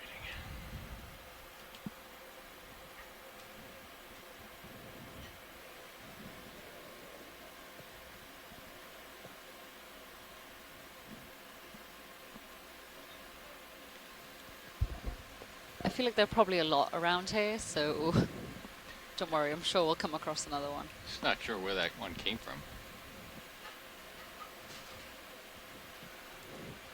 And this, just to reiterate, this arrangement gives you an idea of how limited the and how disjunct, or I guess disjunct is one reasonable word, how disjunct the distributions of these organisms are. They can be abundant in one isolated area and then completely absent in every direction as far as the lights will illuminate in other directions because of the combination of local topography and the way it interacts with the flow of water.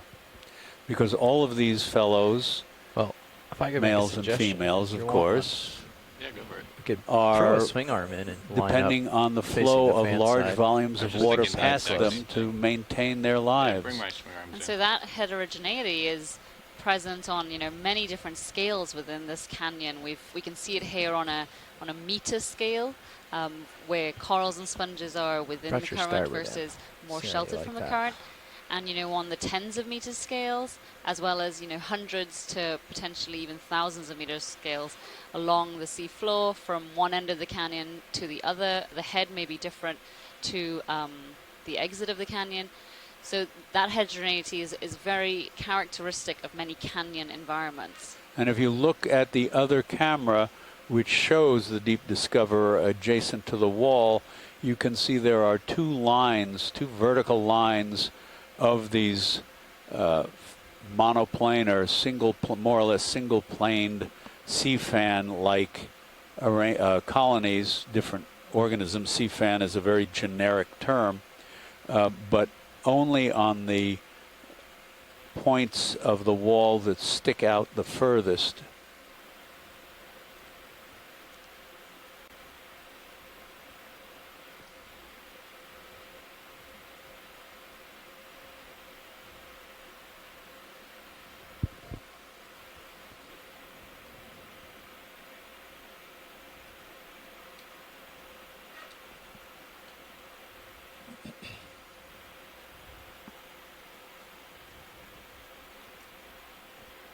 And if I had all the money in the world, you know, I wouldn't buy a mansion. What I'd do, which might baffle some people, is I'd find places like this to visit and put down large numbers of small instruments that would track, for example, the current flow at small intervals all over the rock face to see if I could tease apart the details of the local environment that favor some organisms over others. Maybe it's just enough to say, well, there's a promontory here, and they're clearly here, how close you're, and they must like the stronger wall current. There. A simple answer. Spatial. And if you want it up here, I don't mind throwing it up. I kind of want that view just to see if I... Perfect.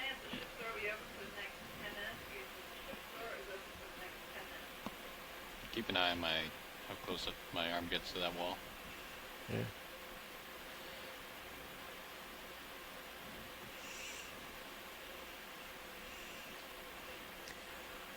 And Bill Keeney reminds us that another control on the distribution of these organisms is how long the substrate remains available for recruitment. Over long periods of time, maybe centuries, some surfaces may remain exposed and available for larvae to settle, whereas others may be covered with sediment at intervals.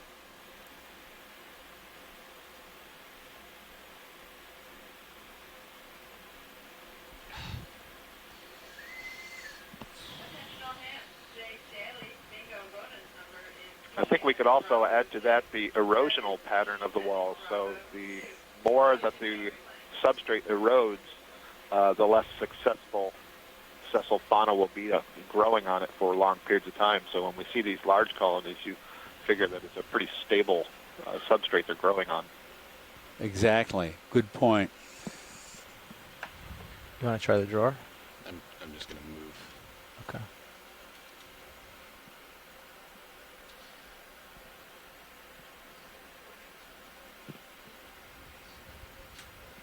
We saw some nice examples of that on some of the Okeanos Explorer missions to the canyons up on the east coast, where there are parts of the wall that had clearly given away. I believe they call it spalling, where the wall breaks off in big chunks, and you could see that, you know, clearly the corals or other sessile animals that were living there were much younger than on other parts of the wall.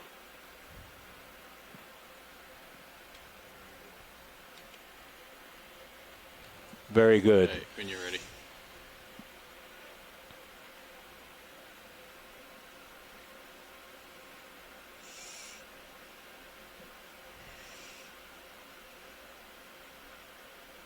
This button is sticking.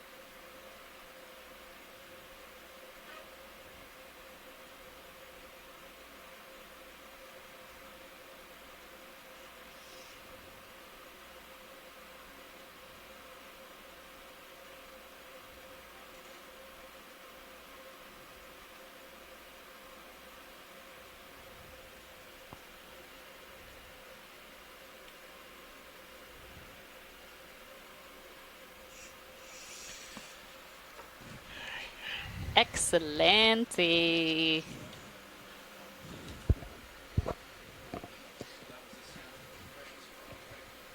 Yes. Yeah. So that was a sample of the precious coral, corallium, most likely. Yeah. That's correct. Exactly. So if we could continue upslope, and we're keeping an eye out for crinoids, especially. We saw a couple stalked ones, which we think there may be quite a couple species along that little quite dense community. It's a different feather star. Oh, this is a different feather star. Yeah. As well as two. Oh yes. Oh, those, as well as loads. Crinoid hotspot.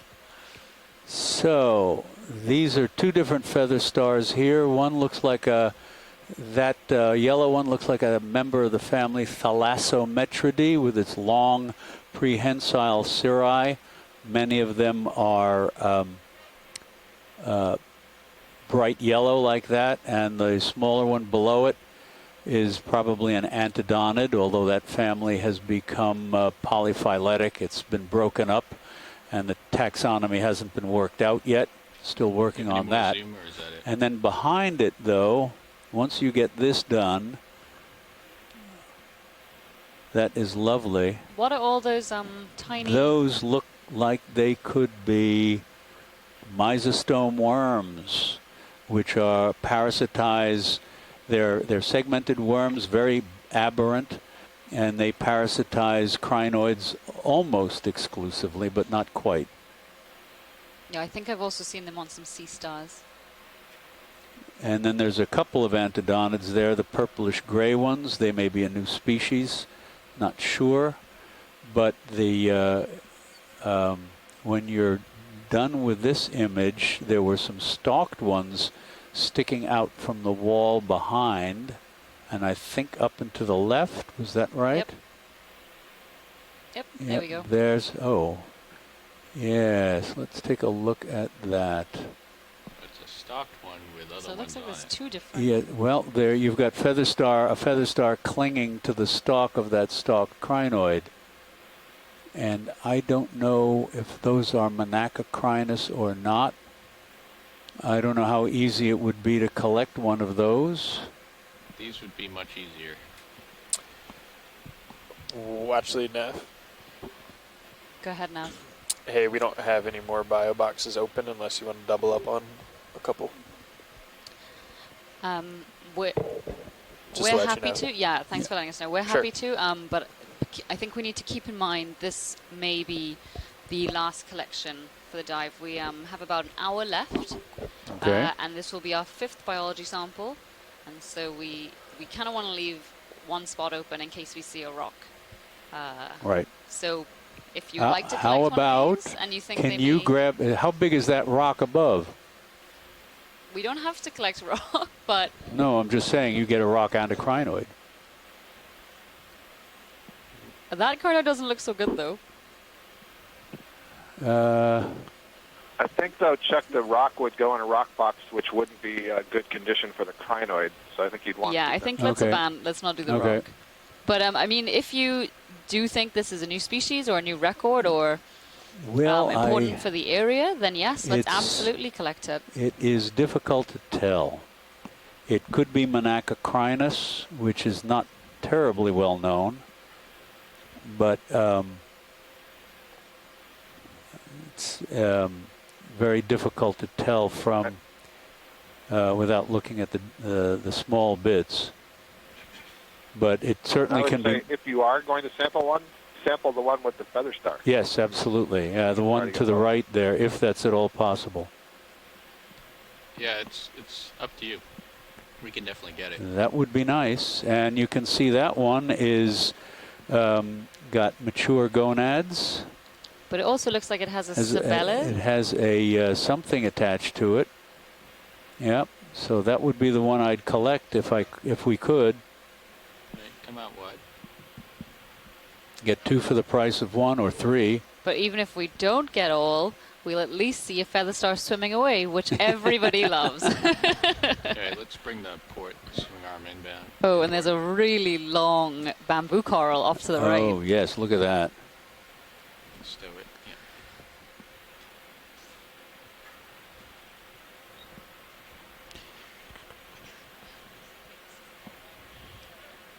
Yeah. The stalked crinoid.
Watch lead, co-pilot.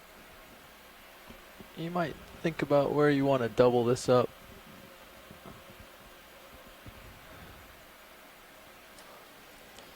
Yeah, the sponges that Josh got earlier, the flaky ones, they seemed awfully floaty.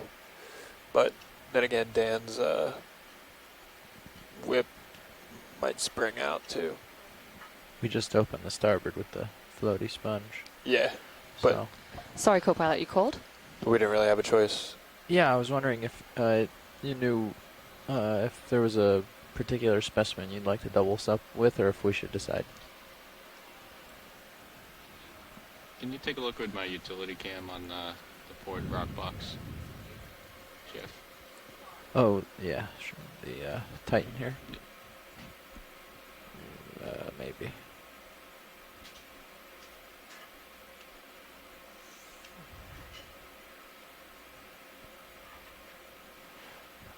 Just want to make sure I'm not rubbing the shilling up against the rock.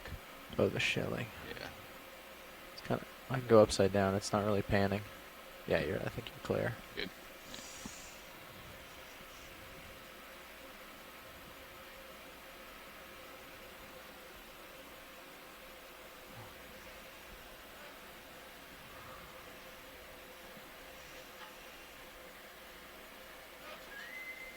Attention all hands. Moving operations being held in the forward lounge in 5 minutes. Or repeat, operations being held in the forward lounge in 5 minutes.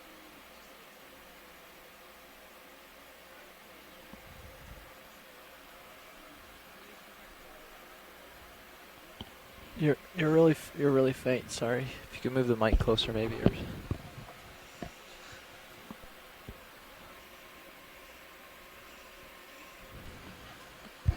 no, I can't hear you at all.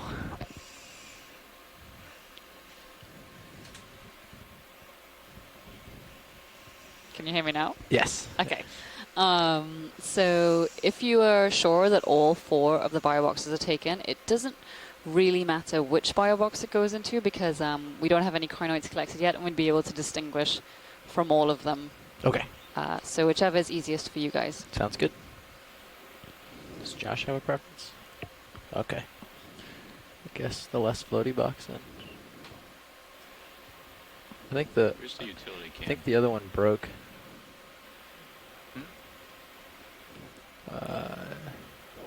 It's busted. You want it back out here? Yeah. I gotta get closer.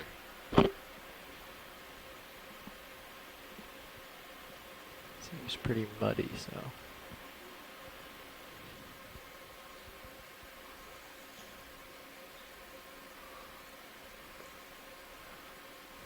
I can just put the shelling out. You can And post if on it turns out that these crinoids are a known species, they still are likely a depth record that none of these have been found in quite as deep water as this.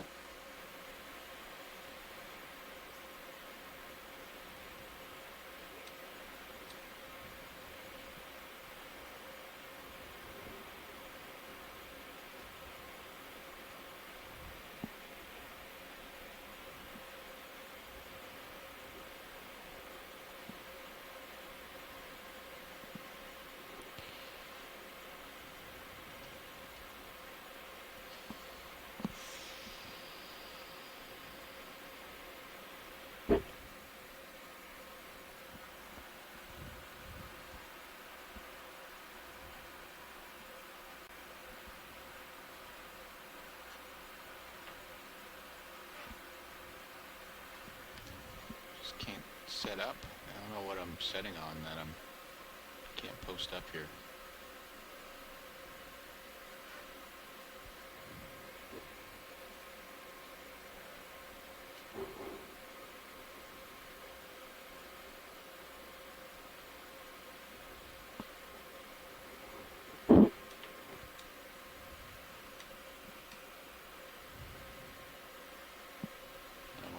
So much trouble.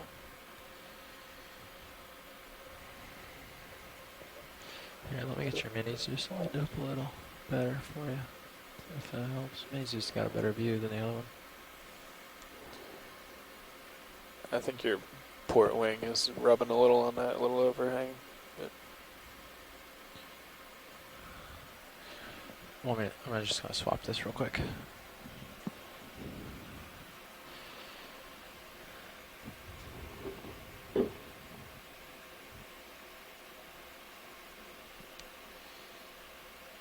I don't know if I can get in there.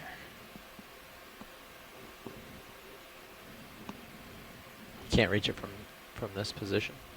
It won't. Well, I don't know if I can hold this position. That's the problem. I could definitely reach it from this position. Well, we had the box swap.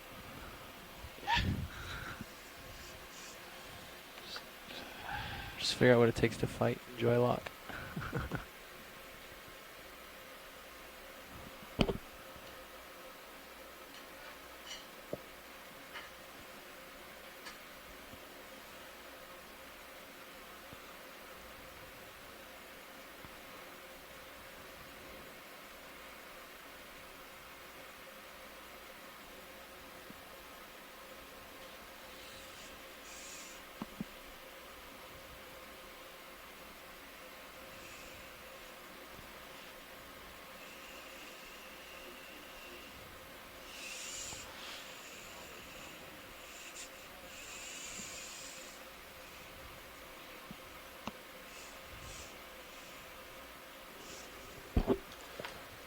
You could always pin your port wing and put some joy lock on to help you out. That's what I was trying to do.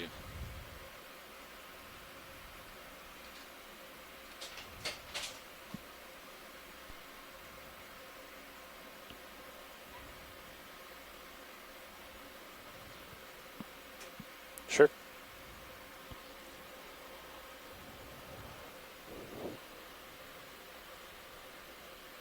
Yeah, about an hour, and we really haven't moved since we last talked. 275 meters. Sure. You'll have to make some good time if we want to get to that final waypoint after this. We'll have to make good time if we want to make our final waypoint. Sure.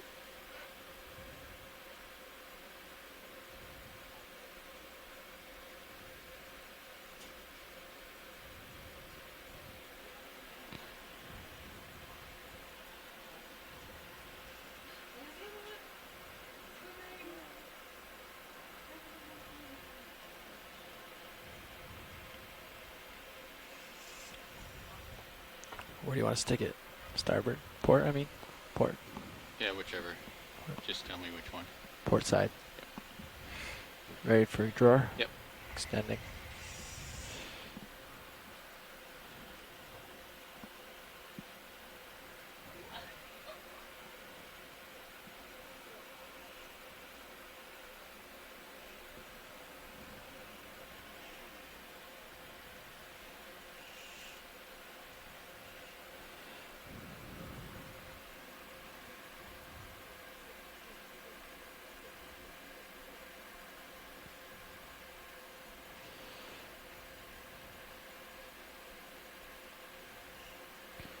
Just going to give you a little push starboard so you don't bump the wall there. There you Thank go. you. Yeah. This is, all right, it's in there. Ready? All right. Retracting drawer. Looks good. My best. Brilliantly done, and you got 2 specimens of stalked crinoid and 1 of feather star. That's what I call a bumper sample. A bumper sample, indeed. I know how It's like a fire sale. Yeah, thanks, Josh. Lots of specimens. Very in good. one sample, Well done. So thank you very much, pilots, for doing that great collection. We've about an hour exactly left in the dive, and we have 5 specimens in tow. Well, 5 collections in tow, some of which are multiple specimens. So as a result, for the rest of the dive, we're still about 200 meters off the top of this wall. So for the rest of the dive, we'd like to continue upwards and getting zooms where we can. Unfortunately, we won't be able to collect any more, but we can stop and get good imagery of animals if we see anything of interest. Not my finest sample. But it looks like we are sort of hitting a sedimented area, so this could be something different. And if you look at the downward-looking camera from Sirius, you can really see how the fans, the various large colonies, are restricted to the points that are sticking out the most. Also seems we were moving on like sort of a notch, and all the corals were sort of on that one side of the notch. Yeah, definitely. This one. And that one.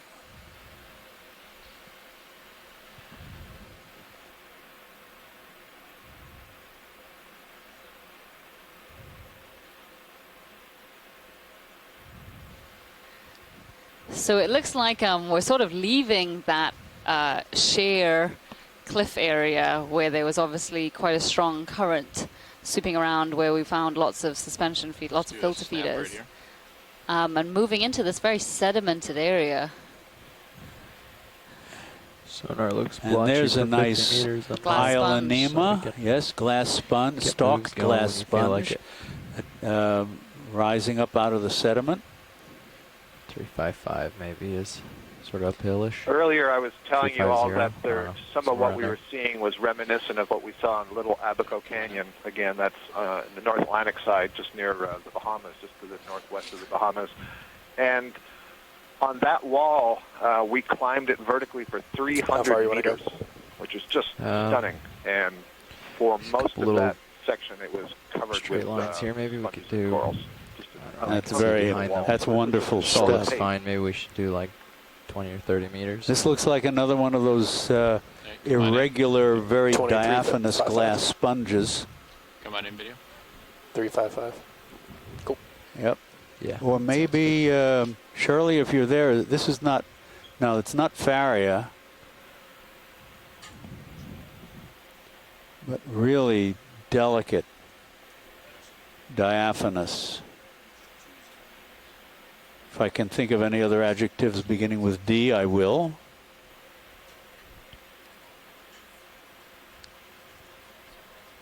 Let's go max zoom. Let's go max. Max. Max.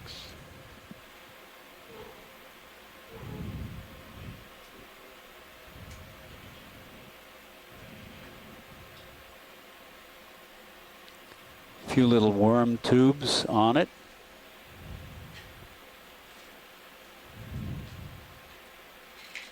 Oh, what? All right, we can come on out.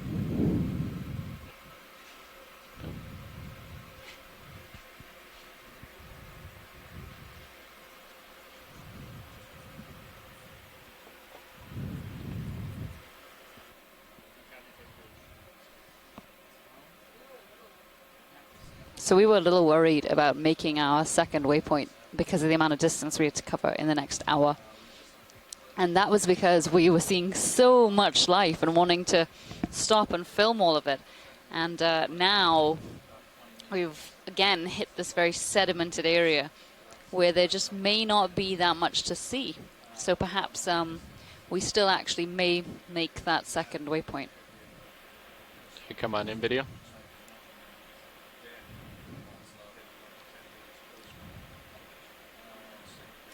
So that, well, I was going to say that looks like the That looks like the sponge we collected Oh, this you're morning, right. but Yes, dead. you're right. The But cladorizid. it's dead. Yes, Yeah. you're right. And Megan Putz has mentioned that Hey, come on up. the sponge we just saw, I'm not sure if she's referring to the leafy one, Sericolophus, in the family of Pheronematidae, or, oh no, she then says Euretidae. So I'm guessing that's the one that was... So I think the first one we saw was the Sericolophus in the family it's just not. Come on in, video. Pheronematidae. And then the one we just saw was probably a Euretidae. Oh yes, Euretidae. So this is Hypnops. Hypnops. One of the strangest fish in the deep ocean. We saw a couple of these this morning on the sedimented plain we touched down on. And you can see that yellow area on the dorsal surface of its head is its very modified eye. Okay, we saw a couple of these earlier, so we can carry on. We got a ship move in, right? Yes, sir. Steve, I was going to say earlier when you were looking at that little branch structure that you said looked a bit like the sponge that we collected earlier. 355. How much is remaining on that, roughly? Acanella, Probably about bamboo half. coral. We did It's a little portion that grows rooted into sediments. You had I'm sure, a clearer view of it than I did, but the structure was reminiscent of that. Yeah, that's definitely a possibility. Yeah, definitely. Also, you can see the little burrows with the paler sediment because the slope, very good, Chuck. The slope is so steep here, pronounce my S's, that the sediment that's kicked up by the burrowers Don, can you, flows a bit down deploy slope. my lower swing arms? Certainly.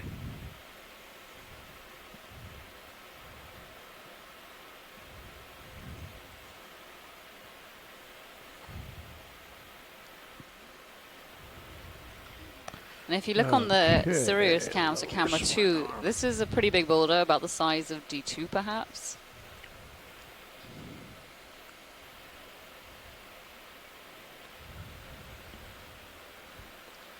And here's another Anibniastes, Eximia. You guys got some awesome footage of this earlier. Yeah, we did. And so those are swimming holothurians or sea cucumbers.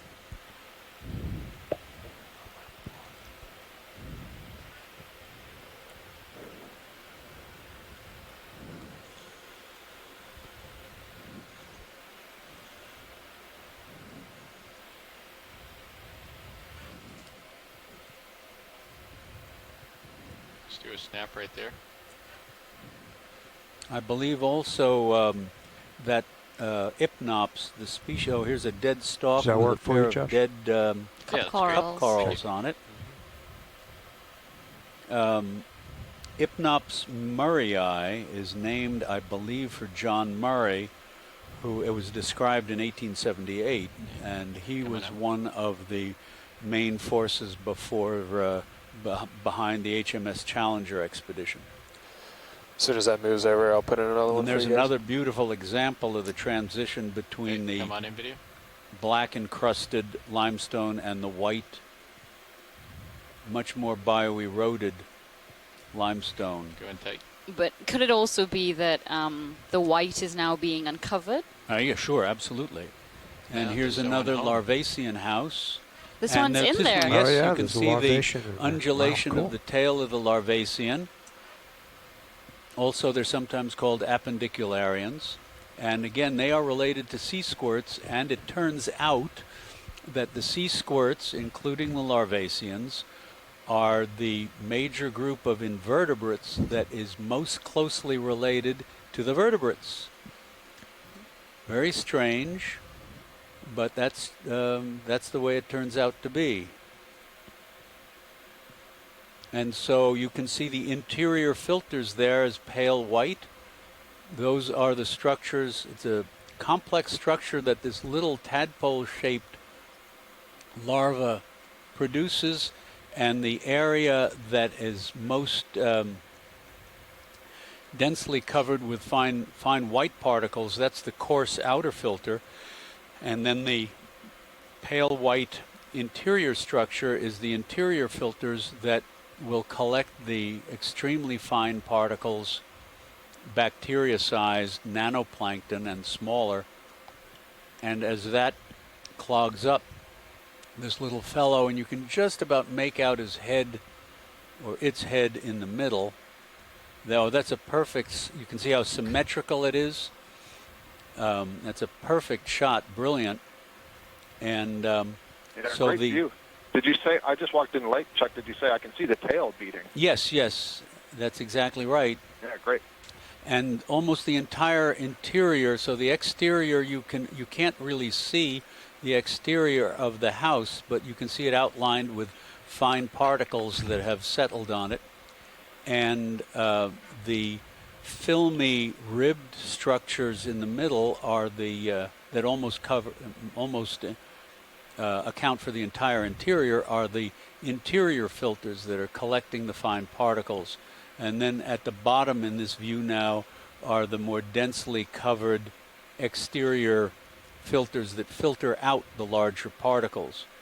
And so every few hours these guys get they suck down the mucus with the small particles from the filters, and eventually they'll bail out and build a new house.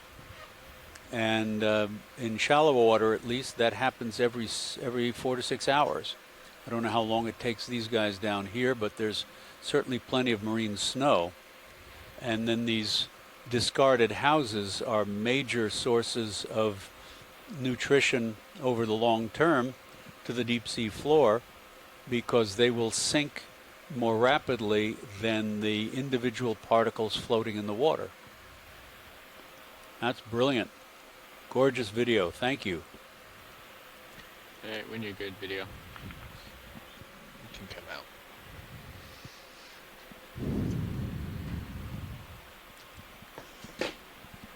And that takes care of the midwater portion of our dive. No, not at all.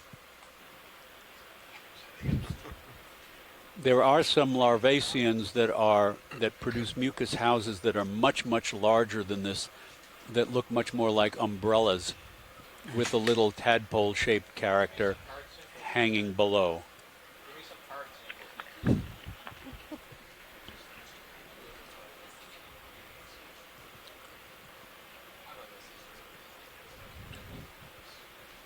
And again, I said this earlier in the dive when we saw the other one, that it was the study of this obscure little animal, a shallow water species in European waters, that led to the discovery of nanoplankton. Nanoplankton turns out to be one of the major components at the base of open ocean food webs. Tiny, tiny photosynthetic organisms. Many of them are just photosynthetic bacteria. Okay. If we get back on a cliff and they look like they're getting close to things, feel free to... So our ROV team is just doing a change. Hopefully once they're settled, they can introduce themselves. And so until then, we are at a site known as Escarpment Canyon at a depth of about 2,193 meters. We have a little less than an hour, about 45 minutes left in our dive. And we're currently climbing a wall of a canyon. We've passed through some low-density soft sediment communities and then moved into harder substrate areas, which have been very, very densely populated by many species of sponges and corals. And now we're sort of coming to the crest of this canyon wall, where we're seeing a bit of a mixture of both habitats, soft sediment and hard substrate.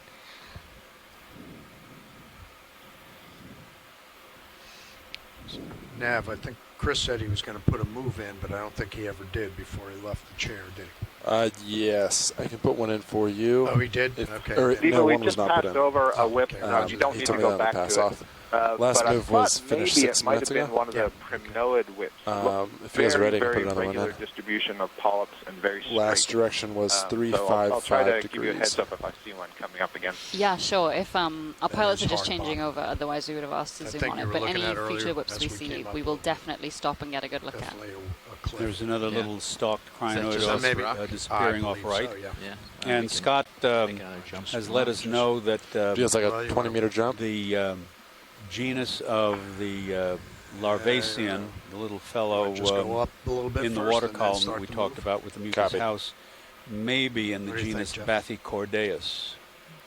And here we're seeing a couple solitary cup corals in between on the rocks. Dramatic, but No, that might be a it's cliff face right Yeah, there. so right there, yeah. Let's take a peek. I think we can stand to come up first.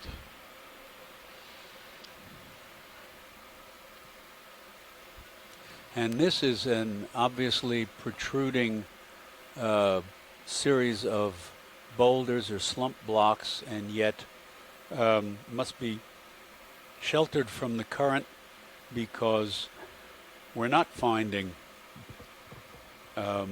much in the way of attached life. We're getting those mucus funnels on the rocks, and if anybody out there knows what forms those, they look sort of like the webs that some funnel web spiders build to hide in when they ambush their prey.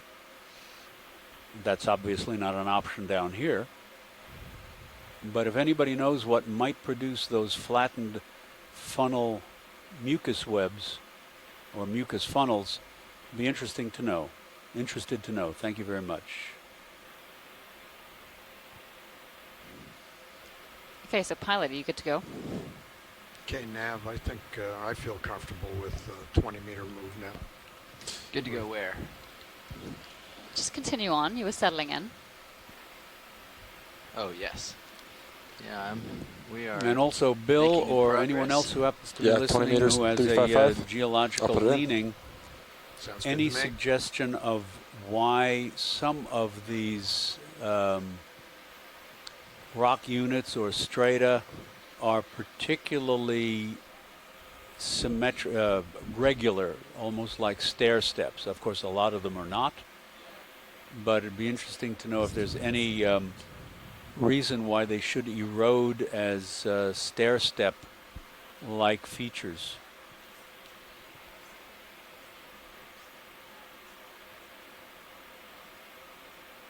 Yeah.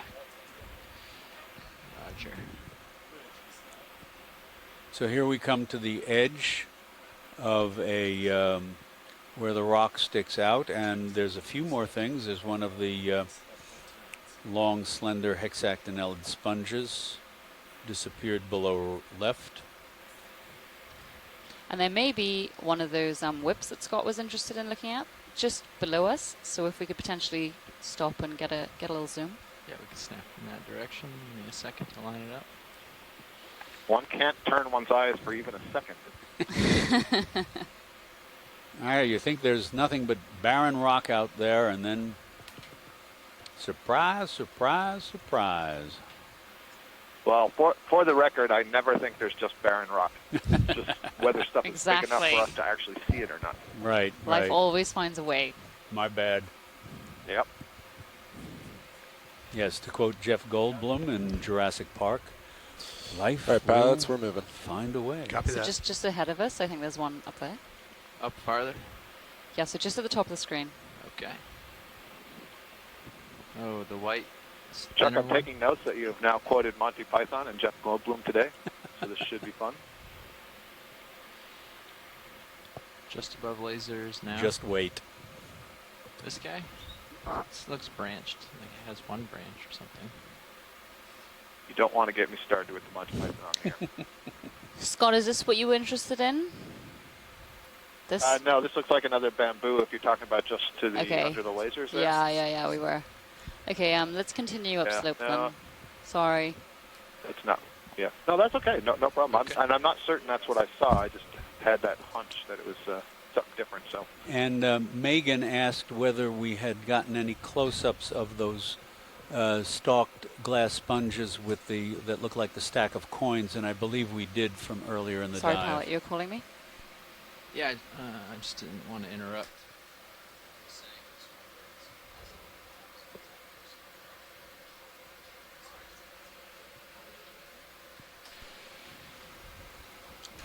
So we just had a pilot change.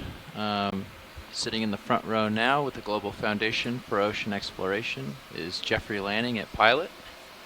And I'll let the front row introduce themselves. Don Liberatore, co-pilot. Sean Kennison sitting in navigator. Bob not on video.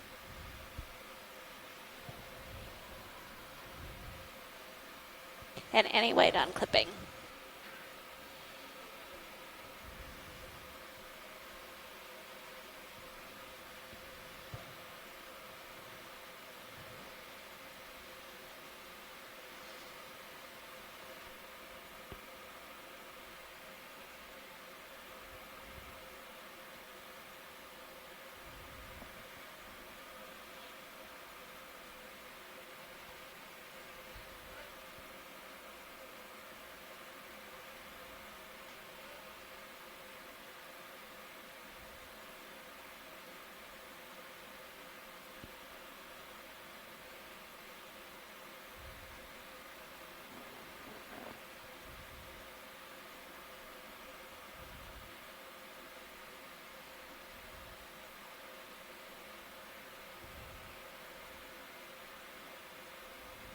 Interesting crack here.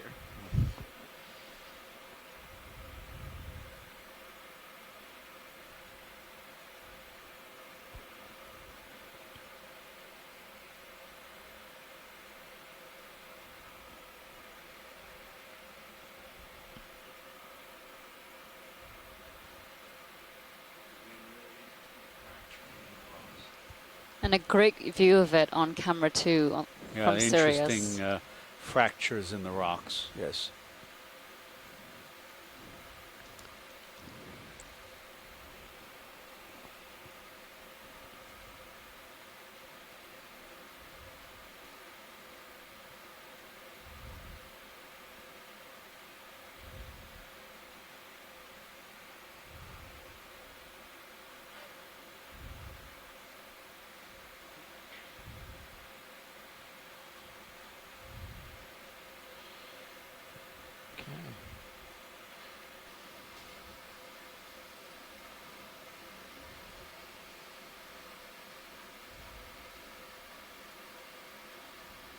And you can really see the carbonate structures here, can't you? Mm-hmm. Like that pitting in it.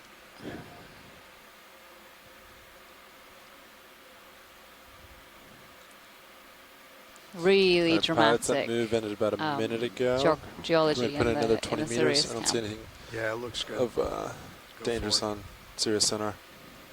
Still happy with 355? Can you give me a sense of where we are on the wall? Are we approaching the upper part of this canyon wall?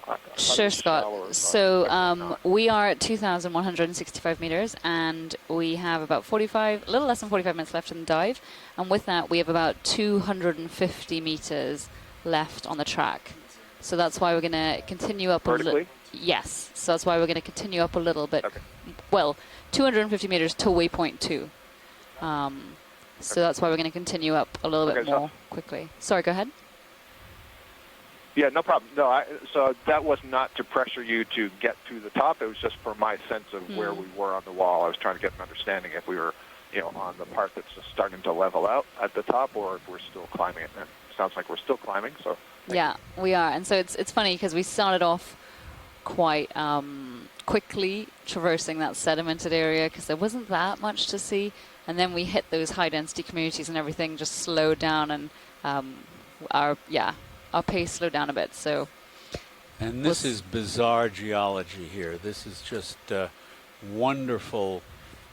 It looks like smoothly eroded surfaces of pitted Chuck, limestone. you notice at the bottom right there looks like a furrow like we saw at the very beginning, and I wonder if that is, rocks tumbling off of this slope. Right, right. Furrow in the yes.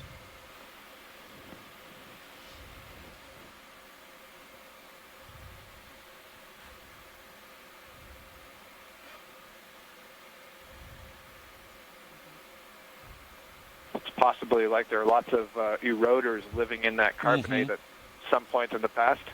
Exactly so.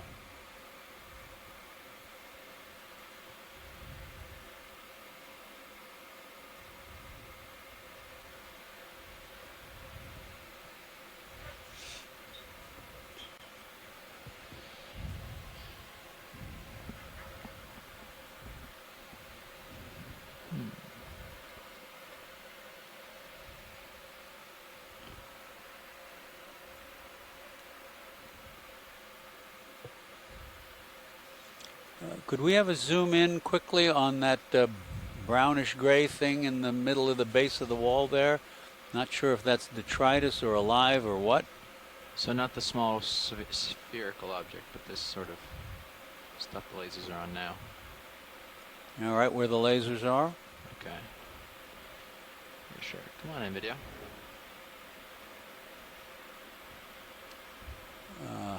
Dead sponge. All right. And you can see the pitted erosional features here.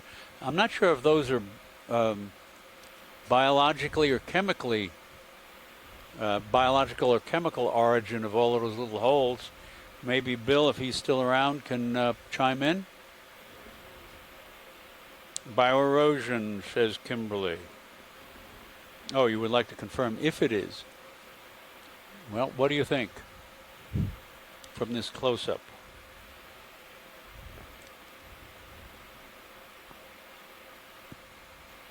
A couple of our chat room scientists, Bob Carney and Asako Matsumoto, have suggested that this extraordinary geology, we're seeing these big rounded irregular dome-like features remind them of Henry Moore sculptures.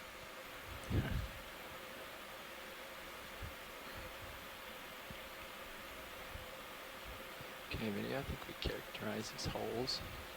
You can come on out.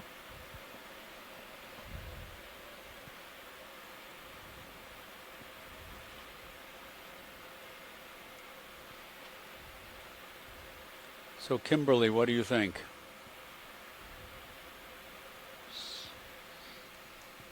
Some bigger ones up here. Maybe we should take a quick peek. Come back in. Bio or chemical erosion? You can come back in, video. I'm just trying to look into some of these holes. Maybe there's something obvious that will help us learn what has made them.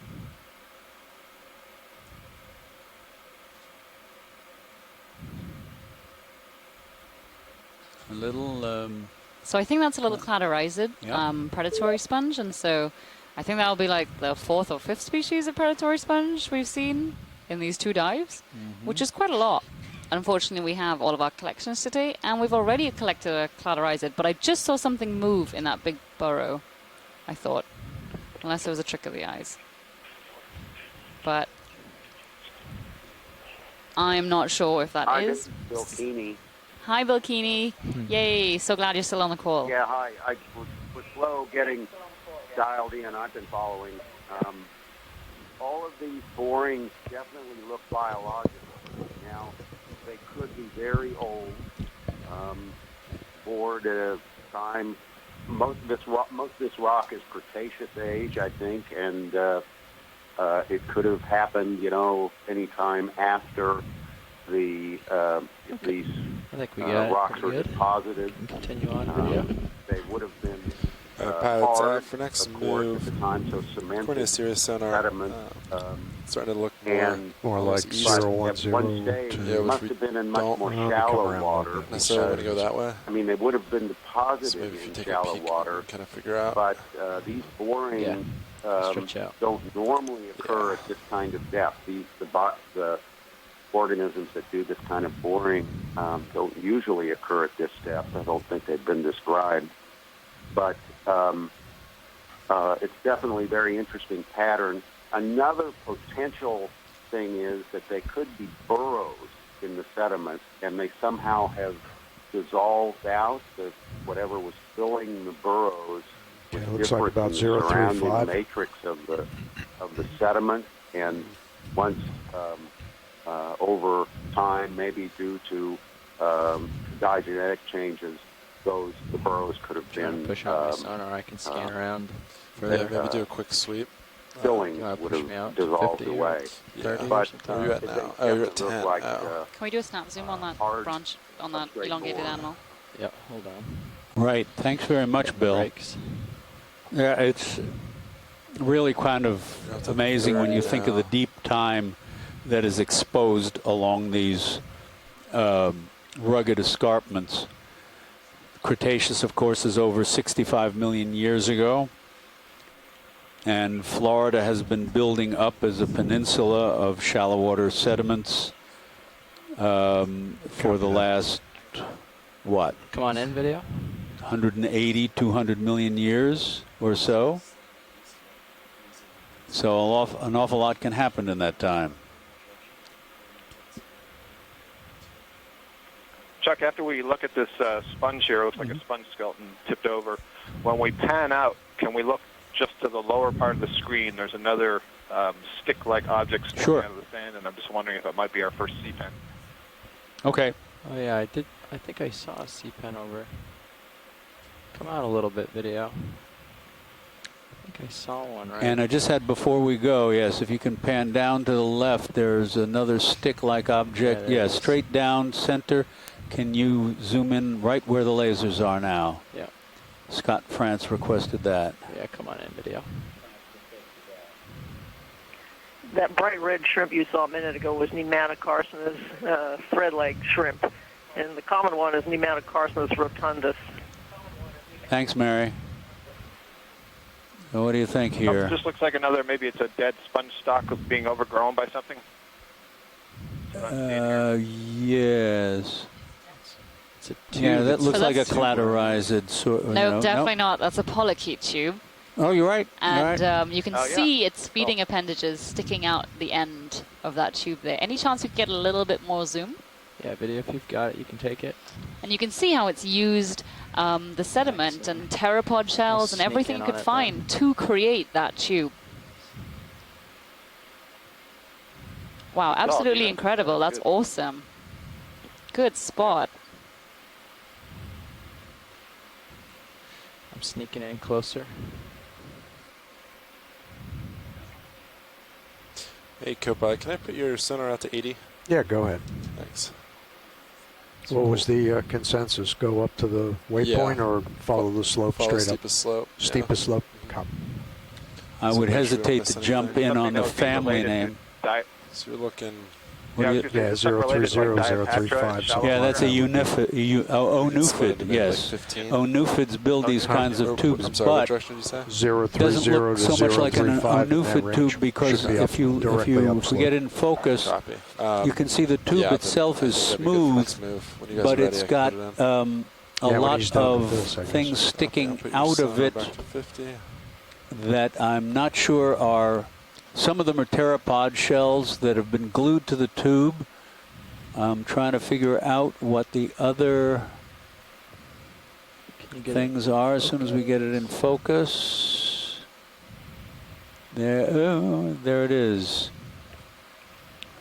So it's got a couple of those pale white structures sticking out of the tube, maybe the palps. And there are 1, 2, 3, 4, 5, at least 6 or 8 tentacles, which is more than I believe a typical onuphid has, although they could be both the antennae and peristomial tentacles. I'm not sure what the maximum is, but I can't quite tell what those elongated tube-shaped structures are sticking out around the tubes. I see some. And I'm wondering if those are other little polychaetes or little amphipods or something. Yeah, something else, but they could be. Yep. Some of them, at least, are the long, slender pteropod shells, I think, but some of them are brown and they look thicker. Ooh. Oh, he's pulling back in. He didn't like us. He's had enough. That was awesome. Very, very cool. Well, very clear that it's a live polychaete inside its tube. Very nice. Awesome. Okay, And thank you, pilot. certainly Onuphids build tubes that they attach various bits of sediment grains to. Frequently, they're rather precise in their selection. Yeah, pilot. Next move might be about 3-0. And I know some, like the Diapatrids, I believe, they describe them as kind of like little gardeners in shallow if you're water. ready, I can put it in. Bits of algae and stuff in the tube that may continue to grow that may either attract still other 20, or are organisms you that happy they with feed 30 on, meters? Or perhaps they feed directly on the algae. I would say Exactly, 30. yes. I understand that they're omnivorous. Copy that. And so they'll take what they can get. And also, they, in shallow water at least, they cap the tube, the part of the tube that sticks out of the sediment, they cap with coarse material, but the tube that's within the sediment is much finer. And so when there are sedimentation events, when the tube gets buried, the worm then digs its way up, building additional tube to the surface out of fine material, and then adds a cap of coarse material to the top that sticks out of the sediment. So if you pull the entire tube out of the sea floor, you can see a record of different sedimentation events going back as far as the worm lived. I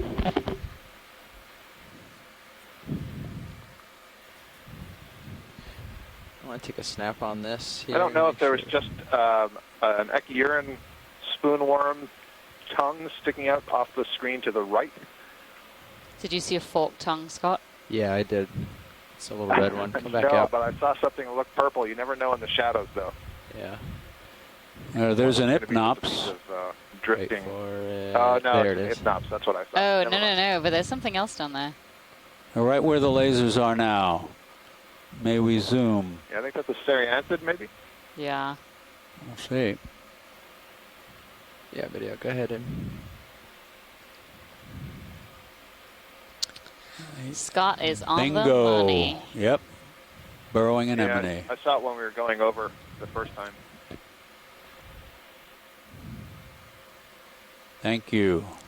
Okay, we can keep moving, pilot. Nice example please. here, Chuck, of what you'd said earlier, you know, the bioturbation of filtering the tube down into the sediments. It's got to dig up some sediment so you can see the difference in color in the sediment that's buried, and then this more greenish brown stuff that's on top that has more recent organics in it, so it has a different color. By pilot, by chance, do we know what the current is like in the area? Are you feeling a lot or not? I've been feeling a little from the northeast. I wouldn't say it's a lot. Like maybe 1/10 of a knot or less. Very, very slight. Thanks. Yep. Certainly no ripples in the sediment. Nope.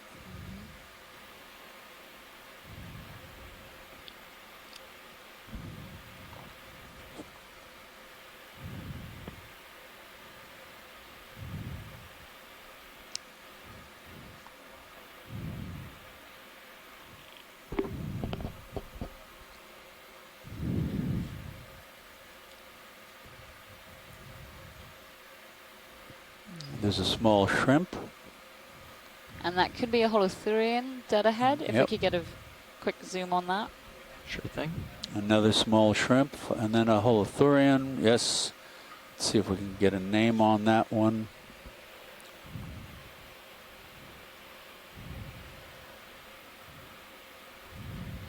Maybe that. Or that one. Don't think it's that one. Video's dealing with the call right now. It's a very lonely sea cucumber. Coming on the main HD on D2, please. Thank you, video. Now you're multitasking. Aha. This is... Look at that coiled intestine, all filled with sediment. So that potentially looks like a juvenile, or not a juvenile, but a smaller, younger Benthodites, perhaps a Bisicola. I think I'm looking at a paper from Dave Pawson. He's one of the holothurian experts that has done a lot of work in the Gulf of Mexico. And it does resemble that, just a much less vivid purple. So I think we can be pretty sure and say that's a Benthidites abisicola. Yeah. And yeah, it's got a really full gut. And you can see those characteristic paired papillae along its back. Okay, thank you. Looks pilots. like it's just sleeping it off there. Yeah. It's like undersea Thanksgiving's delayed.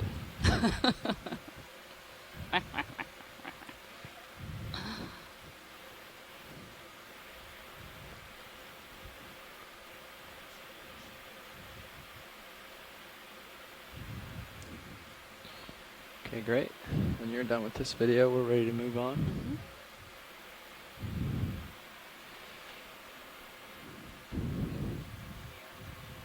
How are we doing on that move? We are about 20 meters of 30 total threat. We have about 20 minutes bottom time left. Okay. Well, this still looks like the steepest slope direction. Great. According to sonar. Yeah.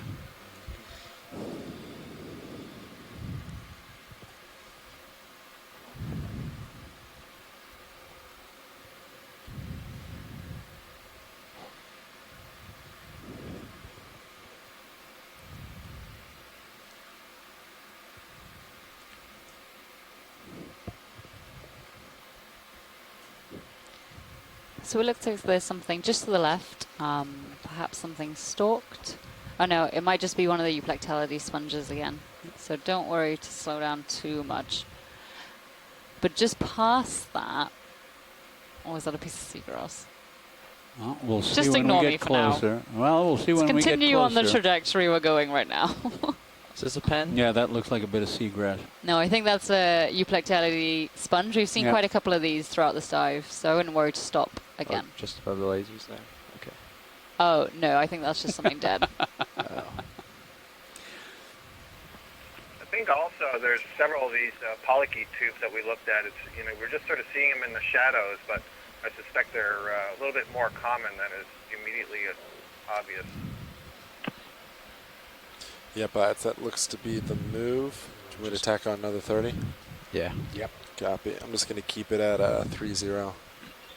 Unless you think otherwise. Sounds good. Well, I'm going to do a scan with the sonar and see if I can find an outcrop or something to look at. Copy. Do you want me to punch you out? You're at 30 right now. No, 30's perfect. And there's another crater that has accumulated a lot of detritus, and another couple of the shrimp.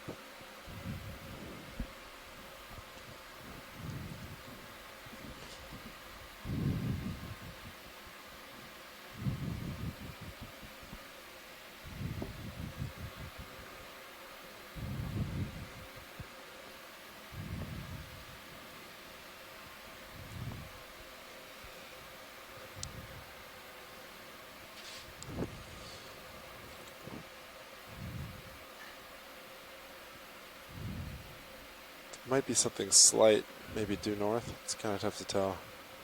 Yeah, I think those are just dimples. Yeah. There's a lot of little, patches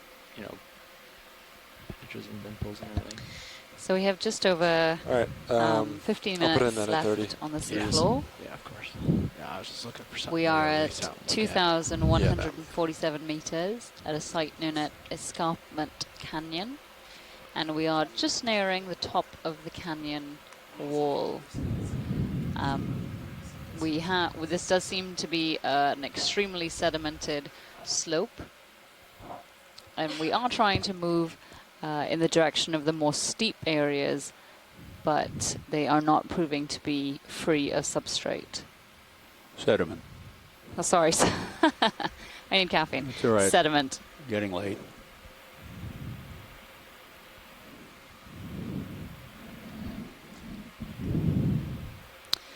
These could be those scour marks we were looking at earlier. Not earlier, yesterday. Mm-hmm. From potentially beaked whales. They're known to come down to depths about close to this and even a little more than this, and run their lower jaw through the sediment, potentially hunting or picking up stones, which will help with digestion. We haven't seen any of these. That would be amazing, but we have seen quite a couple of these scour marks, especially yesterday. All right, everyone, we have 15 minutes of bottom time remaining. Thanks.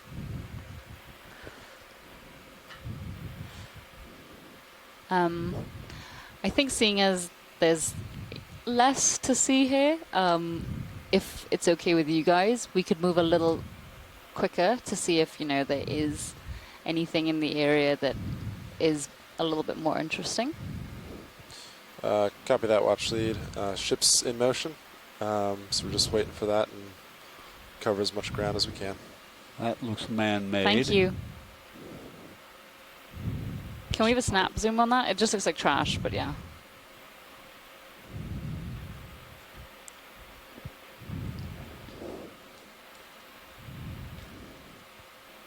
Light bulb. Well, coral skeleton? No, it's too big, I think. It's a fluorescent light bulb, yeah. That's a foot long. I don't. There is a worm that called Hyalonesia that builds a tube that's somewhat like that, but I don't think that's it. No, so Jeff just got it. The pilot just got it. It's a fluorescent light bulb. Yes, you can see the two ends where they fit in. Yeah, it was too big for that worm anyway. That'd be like bobbit worm size.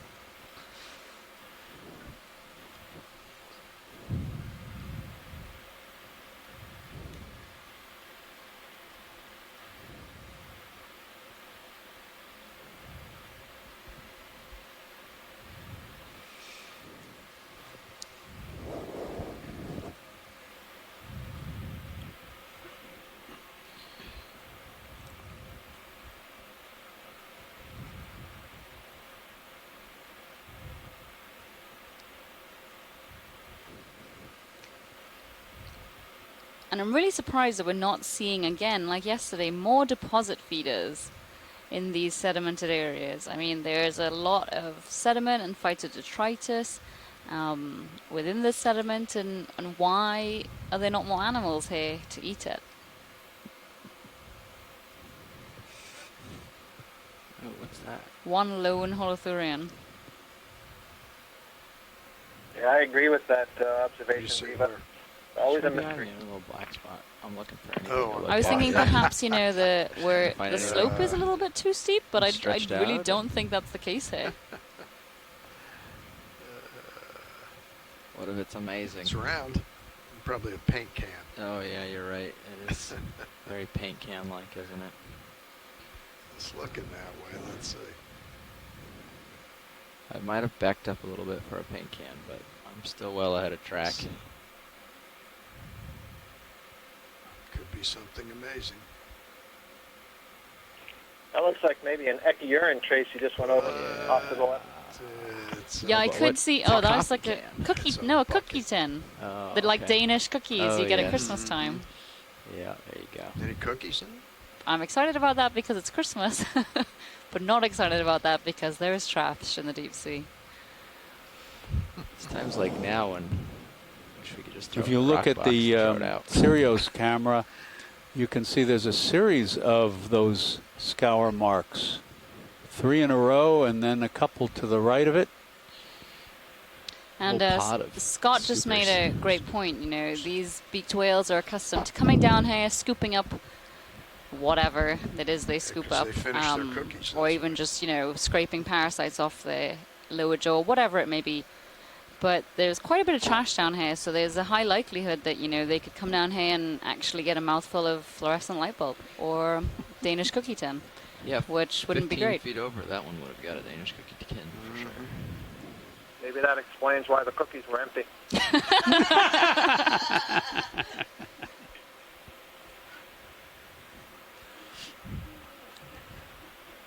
Tack on another. Sure. Last one. Yeah, another 30 meters, 30 degrees. Best laugh of the dive.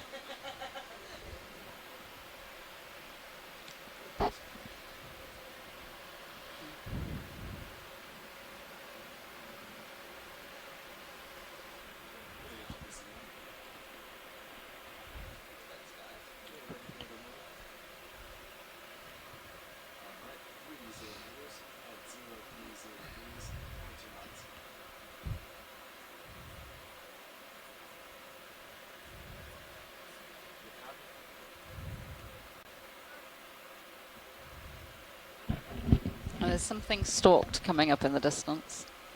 Yes. Oh, yes? I see it.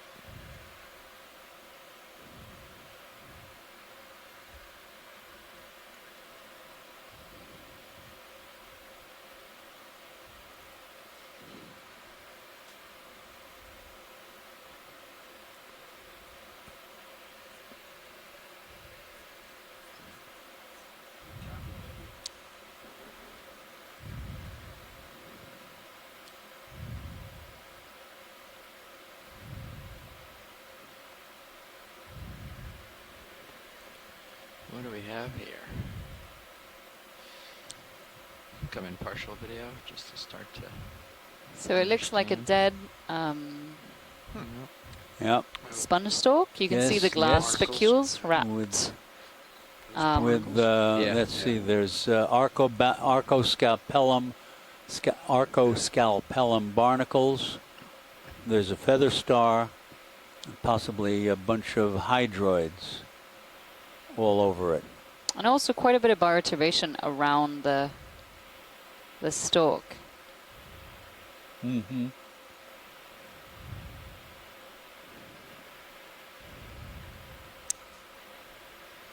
Well, very interesting. Yeah, great. Thank you, pilots. Mm-hmm.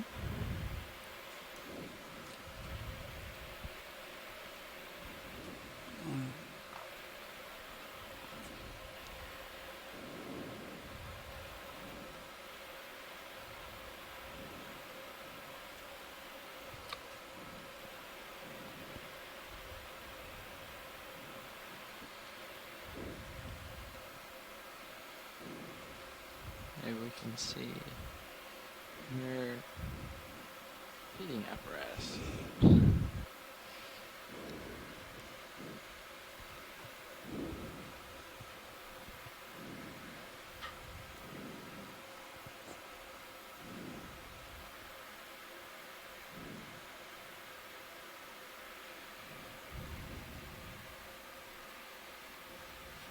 Yeah, look at that. And a little anemone near the very top clinging to the hydroid. Oop. Are they anemones or? No, those are barnacles. No. There's an amphipod as well. No, but it looks like there are a couple of them. So I was just thinking whether they might be zoanthids? Zoanthids or stolonifera. Not stolonifera. Stolonifera is an octocoral, so they'd have the 8 pinnate tentacles. That's true, and the connecting. And there's a fat little pale peach amphipod sitting there with large there's a couple of them. There's one with red anterior end underneath the barnacle stalk, and another one adjacent to the stalk that's pale peach colored.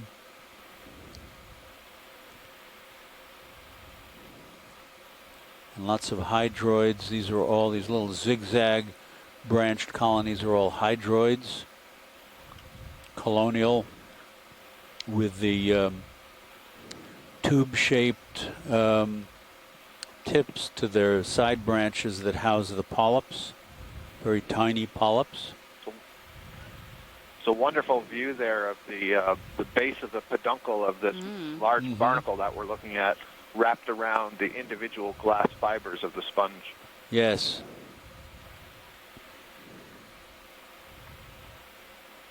Cool. So we're going to be coming off the bottom in about 6 minutes. So if we could have the post-dive call at 3:30 Eastern Time. So that's 15 minutes from now, or 10 minutes after we come off bottom, please. Sounds good. And for what it's worth, I would agree that I think those were anemones, those little pink polyps. It's worth a great deal. That's not even worth a ship buck.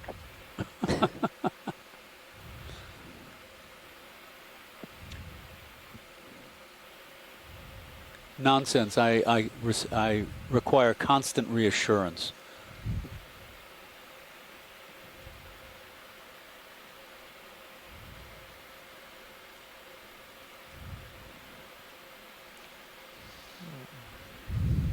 Oh, there's a little jelly right here. Yeah. or yes. something. Yep, Ctenophore. Come on in on it. It's two feeding tentacles. Bringing What it into looks the like. dark spot.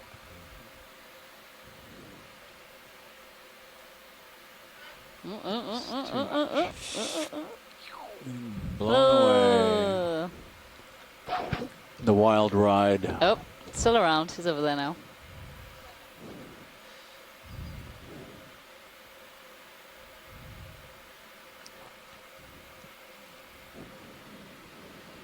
I'm not sure that wasn't an isopod, a swimming isopod. Oh, it could have been, yes, with Munida, or No, Muna. Menopsidae. Munopsidae, yes. But Munida is a Galatheid plant. Yeah. But I did, when it was blowing around, I did see that sort of fluorescent glinting you get with ctenophores, with the cilia. So I do still think it was a ctenophore. That's good. It's going to remain a mystery, and we can each agree that we were right. A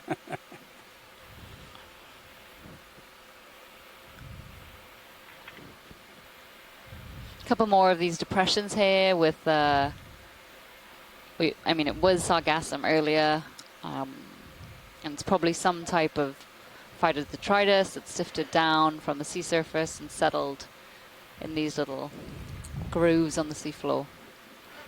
A couple of Paneer shrimp again. So, you know, the same types of animals we were seeing at the beginning of this dive when we were in another soft sediment habitat. And Kimberly Galvez was saying, you know, perhaps there's just not that much fauna here because the current regime is very slow and almost, you know, non-existent. So it could be that that's not appealing to many fauna. And of course, you know, many of the corals and sponges and other sessile animals we've been seeing, they require that crucial hard substrate, and there is none of that here, or very little of it. I mean, that one sponge stalk hosted, you know, what was it, 5, 6 different species of animals and over 30 individuals probably. So any hard substrate up here would probably be quite a hot commodity. Bob Carney thought that little transparent fellow that drifted by might have been a tiny transparent holothoroid.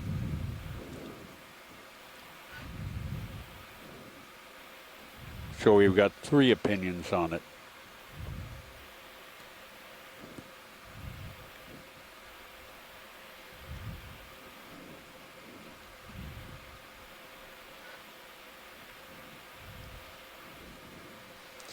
All right, Brian, it's about 2 minutes left.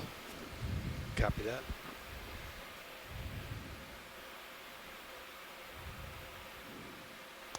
Can we zoom, just going off the screen, there's a little branching colony.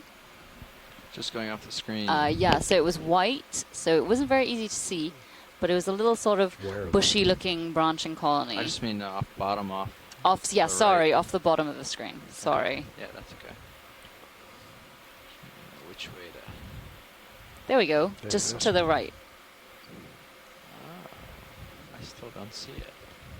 Or perhaps it's Keep just... going, just a right, yeah, it looks depression? like- Keep I'm going, not keep going. I think I sure. see what she's looking at, but I don't think it's... There's about 2 right of now them. down. Oh, these are just right, yeah, to the right of the depressions. laser right now. Oh, I see. Well, let's see if they are. And just above the laser. Come There- on in a yep, little yep. That's it right there. Nope, okay, they're nothing. This is when you start to see things in the sediment that aren't actually there. Well, I thought this was a fish, so you know. And that. These are all just debris. And it's time to leave the bottom. Yeah. Okay. Yeah. Well, that was fun. Thanks for playing, folks. Put you on. So we're about to Go ahead leave and bring bottom. your, It's been a really, side really lights. exciting dive. I mean, well, it came Some and of it went, was. yeah. So we started off in a soft sediment habitat, which was great because it had a completely different fauna to what we saw a little later on when we were climbing that canyon wall, and we saw some really large coral colonies, very diverse coral community and sponge community, as well as, you Going know, outboard. various Port. echinoderms and arthropods, squat lobsters, and so on, between commensal animals living within these very dense communities. And now we've ended up again finishing up where we began on this soft sediment habitat, which has been a little bit depauperate compared to what we were experiencing at the beginning of the dive, but still all really important, all really interesting, and that's, you know, the way exploration goes. You never know what you're going to see. It's time to get off bottom.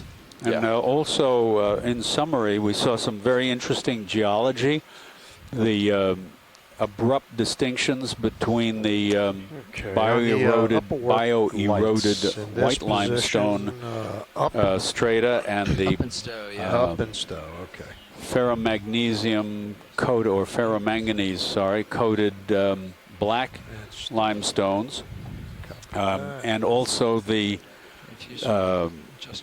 direct correlation between the configuration of the rock walls, the promontories, with the distribution, the micro distribution really, of those large coral colonies. Okay, we should be good there. And on even a finer scale, the fact that the coral colonies, polyps, orient down current, so they wait for the current to drift by them, and little turbidity is generated, and they can feed in the lee of their colony, whereas those large gooseneck barnacles orient with their feeding appendages directed into the current. So different ways of exploiting the same resource. And also, of course, we got some very, very excellent samples, thanks to our wonderful pilots. 5 samples coming up today, many of which are more than one animal. So we'll have a busy evening in the lab. But until then, 8 minutes. Let's have a post-dive call to chat about the dive tomorrow, please. Okay. Okay. Have a quick... C-bias. Back on. You can come out of auto heading out. So we can kill the lasers. Great. Okay. You ready to start up? Yep. Cool. Okay. All set. All set. All right. Starting to come up at 15, or we're on 30. 30, right? Right. Yeah, 30. 15.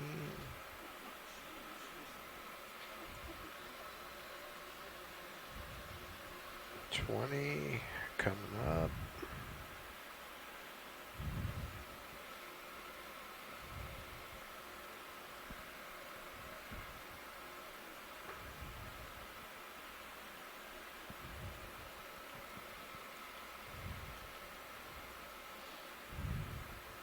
Okay.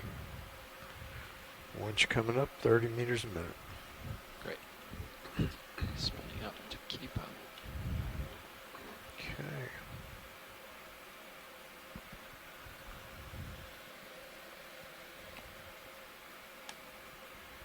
Nope.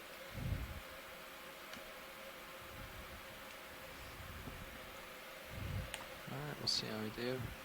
Looks like we're sort of getting pushed around. Yeah, because that's what the bottom current was. It's coming from the northeast, so we're going to hang there for a bit. Hopefully, yeah, we're not going to move the ship right now.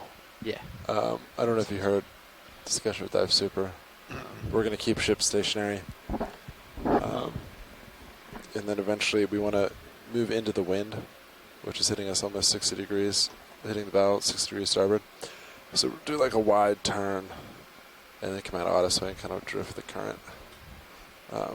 He's going up to bridge to discuss further details, but for now we're just to hang out. Well, the way I'm drifting right now, if they just change their heading into the wind and start going without holding position. Yeah, they're going to... Because right now you're steering well. Is that what you're saying? Right now, the way I'm streaming. Oh, but they're not going to be able to hold the 2 knots until we hit the current. I see. Yeah. Yeah, you're right. Okay. Well, then, we'll just hang tight.